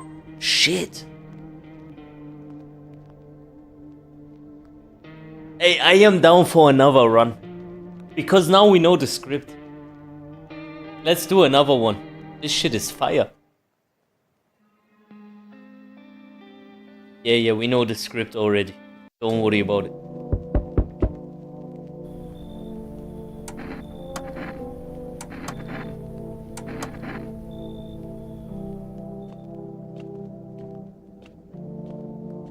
Bro, this is heavy. Let's see what happens in this run. Should have checked yourself. Yeah, I guess I didn't suspect myself.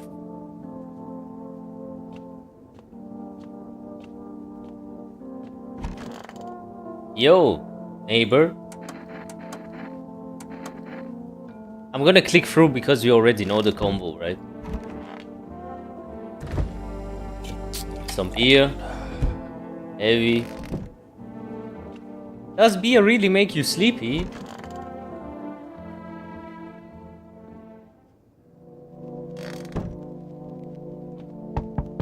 Okay, look through the windows.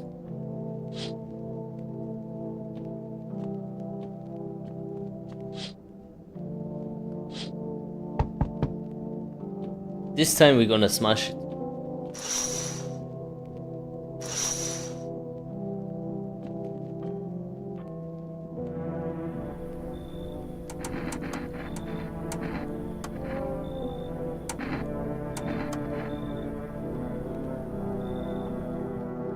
Alright.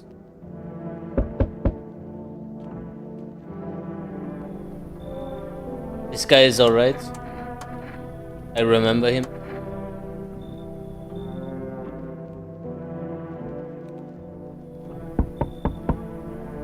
This bitch is not alright.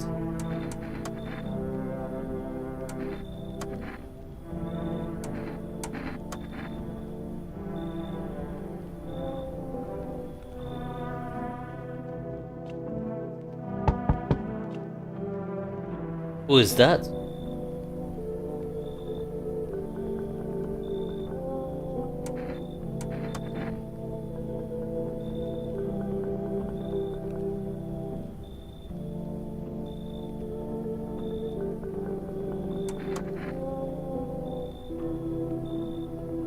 Oh, they are randomized.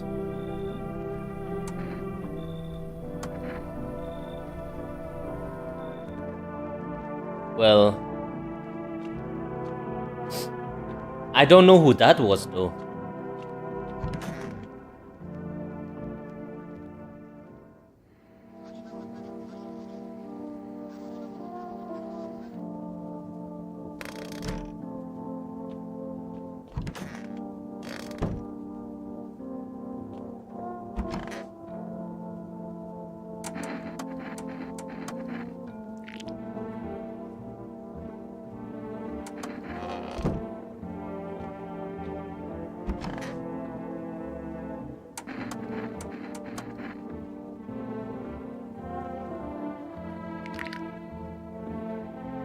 They are white, but they are not perfect.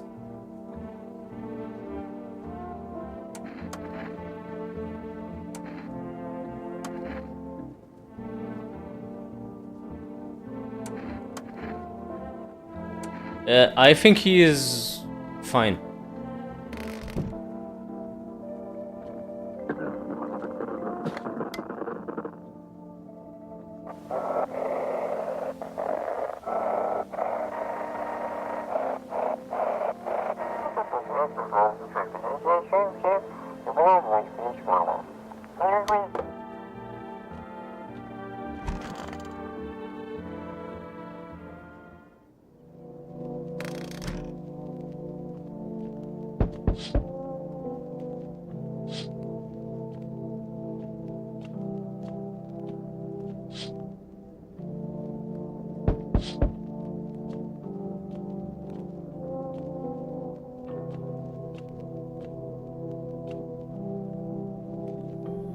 Oh.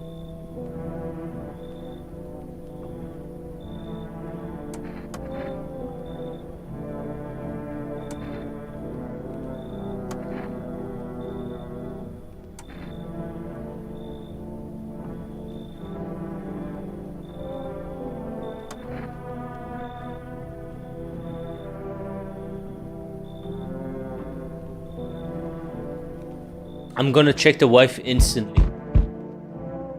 Who the fuck is that?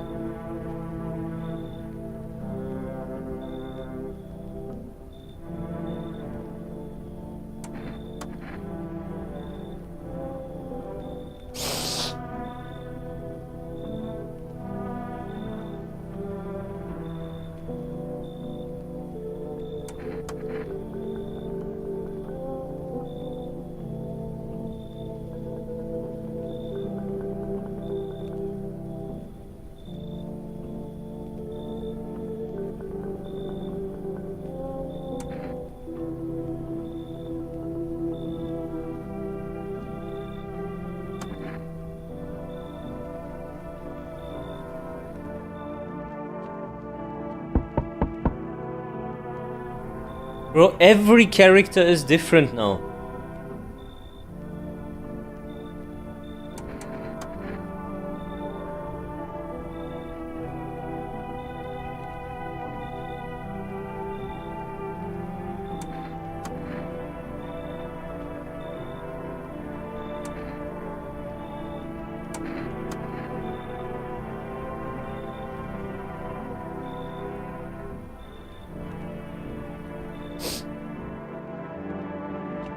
We can't handle that many people.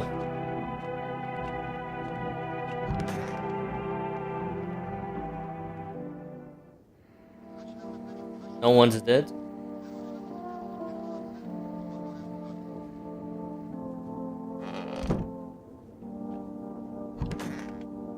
He's okay.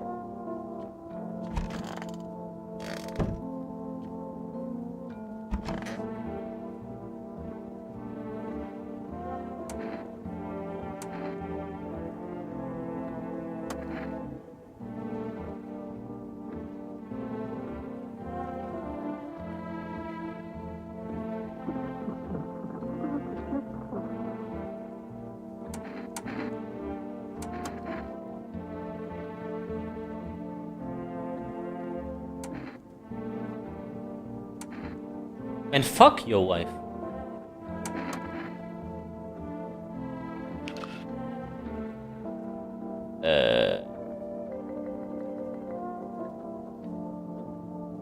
What?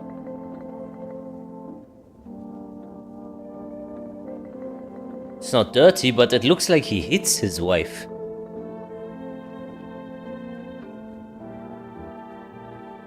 Yeah, I think he beats her.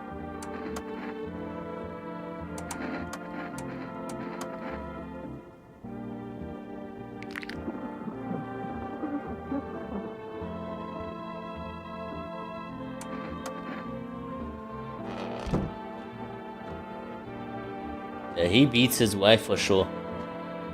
What is that? Oh. I can't save the game now?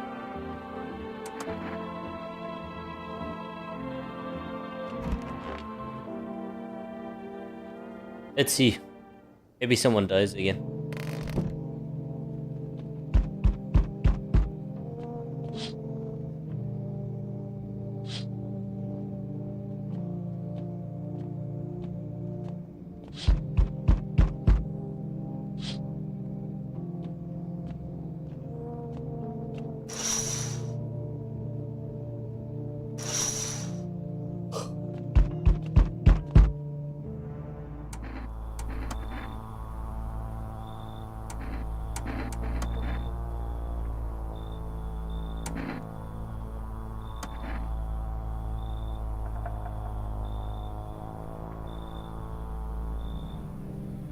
By the way, Medus, I got to take an Emperor with Kazuya. It took me 2 months.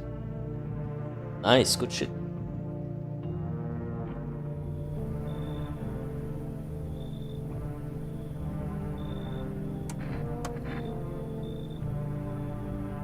I don't like this guy.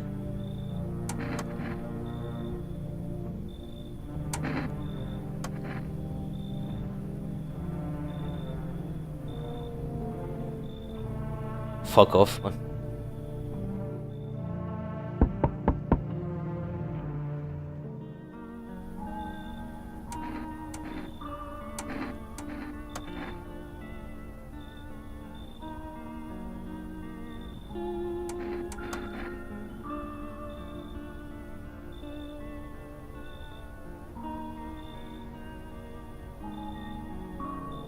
Okay, the cat must enter, we remember that.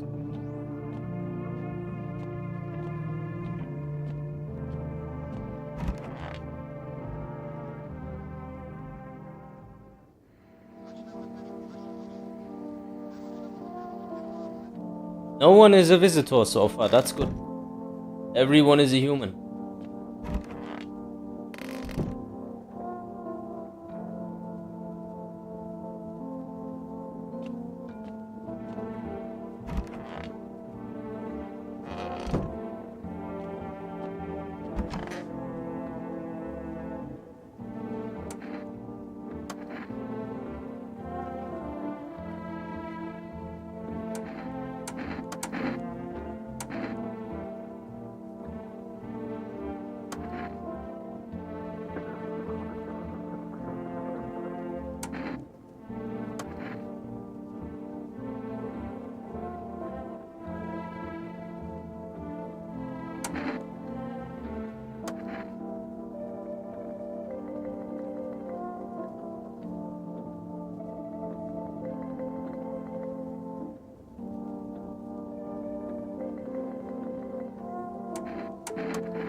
Seems alright. I got work, yeah.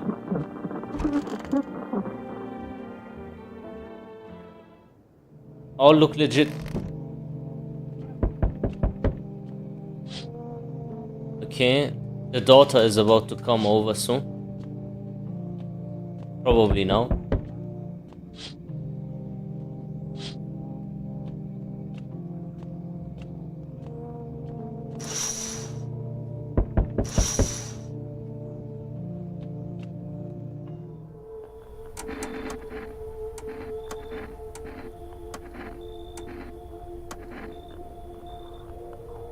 Okay.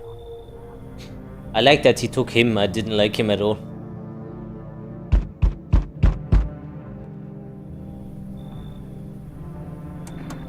I remember this guy. I didn't like him either, but let's give him a try.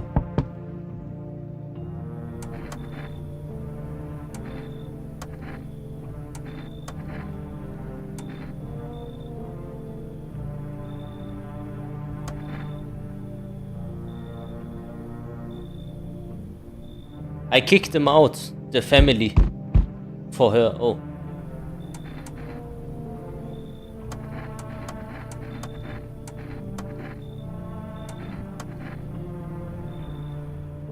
Alright, the kitty is in.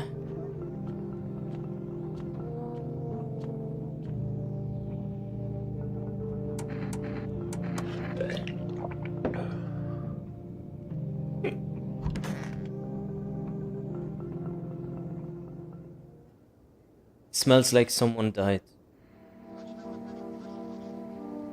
Who is it?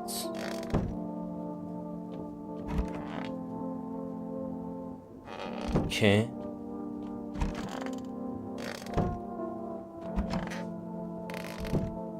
It's probably that bitch.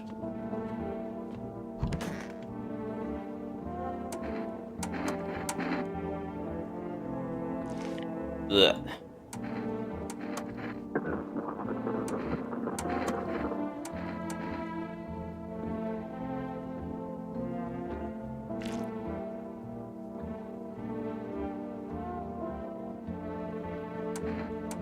Hmm.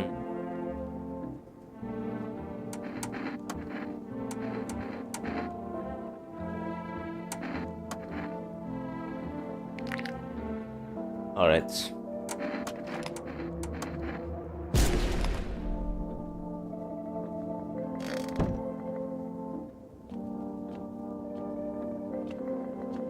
That was enough. Quick thing.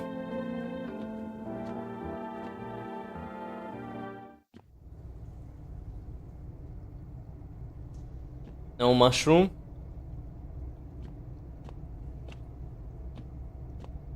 What do we do with that mushroom?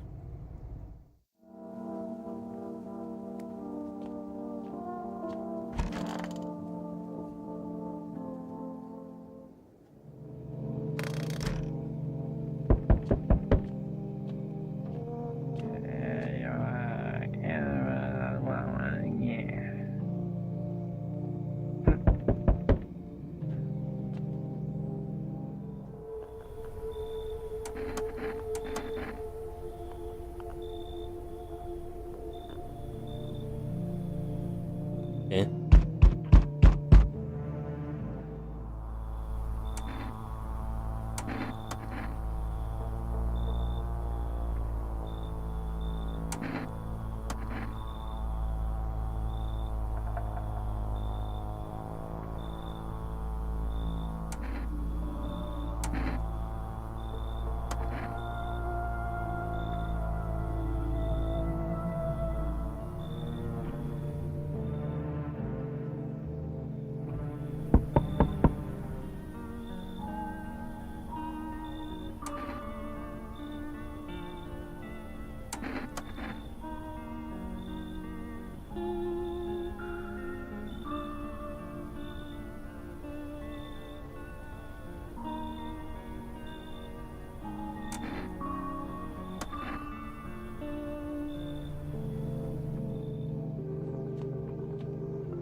We have a lot of new characters in this run.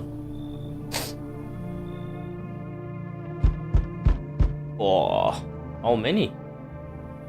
Hello there, human. What are you? How lucky we are to witness the humanity's final judgment. The earth is being cleansed of sin.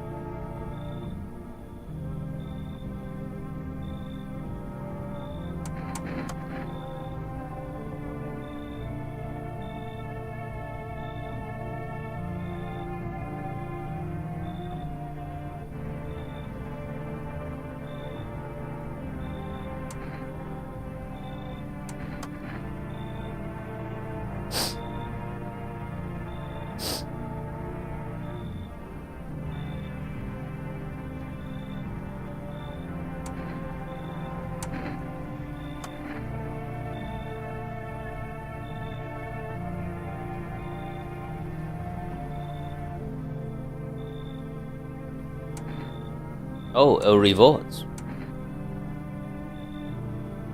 Okay.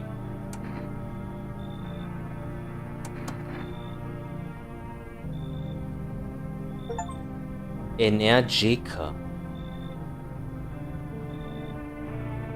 Energica. What is that? What did he give us?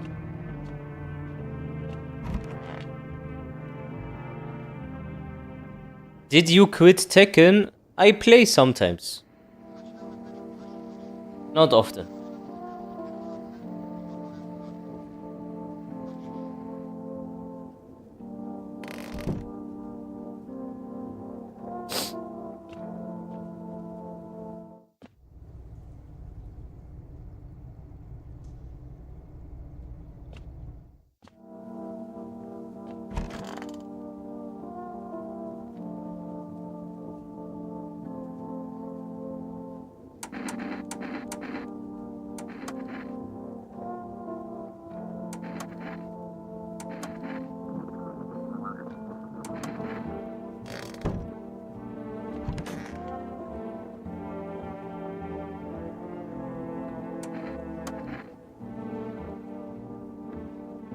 Okay, he will have dirty hands.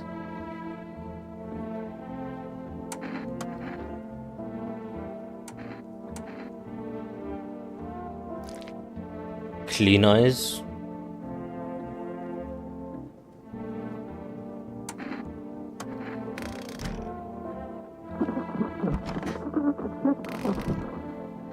Where's that little fella?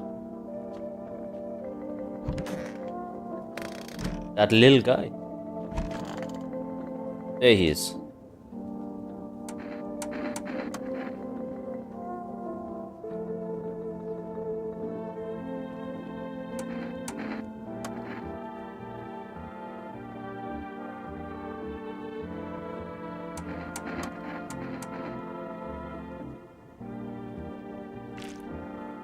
Okay, sus.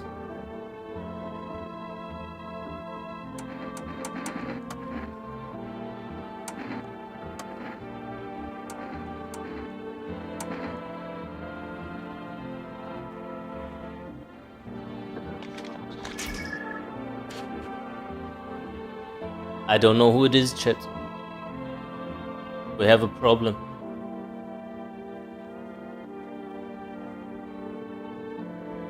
I don't know who it is. I don't know what he gave me.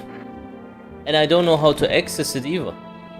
Because I don't have like a inventory.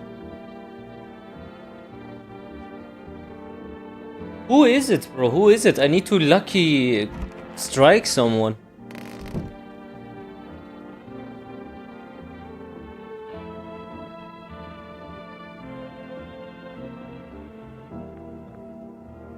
I just lucky strike him. Eh? Why can I not? I can only hand over a notice. Why is that? That's weird. Him also?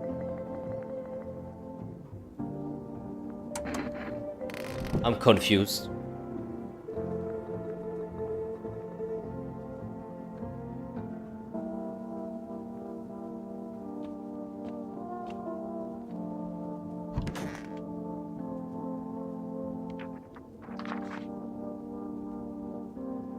Can I now do it? I cannot kill anyone.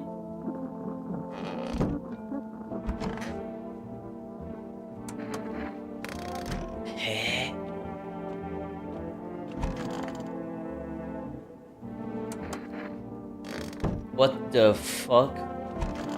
That is new. That is new. So I need energy for shooting. Since when?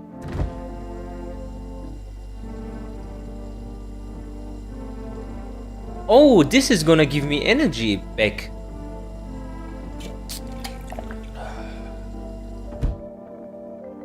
Uh-huh.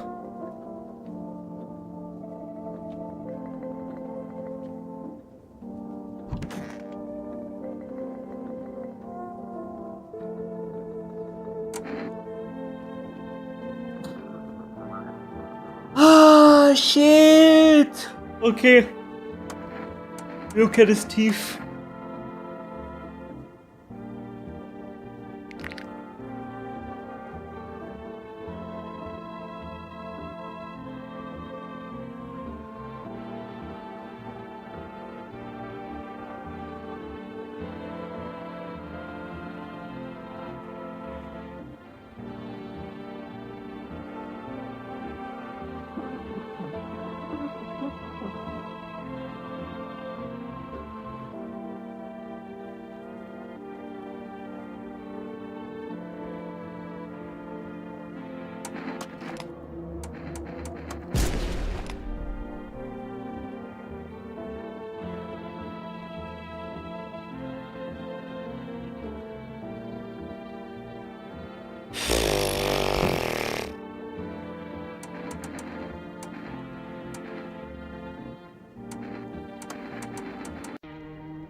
Trick 17.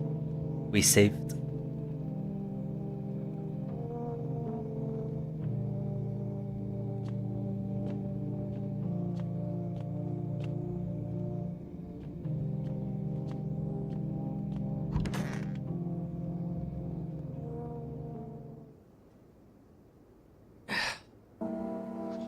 Okay, one more try. I know I can pick it up.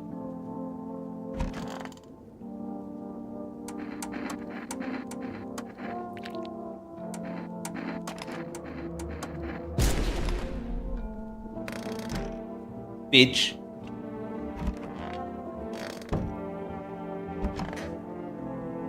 You're gonna survive it this time, I promise.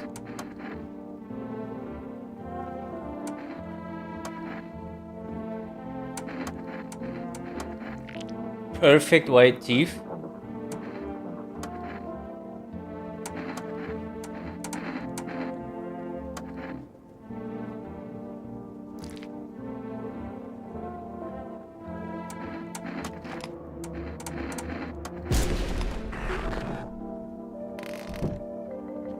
Quick thing.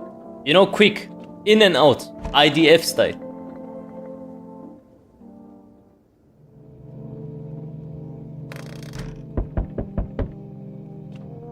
Mossad, bro. Mossad.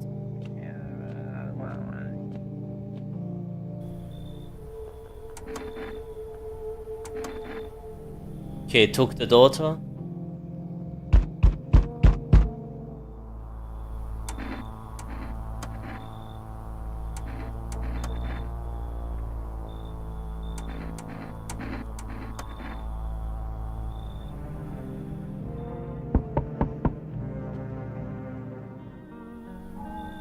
Yeah, the cat. Yeah.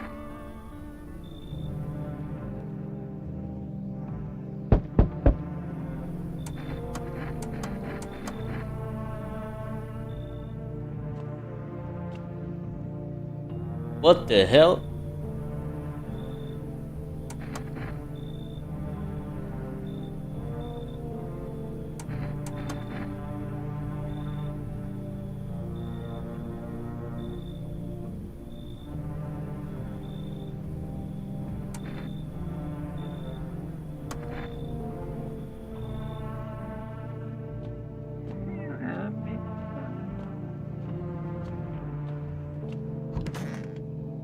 Please, no one died. Yes! Everyone is a human.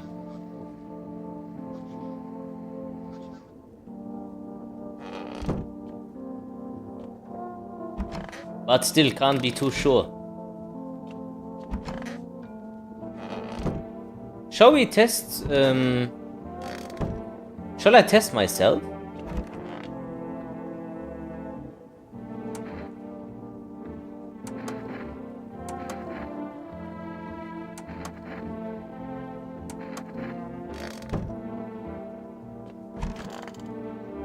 The fuck is he doing?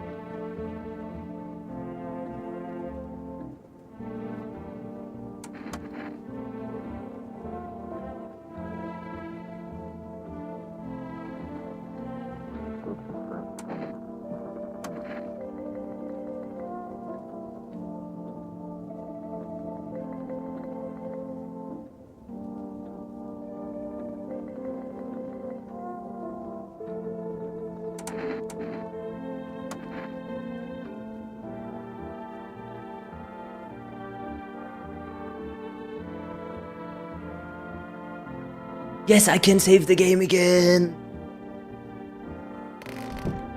Let's go.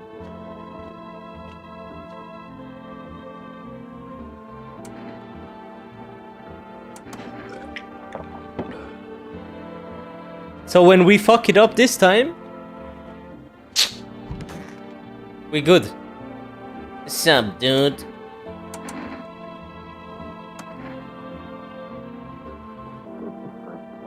Okay, let's check this.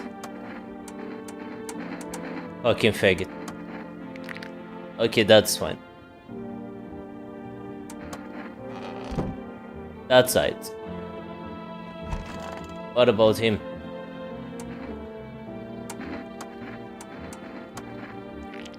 Oh. Yeah, that's okay. Wait, let me check one more thing.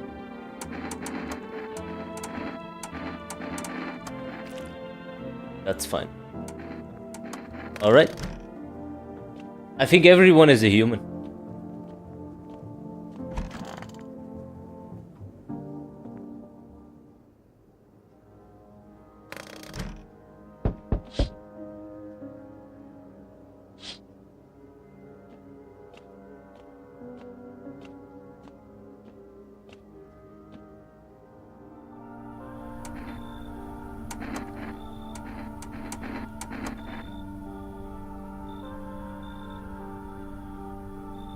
Book of Smiles.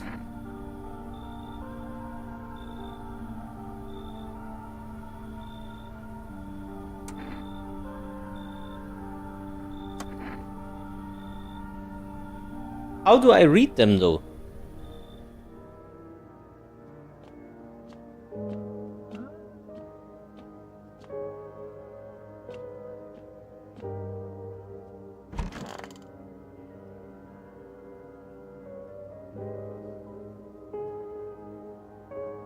This is, I guess, one page.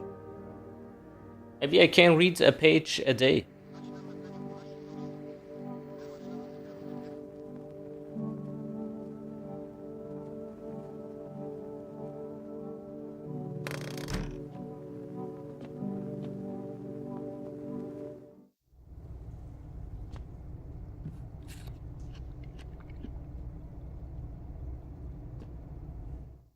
So I have the mushroom now. But what can I do with it?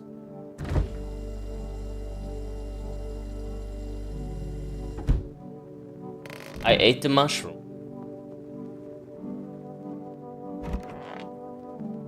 What was the point of eating it?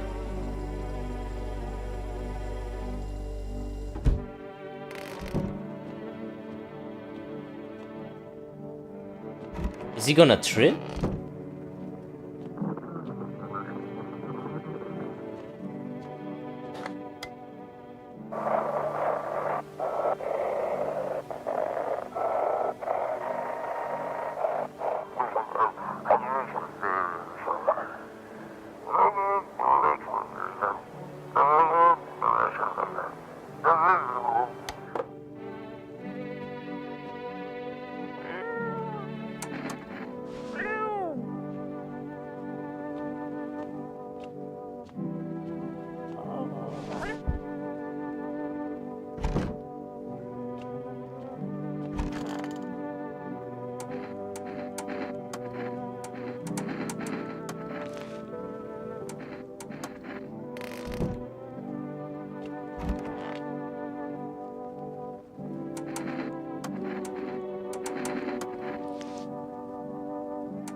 I think this guy is...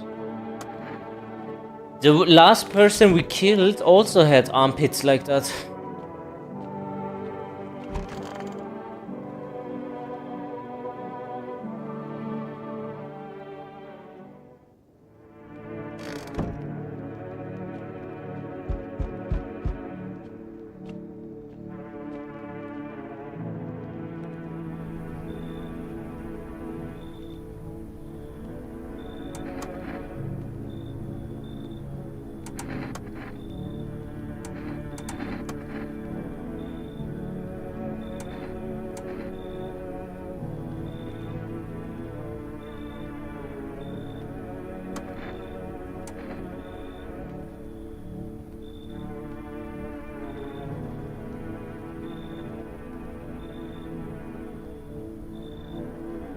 Who does he want to kick out?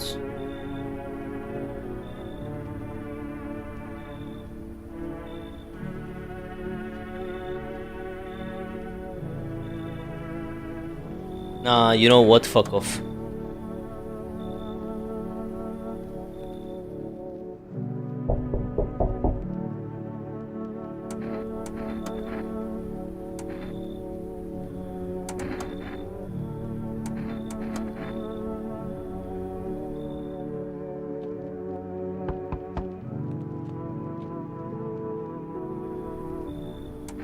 Poor guy, last time I killed him. But this time I let him in.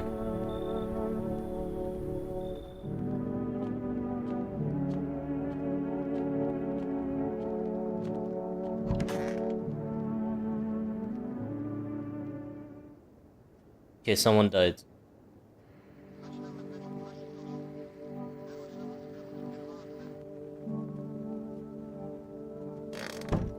Who died?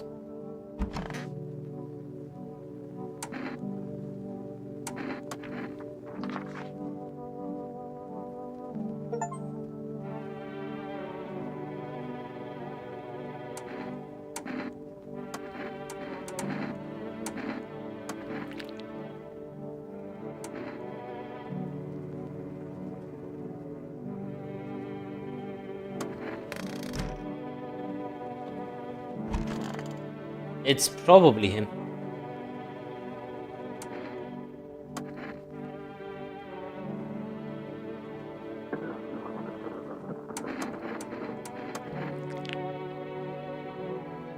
Pretty perfect.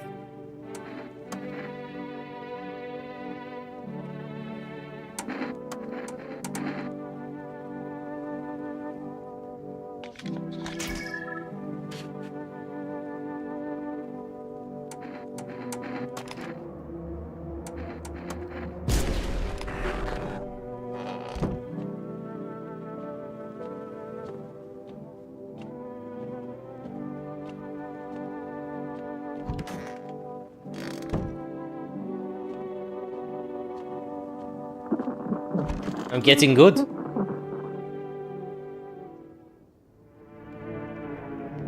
No hesitation.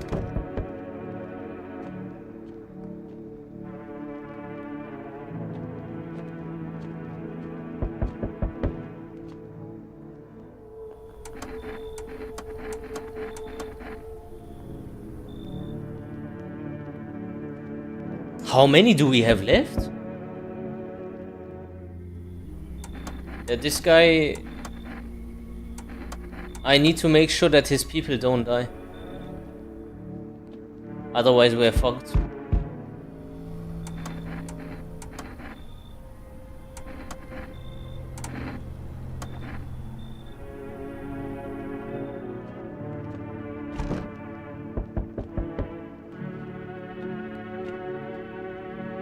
What the hell? That is a Jew.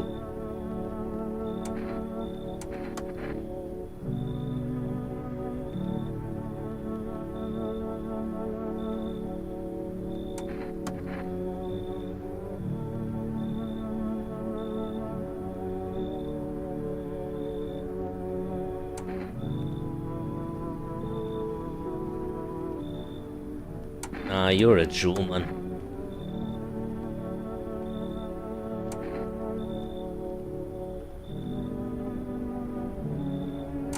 I don't take bribes from Jews, man. Of course the Jew is gonna bribe us. Of course. He's Ben Shapiro.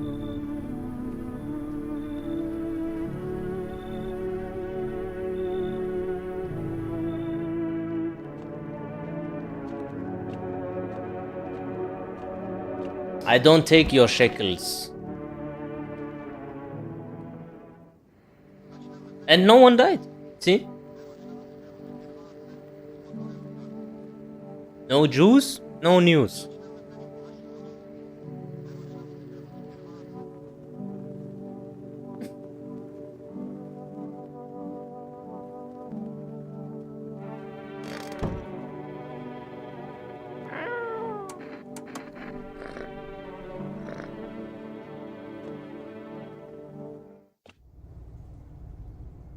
How can you tell? Tell what? If someone is Jewish, they have rat-like features.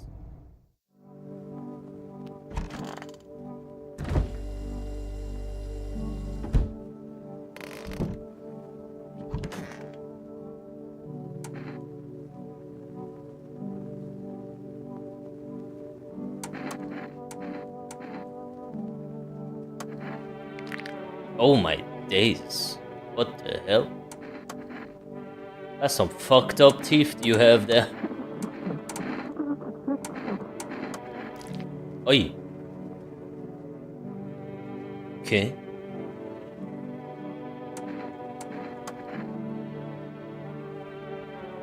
Oh, there's multiple ones I can click on.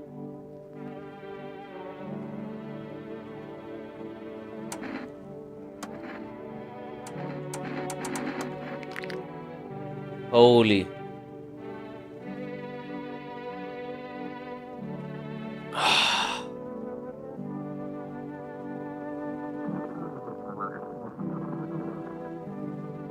And this is a rough 50-50.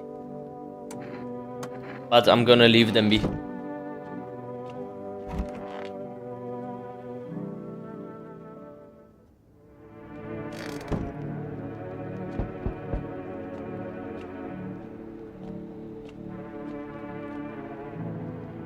Greetings, my boy.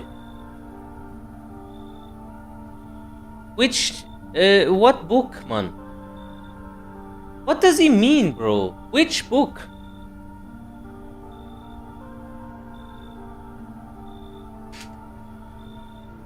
Fuck.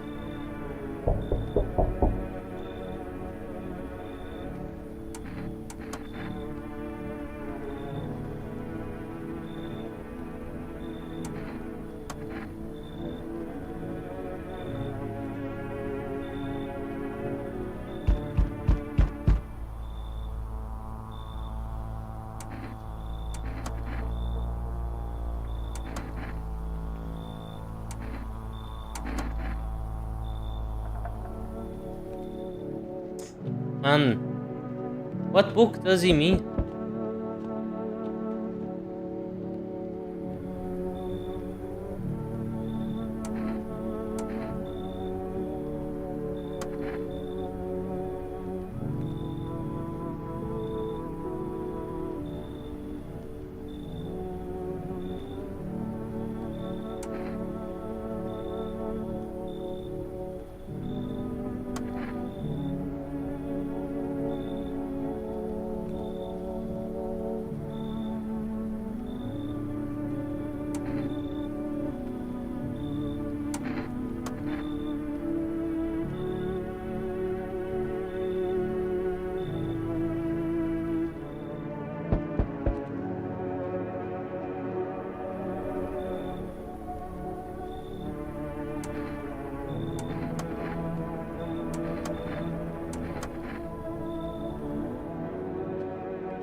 If someone is going to be dead tomorrow, we fucked up again.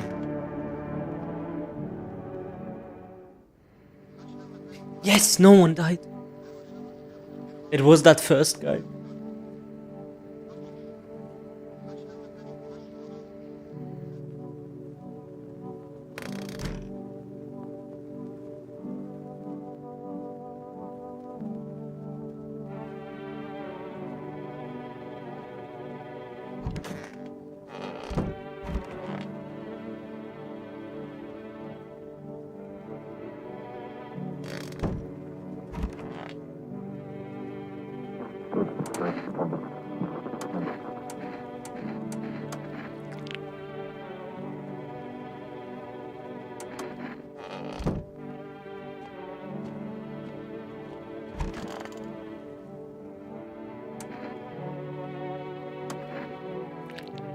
Wow.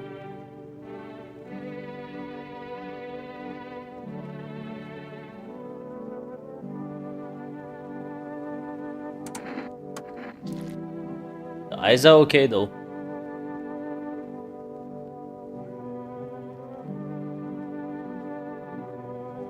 I think we are okay.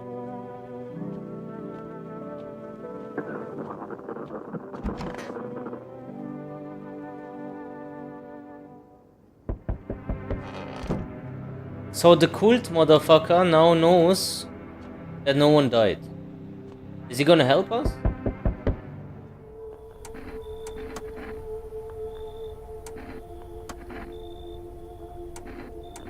Wait a minute, if he takes two and the cult guy takes those other guys, then I'm alone. Houston, I think we have a problem. I need to let someone in.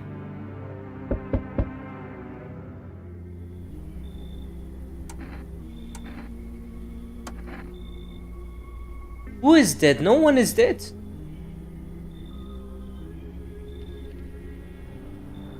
What is he talking about?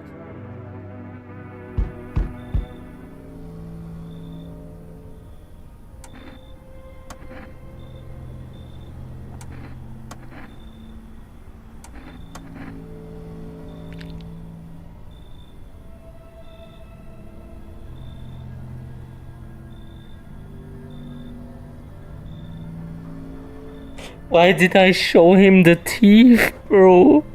When I saw the teeth myself, I thought I'm a visitor.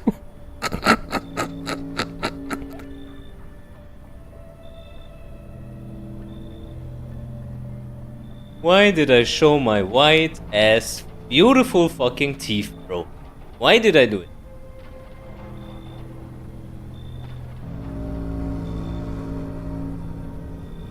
Wait. We need to Alt F4 this joint. Oh, this game, man.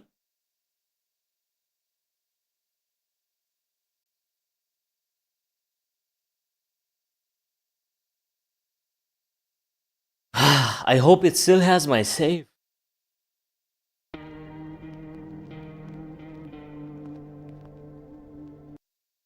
Yes.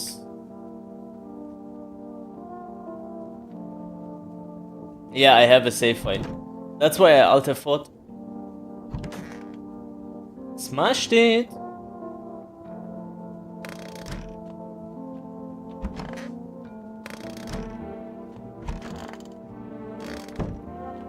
No one's here. That guy was alright. Those two are alright also.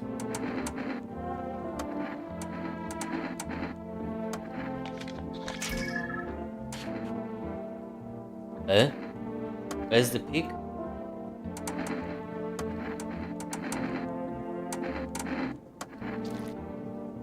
What? He's stoned. Okay, that guy is just stoned. His biggest fucking thing is just being high, like a kite. Test myself. Okay, the teeth is still white. Don't show the teeth. Show the eyes.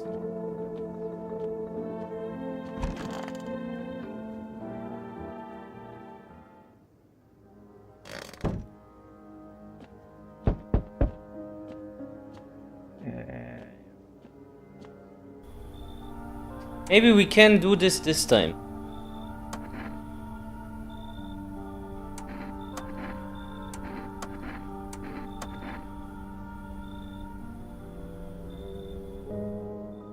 Book of Smiles. Book of Smiles. Does anyone know where I can find this?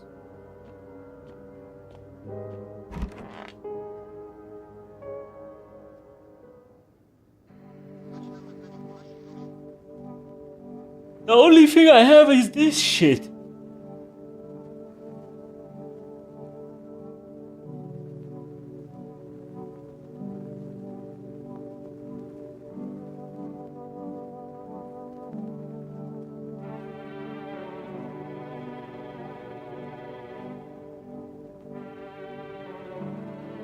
Ah, now I understand.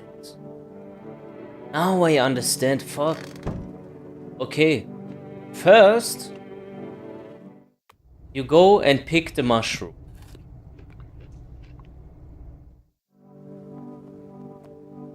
Yeah?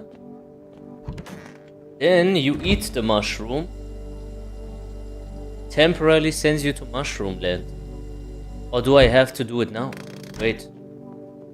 Let's read the clue again.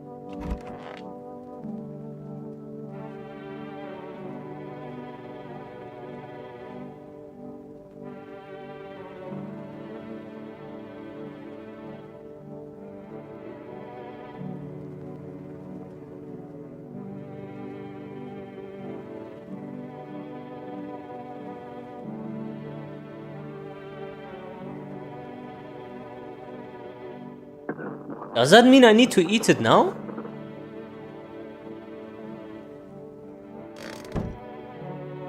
And there should be an apple here soon. I don't know if I should eat it now. Why should you eat it now? Yeah, when shall I eat it? When am I supposed to eat it?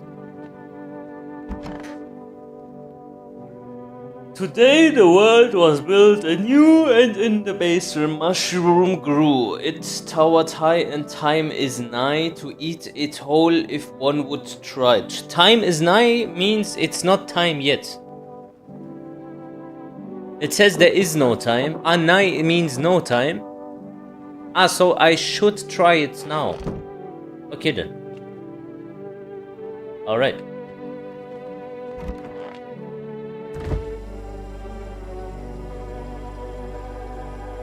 Okay. Drink beer.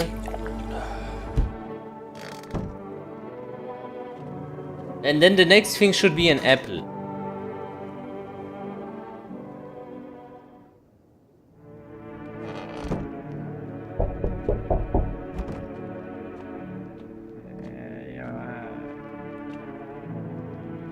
Eh?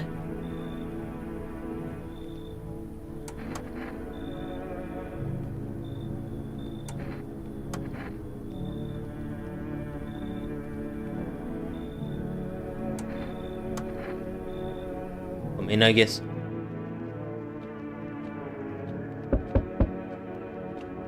No, he wasn't happy that I did all the clues. Only one of them or two. I need to do 3.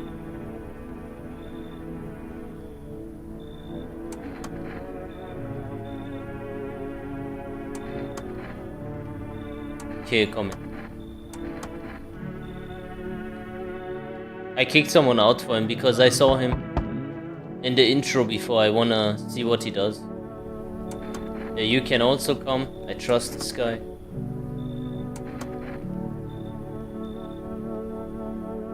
Yeah.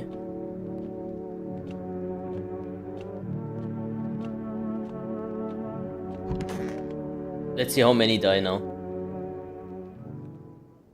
Yep, someone died.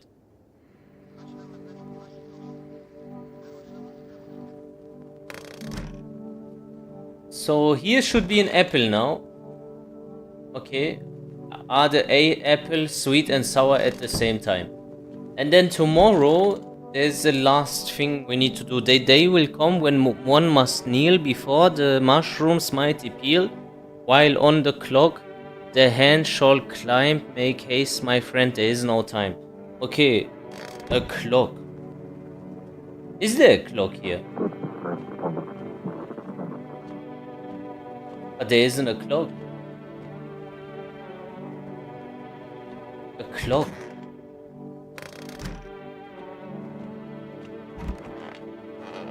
I don't see no clock.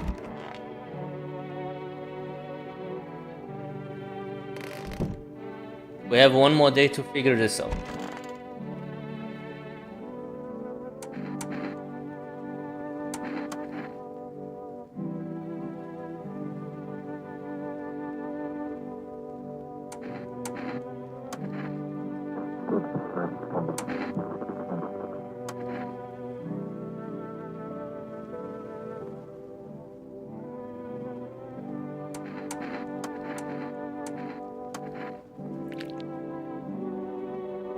Gold teeth.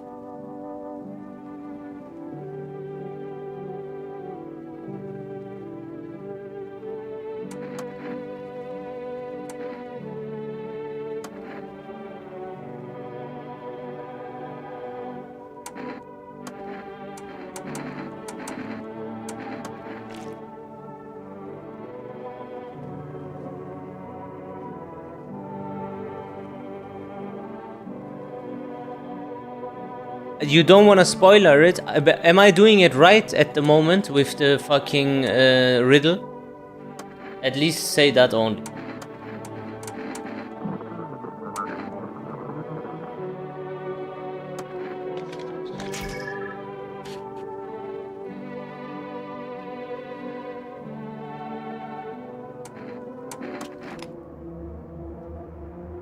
I think he is it.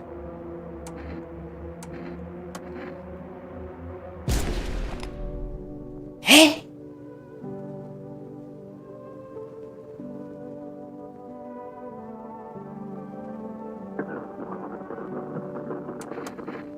Fuck!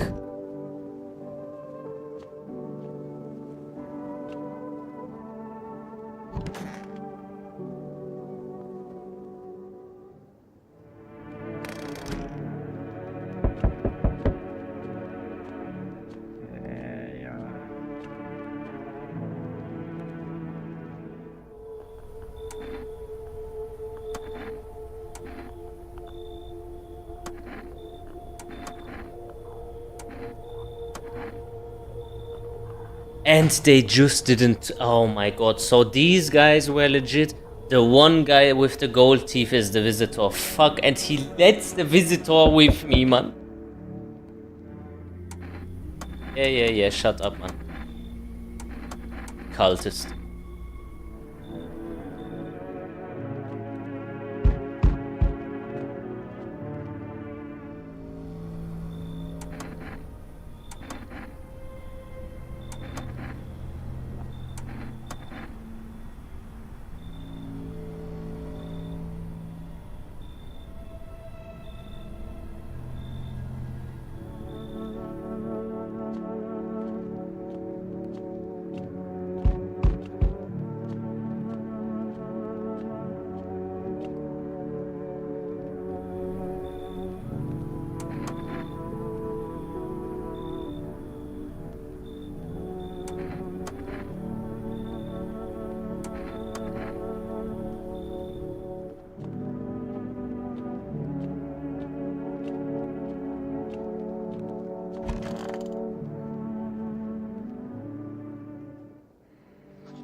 Okay, no one died.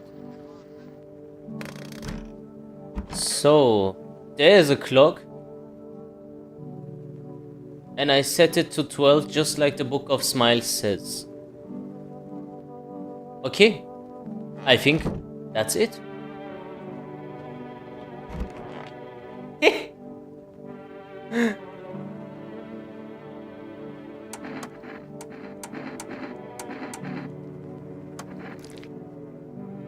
It's kind of red.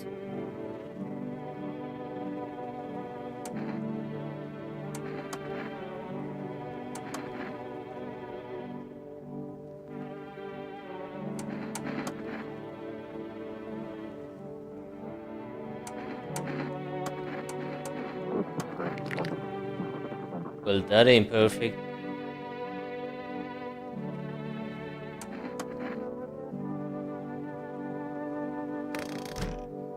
I already know I can show him my eyes. The eyes are okay.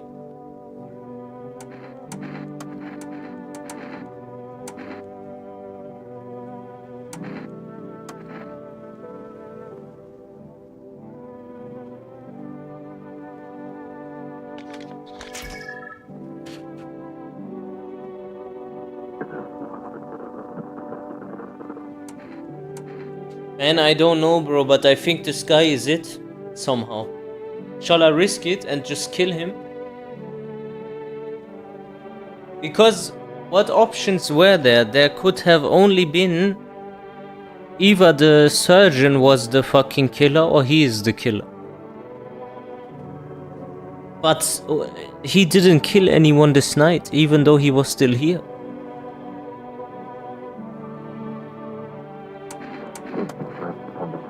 I checked his teeth, he has gold teeth. Some of his teeth are gold.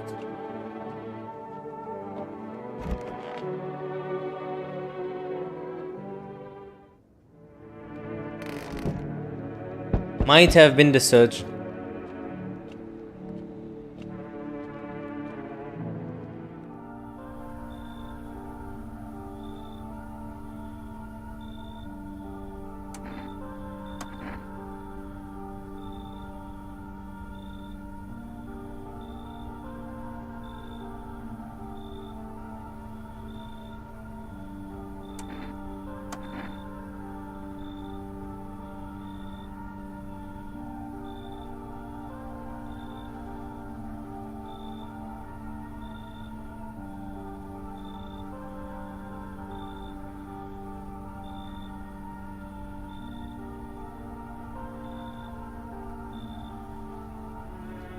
Okay, he's happy this time.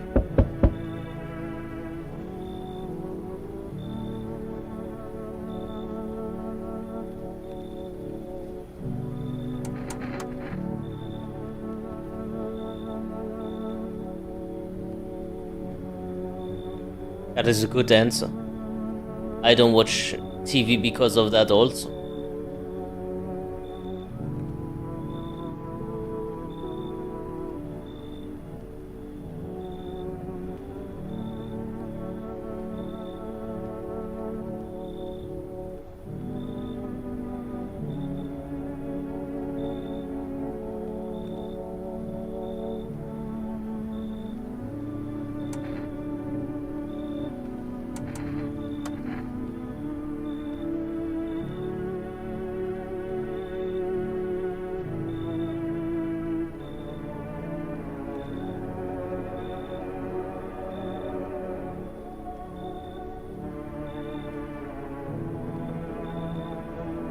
I don't know, man.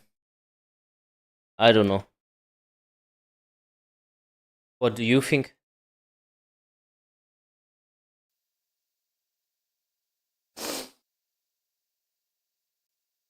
Oh,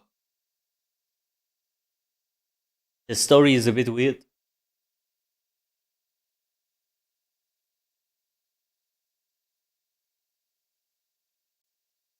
Okay, I'm gonna have a toilet break, and then I'm gonna be back.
All right.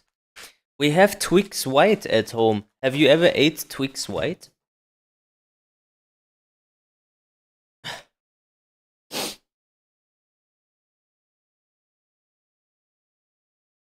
But this shitty fucking camera, man.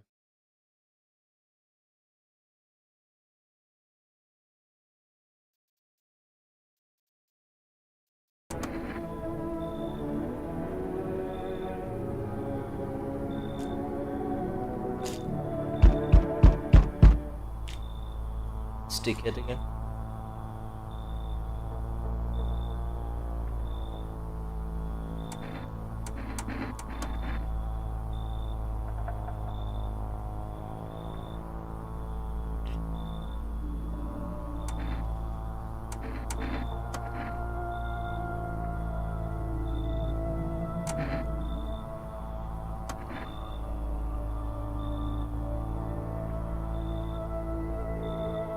What happens if I say I am alone?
And two are a liability.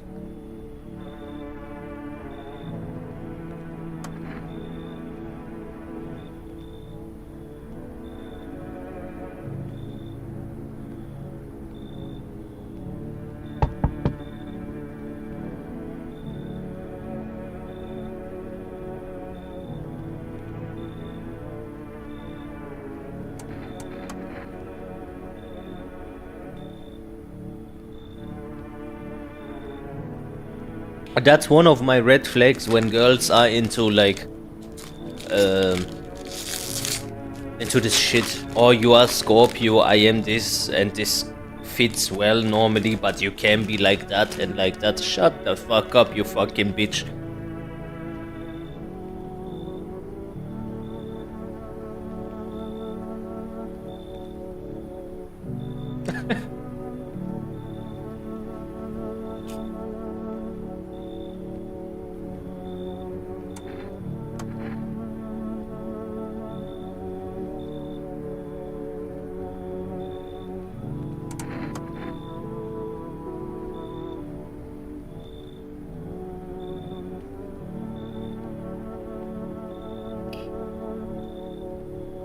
Spiritual, this fake spirituality, bro.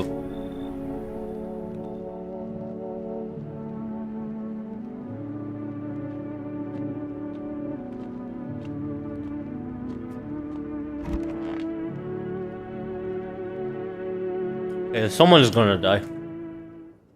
Yep. Either it's the bitches or the dude.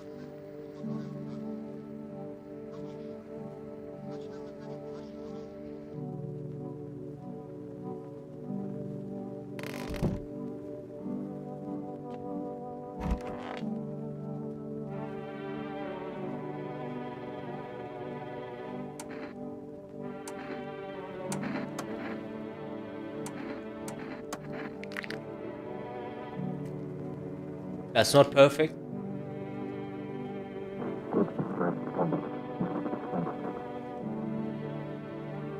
Your gums bleed.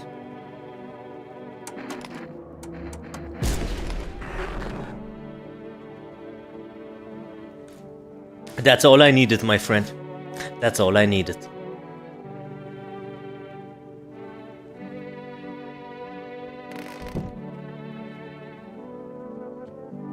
Smashed it. MVP. Most valuable player on the field.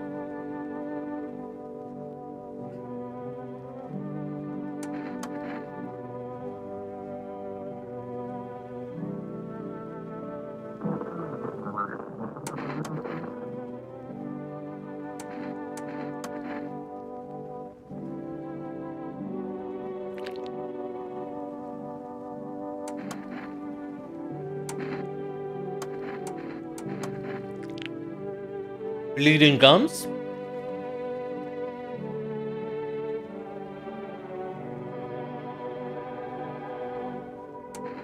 Was it enough for the last guy?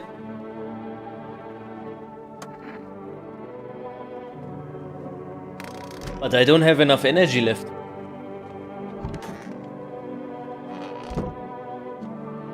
Okay, the next person that is gonna die is her. I'm gonna kill her.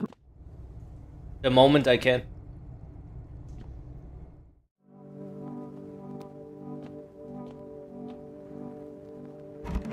Yeah, that's why I didn't shoot. I was like, well, bleeding gums. Bad sign.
Okay. Let's go to Mushroom Land. Are we gonna trip?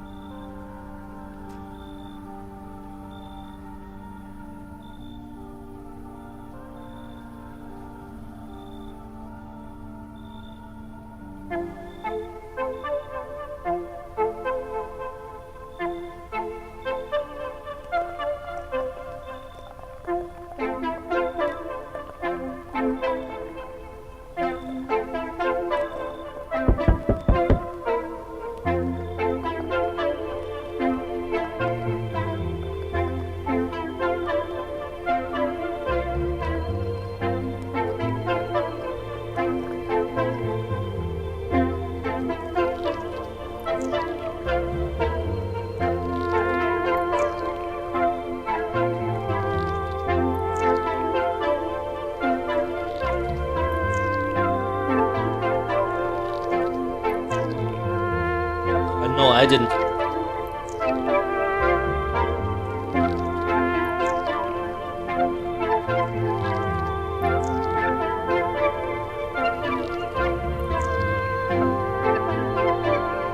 Fiddlesticks! He's talking about FDX.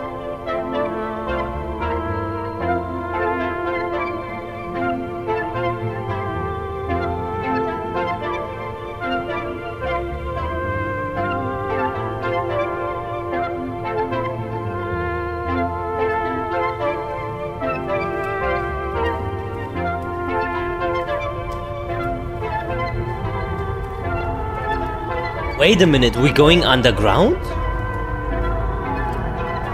Oh, that's dangerous.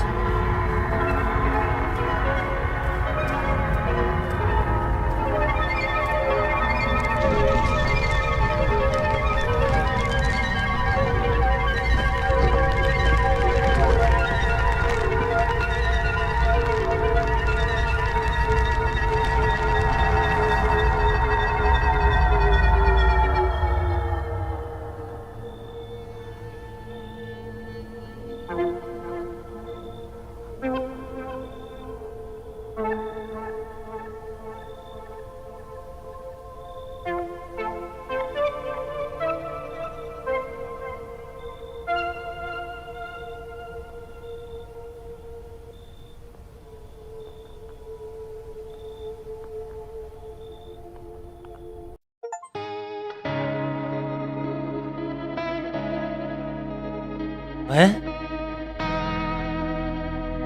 Bro, I am in the Jewish tunnels under NYC now with the Jews, man. Fuck. Is that a bad ending?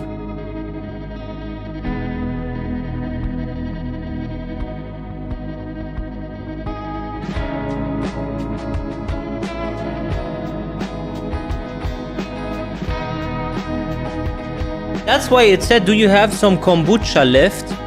Because you need to reload your save.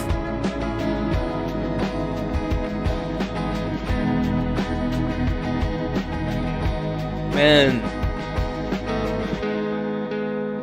Fuck you.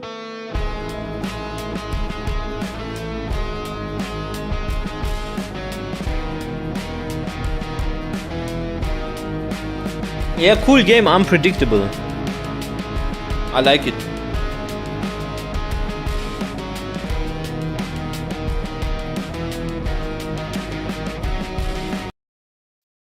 But I think this is it for today. We play next time again. No? Now we should do some... Either we start Tekken and we do some viewer lobbies. Or we do a conspiracy stream about Charlie Kirk, what came out about his wife. Bro, his wife is behind a child organization that is being accused of trafficking over 60,000 children in Romania. I didn't know that. Her parents are hardcore Zionists. I didn't know that either. Yeah, bro, the wife is just complete honeypot operation. Bro, the wife is insane. That's why she didn't sound authentic at his funeral, bro. It didn't sound authentic. She sounded like she didn't give a shit. She looks more happy than ever.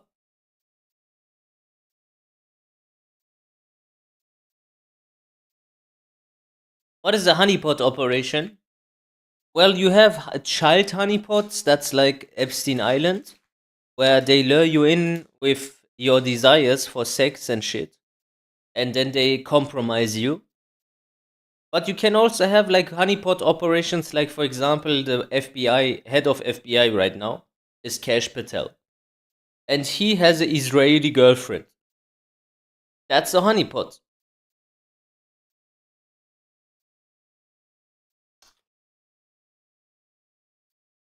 Simple, right?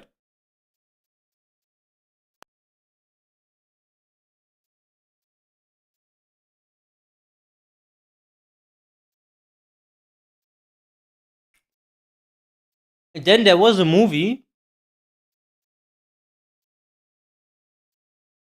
where they predicted Charlie Kirk's assassination. So detailed that the day of the assassination was the same day. The name of the guy is almost the same, Charlie Kirkland. The killer is called Robert, I think. Like the killer. You know, same like the killer.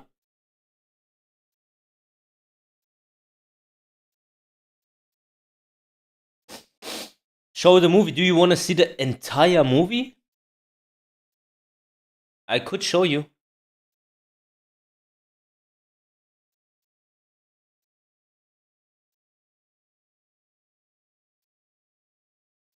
Just that scene. The scenes are all over the movie. It's not only one scene.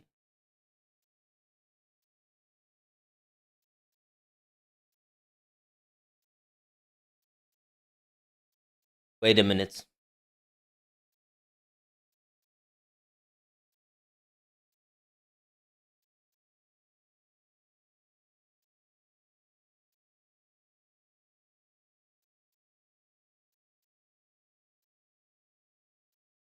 What is the movie about? An assassination.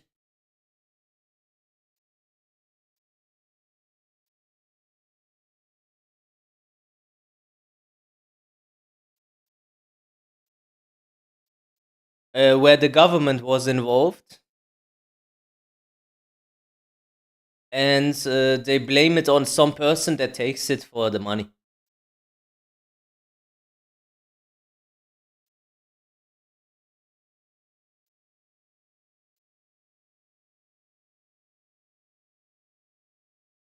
Let me update the stream title, then we'll go through it. You will be surprised.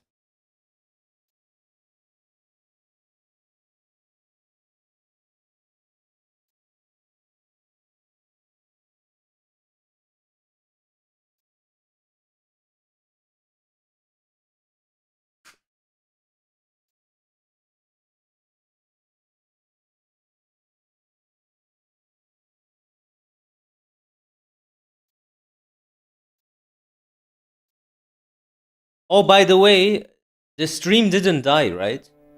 The stream did not die all day. So I am streaming here for several hours now. Stream didn't die. Nothing, right? Now let's see if the stream will die when we start to watch these things again, okay? Just let's see. Would be weird.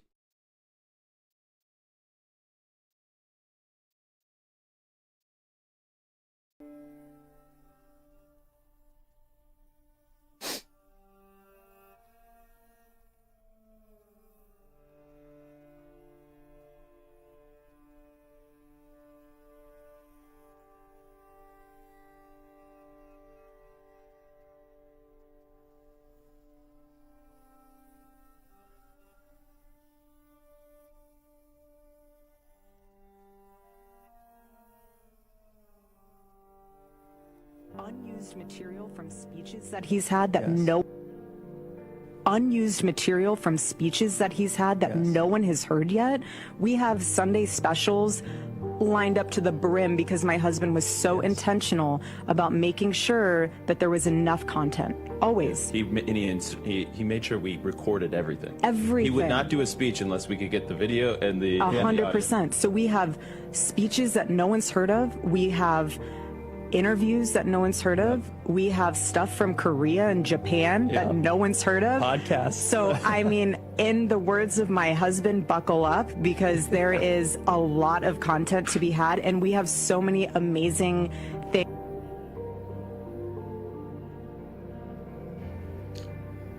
Bro, she looks the happiest she's ever been in her life. Legit. She is so happy that I can't even... How do you become so happy even? Like, can you help? In comparison to her, I have depression. Things down the pipeline that we are working on currently that will unveil in due time. I am so excited. Yeah. And so what the hell? That will unveil in due time. I am so excited. Yeah. And so, and by the way, those are things Charlie himself that he wanted. He wanted.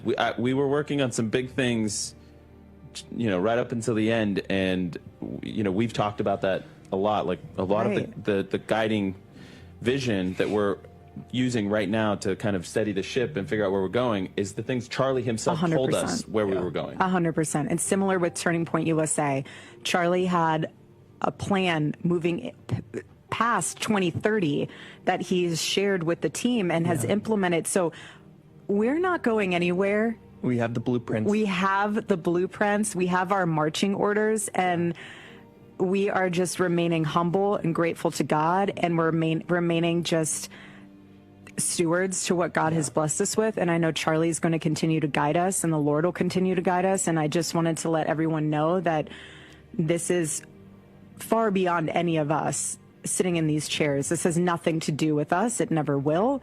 The glory all to God on that front. And I just am excited.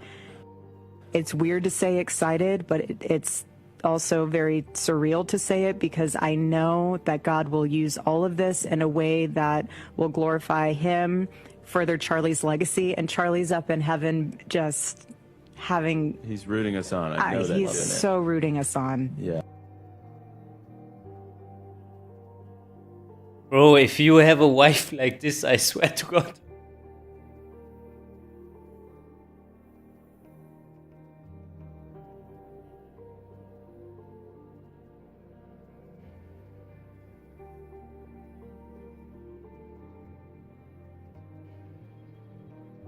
Charlie Kirk's replay. Is that the guy that was on the panel just now?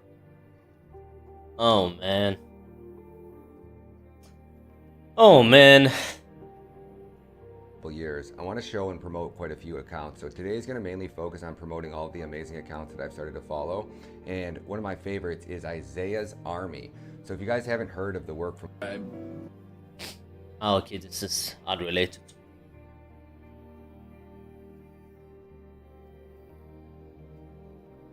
Going on right now across college campuses all over the country, specifically Yale and Columbia. They're getting shut down and overrun by these anti-Jew protesters, That is his replacement.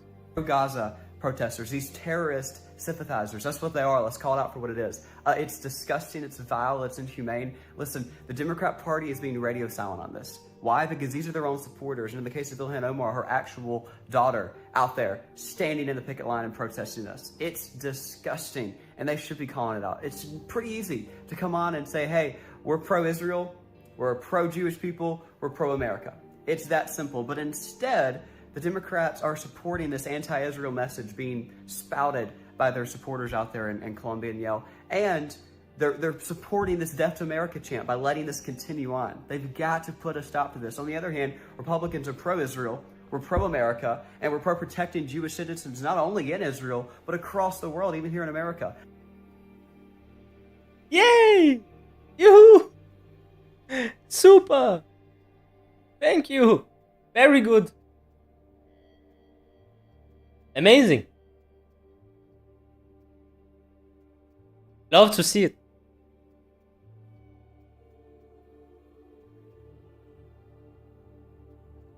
Republicans in Israel might have shot themselves in the foot with this Charlie Kirk thing, because Erica Kirk's story is coming out and the Republicans are freaking out over it. So if you don't know what's going on, Charlie Kirk's wife won Miss Arizona, a beauty pageant, when she was, I think, 17. She had never contested before. Someone just told her, hey, you could be a beauty pageant. And guess what company she worked for? Guess who she worked for as in the beauty pageant? Donald Trump.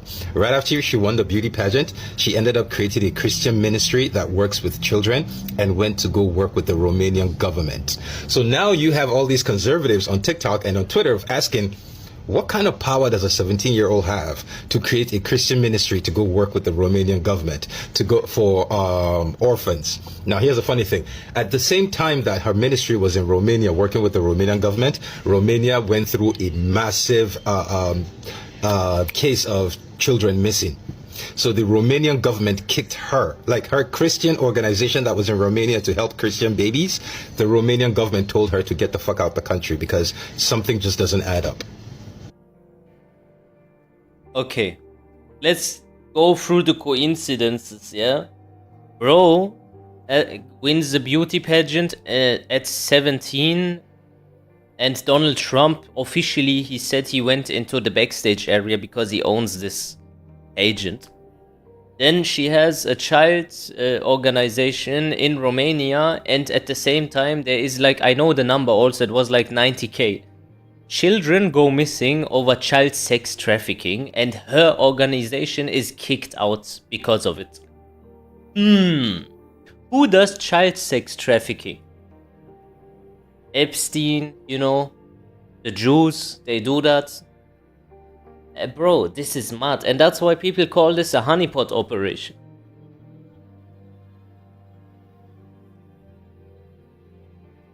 Insane.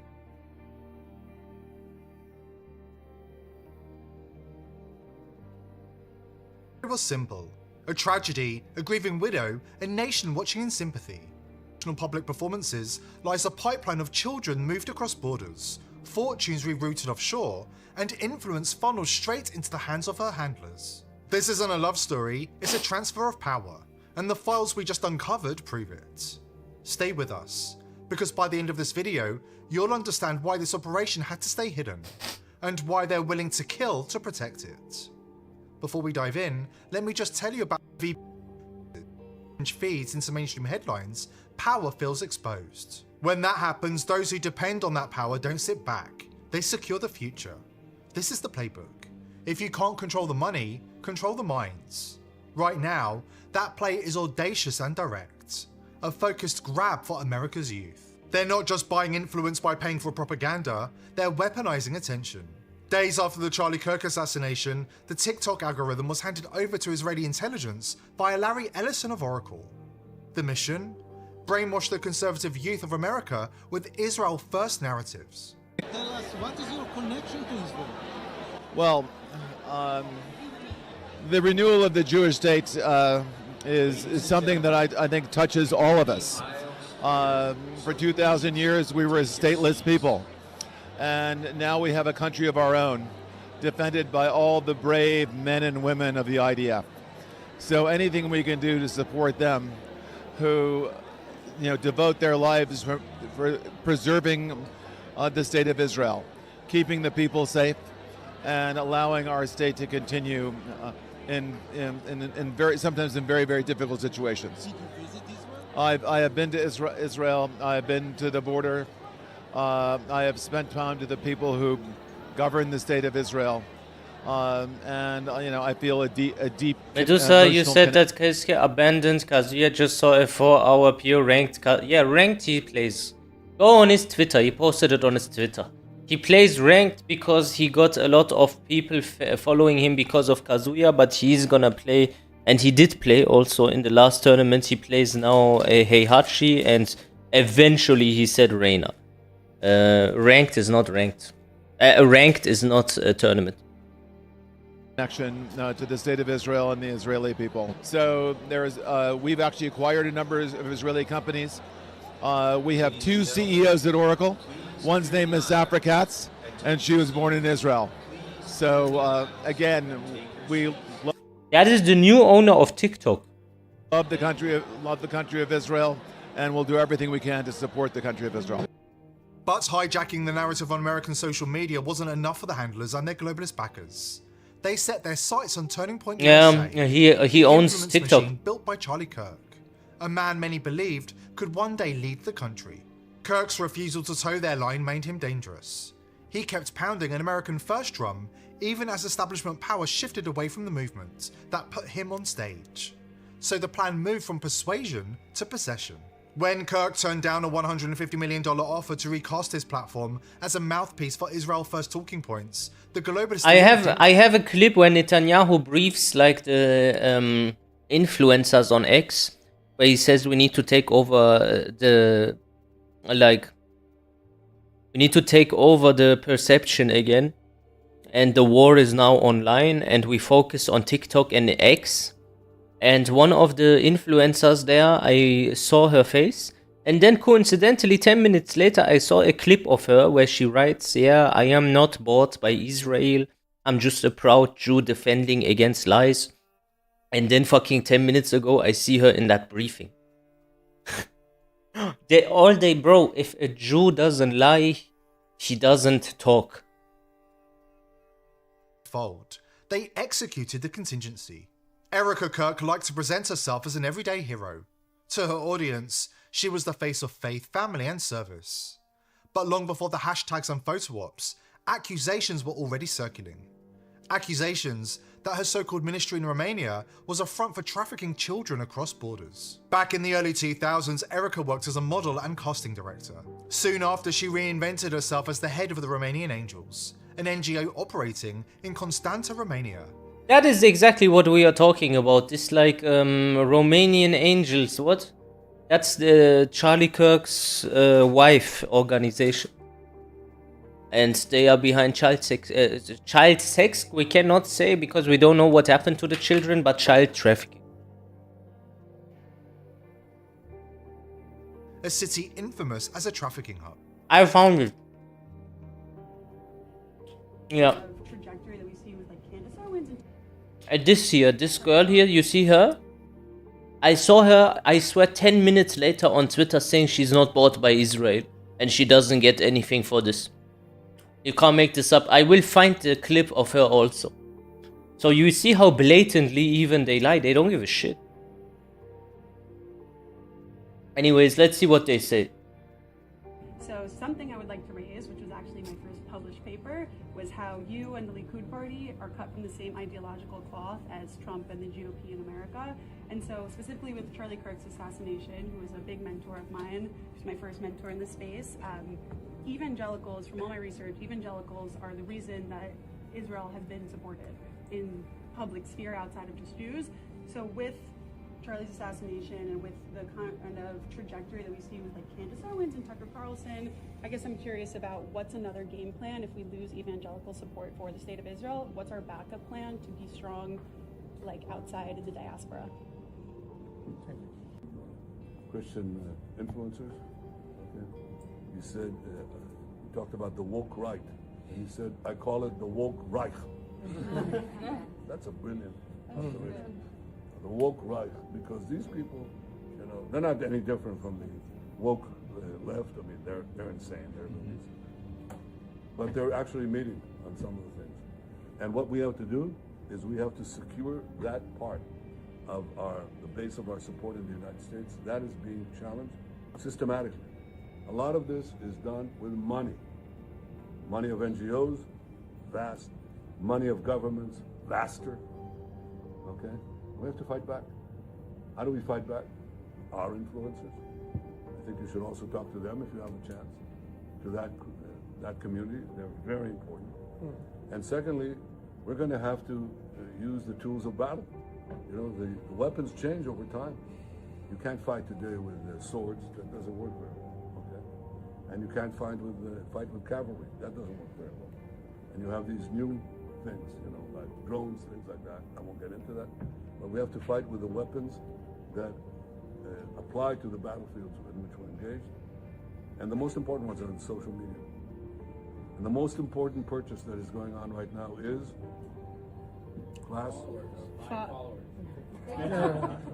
TikTok. TikTok, number one. Bro, they admit it. The thing is, when you say this, yeah, blah, conspiracy theory, bro, they admit it. Number one. And I hope it goes through because it can be consequential. And the other one, what's the other one that's most important? X. That's very good. And, you know, so we have to talk to Elon. He's not an enemy. He's a friend. We should talk to him. Now, if we can get those two things, we get a lot. And I could go on other things, but that's not the point right now. We have to fight the fight, okay?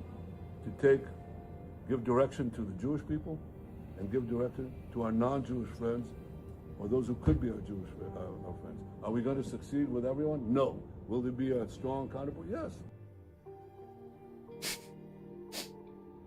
It's so mad, bro, how open this is. On paper, her group partnered with the US military and placed children into adoption. But locals told a different story. That kids were being taken, not protected, and funneled straight into networks supplying Israel and private islands with very young orphans. 2012 wins Miss Arizona competes in Miss USA, a pageant owned by ... Trump. Okay, want to know something really weird? So she had said in a podcast that she had never competed in pageants and had never done any modeling before until one day she receives an invitation in the mail to become a model and start doing pageants.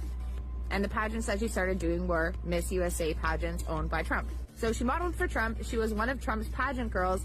But did you know that she was also a casting director at the same time that she was doing all of this stuff for Trump? Now, she doesn't specify on her website if she worked as a casting director for Trump, but around the time that she was claiming to be a casting director, she also owned a ministry that was working with the U.S. military in Romania. The area in Romania where she was operating this ministry had a bunch of locals accusing these evangelical ministries of kidnapping children and trafficking them out of the country. These children were being found in the UK, in Israel, and were also being sent to undisclosed.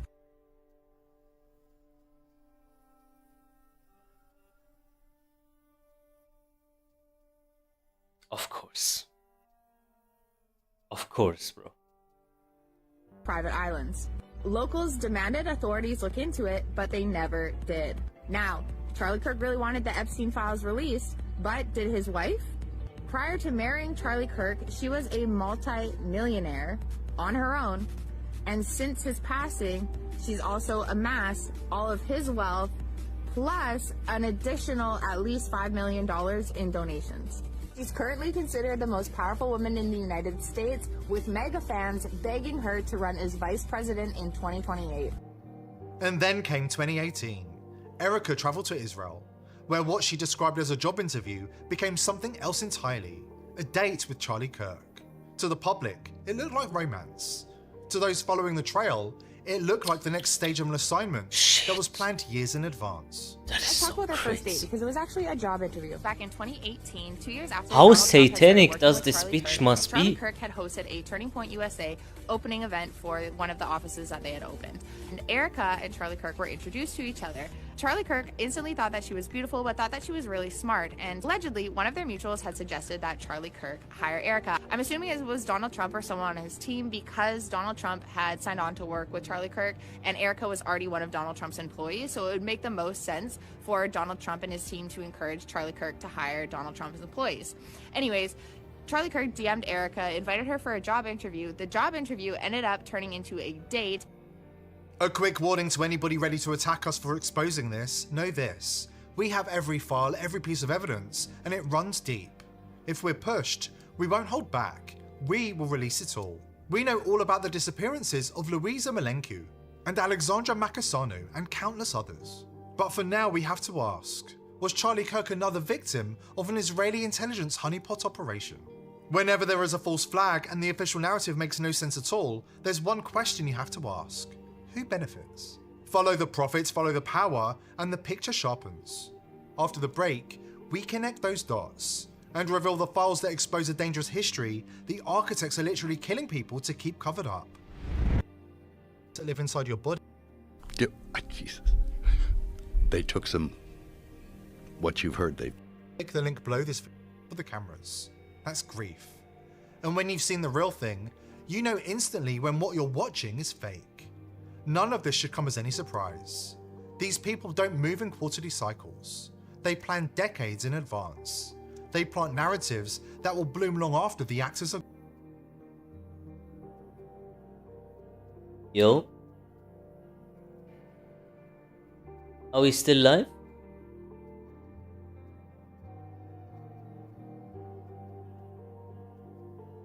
gone. And there's more than enough money to grease any operation. Last week, a 250-strong congressional shuttle arrived at the 50 States One Israel Summit, a blatant act of Israel First corruption. Then an insider's daughter blew the whistle and the ledger started to leak.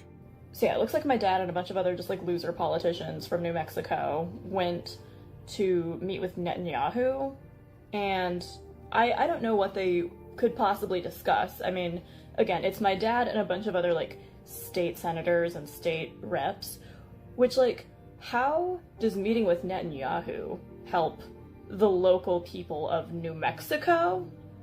But yeah, I genuinely believe that Israel is like paying my dad now to like peddle propaganda. How much are they paying my dad? You know, like how much is his soul? Because it seems like he has sold his soul to the devil. They have a finger in every pie. Their networks run deep, decades of quiet alliances, influence, and bank accounts that never show up on paper. Those same ties are now threading through the odd coincidences and unexplained incidents unfolding in real time, including the Charlie Kirk conspiracy and the tragedy of what's happening to the organization he built. Listen close. What looks random is rarely random with them. Just know that nothing is by mistake. Nothing. I will never forget the time I was in Israel with my husband, well, that was the second time, but the first time with my mother on a pilgrimage. And I was standing in the ticket line, and I remember looking behind me, and in the snake of the ticket line was a guy who looked very familiar. I had no idea who he was. And I told my mom, this guy looks so familiar. And as a typical mother, she said, go and say hi. No. We were late for our flight, and I'm not going to come off like a crazy person that's just weird. That ended up being Charlie. Nothing is by coincidence. Now, did we know that? No, not until we were like 3 months into our relationship and looking at timestamps, seeing that both of us were in Israel at the same time. Yeah. Nothing is by coincidence. Like the fact Erica chose to give the devil horns at a memorial, a public symbol of initiation and allegiance, a hand signal that says I'm in the order.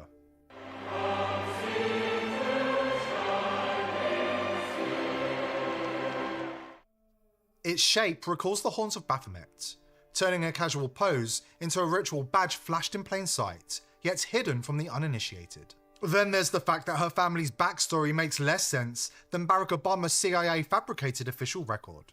Major news profiles describe her as raised by a single mother in Arizona, but that's just the cover story. Erica Kirk talking about how her mother, when they moved to Arizona, why they moved to Arizona, because her mother works for the Department of Homeland Security. Hey, can I ask a question? It's maybe off topic. How did your mom choose Phoenix? So she chose to move to Phoenix from Ohio because there was more of an opportunity for a female business owner out here, especially from the standpoint of she was getting involved with the government, so Homeland Security and Department of Defense. And so she had other business partners that were out here that were already in that industry, especially from the standpoint of she was getting involved with the government, so Homeland Security and Department of Defense. She was getting involved with the government. Then there's her family's connections to ancient elite orders, and her father's connections to Israel. These are ties that run deep, reaching into defense contracts, and even the very construction of the IDF's Iron Dome system. Erica Kirk's no grieving saint. She's wired into the machine. Knights of Malta? Spot on. She flashed that Black Cross pendant in her first widow clip, same one every sovereign military order knight wears, and her family's donated heavy to Catholic orders. Erica Kirk's no grieving saint. She's wired into the machine. Knights of Malta? Spot on. She flashed that Black Cross pendant in her first widow clip. Really?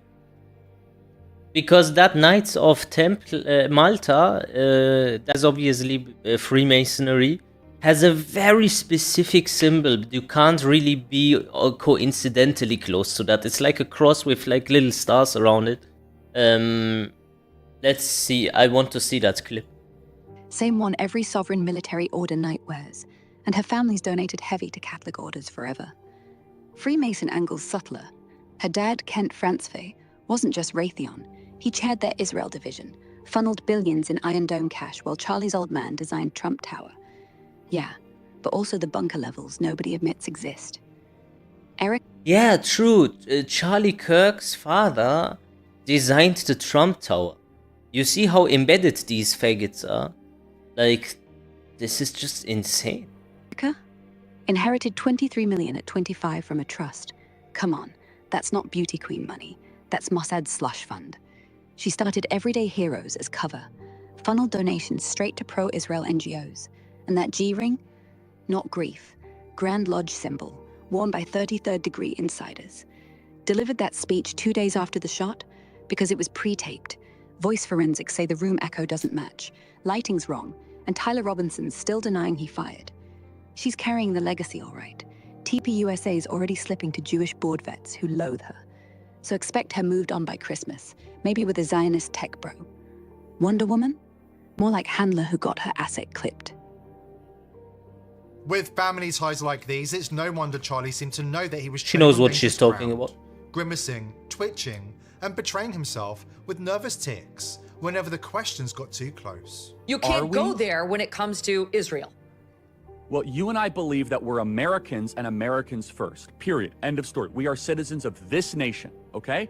That's and right. Israel, we have funded, we have supported, not like we're gonna, but we're like, honestly, the way you are treating me is so repulsive. I have text messages, Megan, calling me an anti-Semite, but my moral character is now being put into question, Megan. Not my decisions, not like, hey, are you doing this? Is it smart? He's almost crying. But no, I am a bad person if I do this. And I could go, I mean, you saw it, Megan. It was trending on Twitter, thousands of tweets and text messages. It's offensive to those of us who have been out there defending them, in many instances against critics on our own side. This is dangerous ground, and I know some people are going to be upset. But that's the point of alternative media, saying what others won't. And trust me, people do know the truth. Take Tucker Carlson. At the Charlie Kirk Memorial, he slipped it past the censors with a parable, an analogy about Jesus Christ, silence for speaking truth, cut down not by accident but by design. In his words, guys in a room eating hummus decided the solution was simple. just kill the messenger. A quiet hint, but a powerful one. And it didn't go unnoticed. Ultimately, he was a Christian evangelist. And it actually reminds me of my favorite story ever. So it's about 2,000 years ago in Jerusalem, and No Jesus way. shows up and he starts talking about the people in power, and he starts doing the worst thing that you can do, which is telling the truth about people, and they hate it, and they just go bonkers. They hate it, and they become obsessed with making him stop. This guy's got to stop talking. We've got to shut this guy up.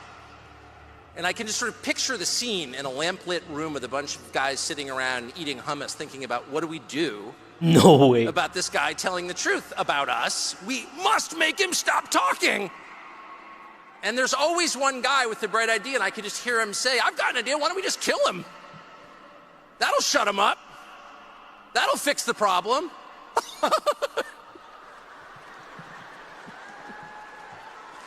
It doesn't work that way. It doesn't work that way. Everything is inverted.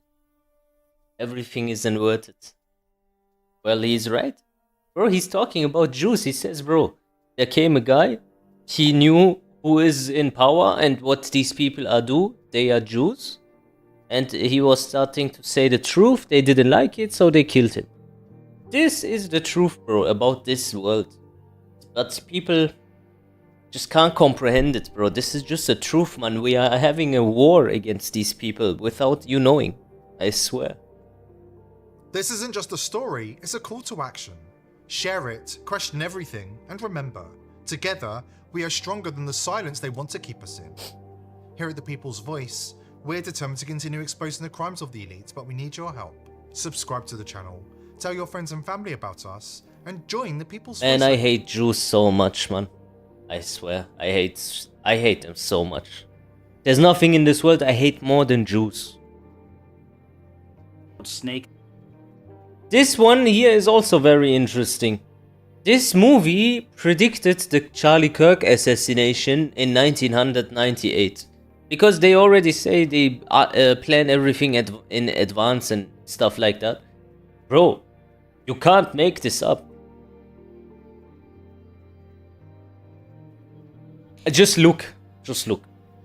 There's a movie called Snake Eyes, which came out in 1998, and in that movie, U.S. politician Charles Kirkland is assassinated at a live event by a shot through the neck. Charles Kirkland, like Charles Kirk. And obviously, Charlie Kirk was also shot in the neck, allegedly, right? Well, in the movie, Snake Eyes, the heavyweight boxer Lincoln Tyler is in the ring during the assassination. Tyler, like Tyler Robinson. And they blame it on this Tyler guy. They blame it on Tyler, and then in the movie they say, but this guy didn't do it, he just takes it for the money. And in Gematria, Lincoln Tyler is 165, like Tyler Robinson is 165, and his nickname is the Executioner, okay? And now check this out. This Tyler Robinson, the real one, also is connected to this executioner shit. Well, the big part here, guys, in the movie Snake Eyes, the assassination occurs on September 10th. Charlie Kirk was allegedly assassinated on September 10th. Can you believe this, guys? You guys got to share this with everyone you can. This is undeniable. And also, see how Nicolas Cage is doing the hands like Charlie Kirk. Also, Donald Trump does that hand sign. And also, we're in the year of the snake right now. It's called Snake Eyes. But wow, just you put that all together. Charles Kirkland shot in the neck. Lincoln Tyler equals Tyler Robinson. And you're telling me the assassination in the movie happened on September 10th? The same day the Charlie Kirk event happened? Oh my goodness. And guys, I can't take credit for this. Shout out to Bernardo Soares, sorry. He left me this comment. I also saw him on the Ball Don't Lie channel earlier tonight talking about this. And Some mad yeah, I coincidence. did find that Lincoln Tyler equals Tyler Robinson, but it doesn't matter who gets the credit. All credit goes to God. You believe it? Shot of this.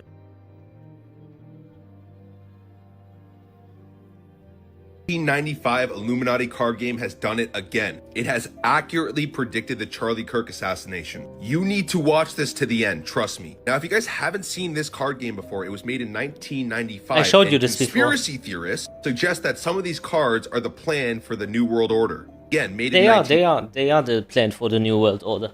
They predicted 9/11. They predicted the Pentagon here, terrorist nuke. They predicted the quarantine epidemic with Corona. They predicted like so many things. They predicted so much. It's absolutely insane. And then they predict also a charismatic leader that looks exactly like Donald Trump. Exactly. 95. That look familiar? How about this one? How about this one? That one? Federal Reserve, Center for Disease Control, gun control. You get my point. Somehow, this card game in 1995 shockingly predicts a lot of the things that have happened in the future. Now, this is the card that...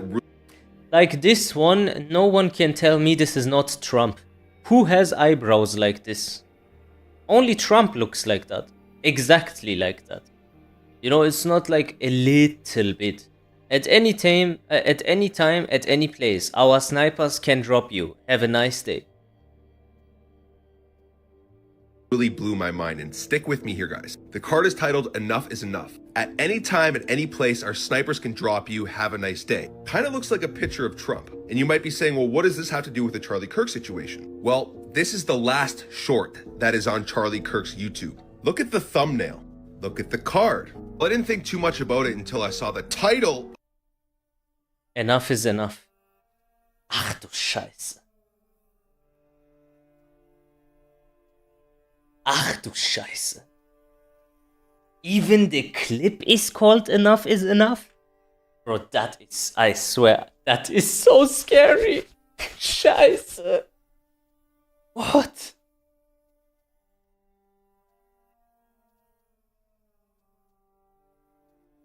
Yeah, bro. I don't know, man. I don't know, man. Enough is enough, yeah? Fuck, I need to get some water after this. This is too extreme. I don't know, man. Why this flashed me so much. Enough is enough. What are the odds?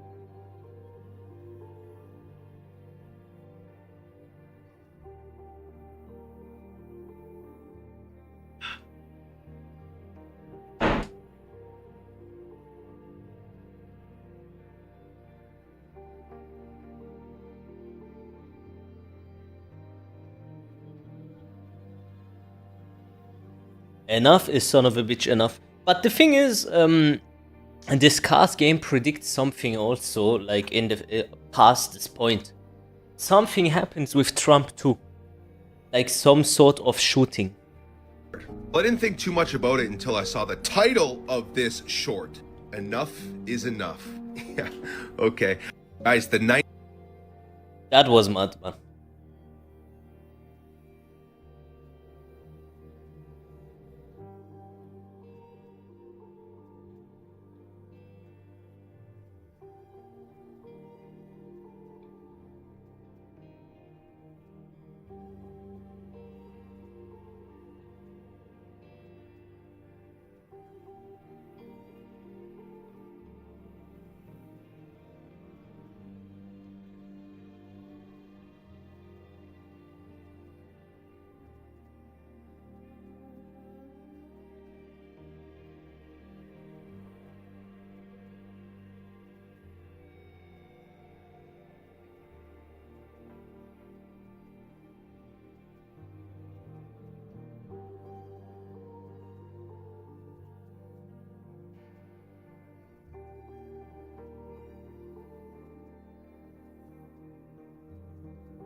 Yeah, and he has the same birth date like George Floyd also.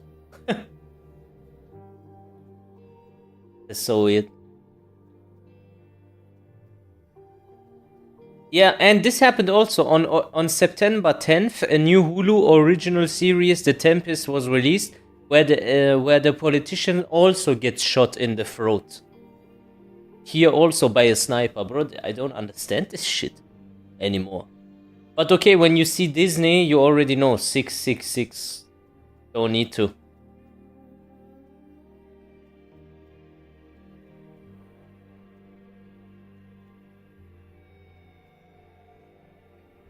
Paradise. And what we saw at Pleasure, what a name right now. But what we just saw, we just left Pleasure. Paradise.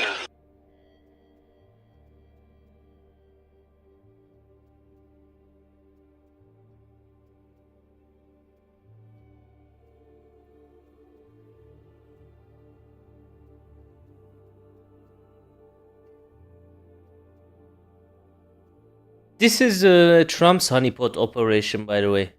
Malenia.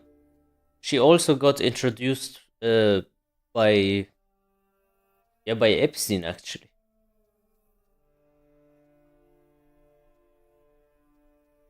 Wow. She has that? I didn't notice.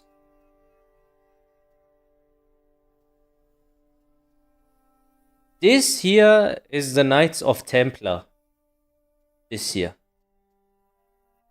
This is not like some random shit. For example, he has it also. That's not a joke.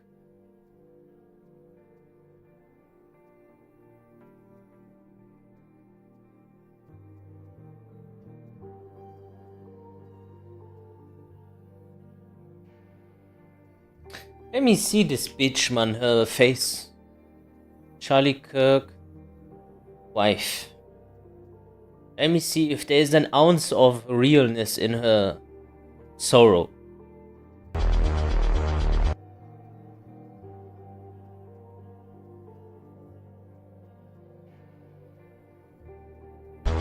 Well, that is for Mason, and the G is for inside the Freemasonry thing.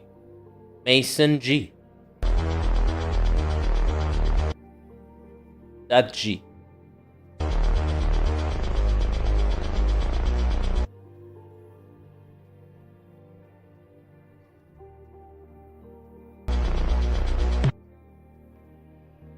What the fuck is that face? Donald? What the fuck is that face, bro? Imagine, okay, we have to put ourselves into the position so we can figure out if something is normal. There is a woman, her husband gets assassinated. And then she gets hugged by a dude while she's mourning his assassination, and he does this face. As if he is about to smash now.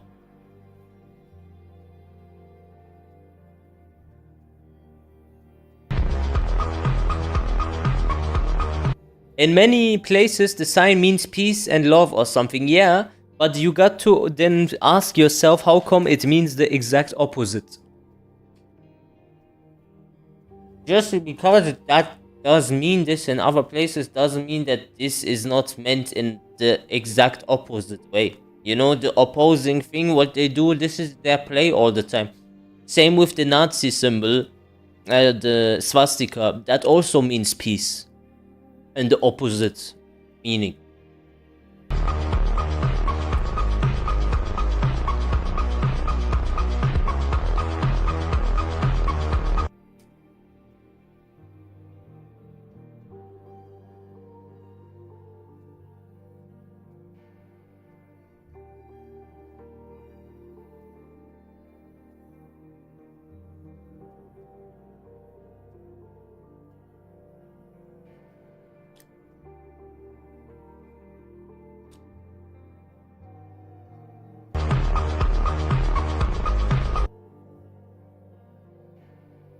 Man, she's a witch. She's behind trafficking children.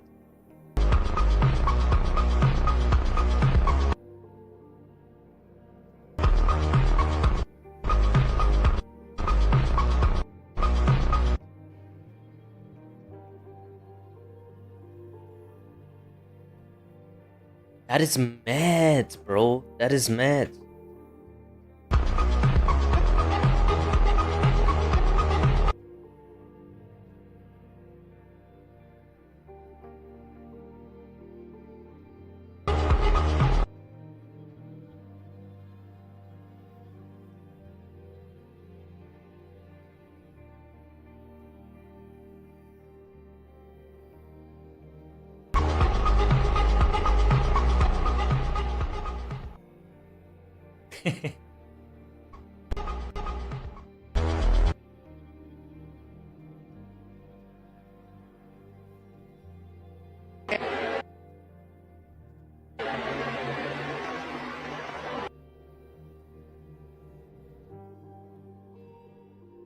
Heavy Roger.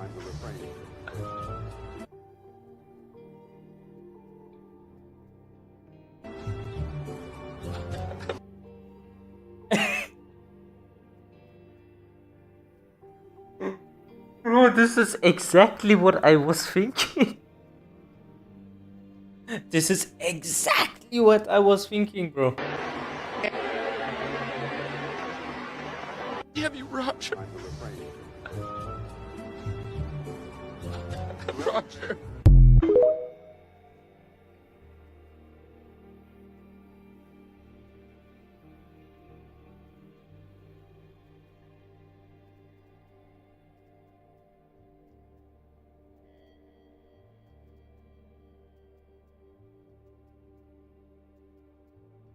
I don't even find her hot.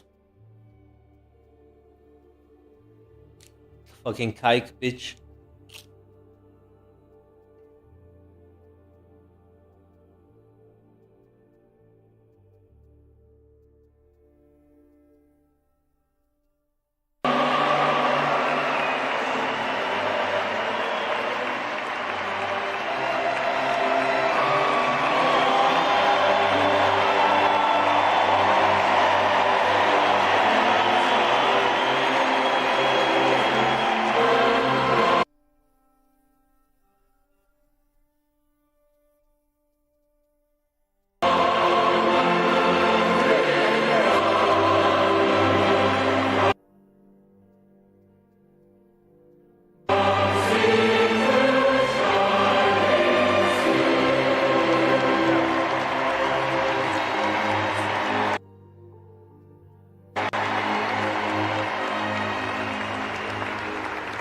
Thank you very much, everybody.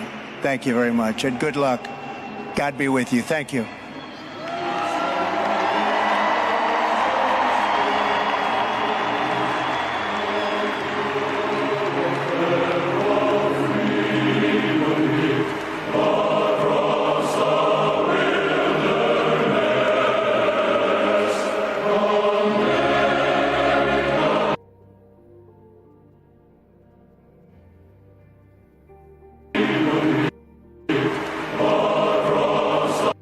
Sad?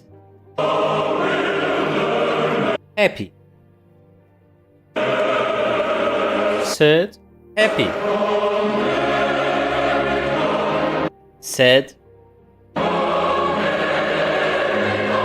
Happy. Sad? Happy. Bro, you can tell this your grandma. I don't believe a single bit of this dog shit, man. This whore is not even sad. How can you? I swear to God, whoever believes this shit is a goy. You are a fucking goy, bro. I hope the Jews fuck you up. I hope the Jews make you infertile, man. We don't need your dumb goy genetics, bro.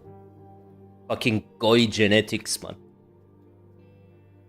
Yo, what's up, Riz? I am looking too much into it. Do you really think so?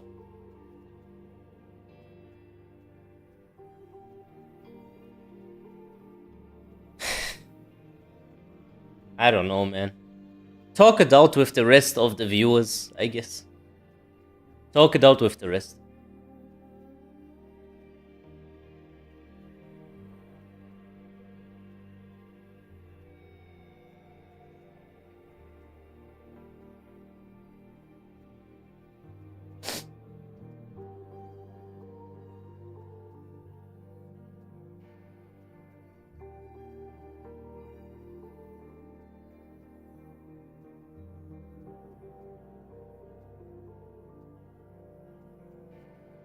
I forgive him.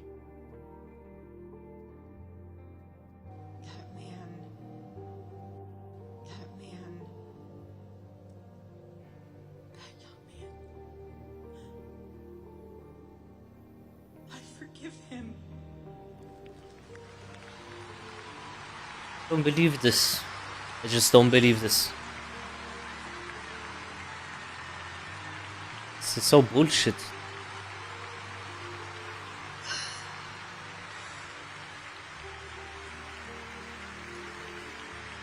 There isn't even a tear to dry.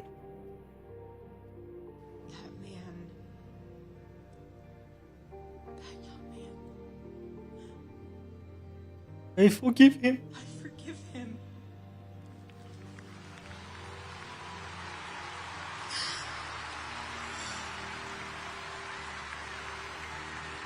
This is fake.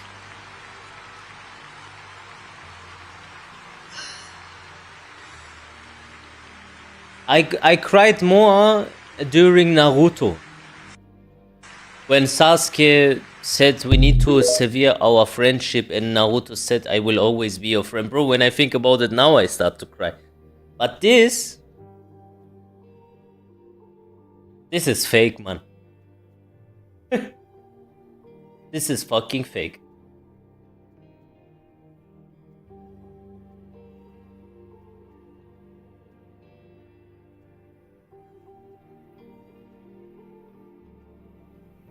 Me back. He did not go in for an autopsy. The death certificate was signed by the doctor at the hospital. Oh yeah, another very weird thing is they asked the doctor first about the exit wound and then he said yeah, he has very strong bones.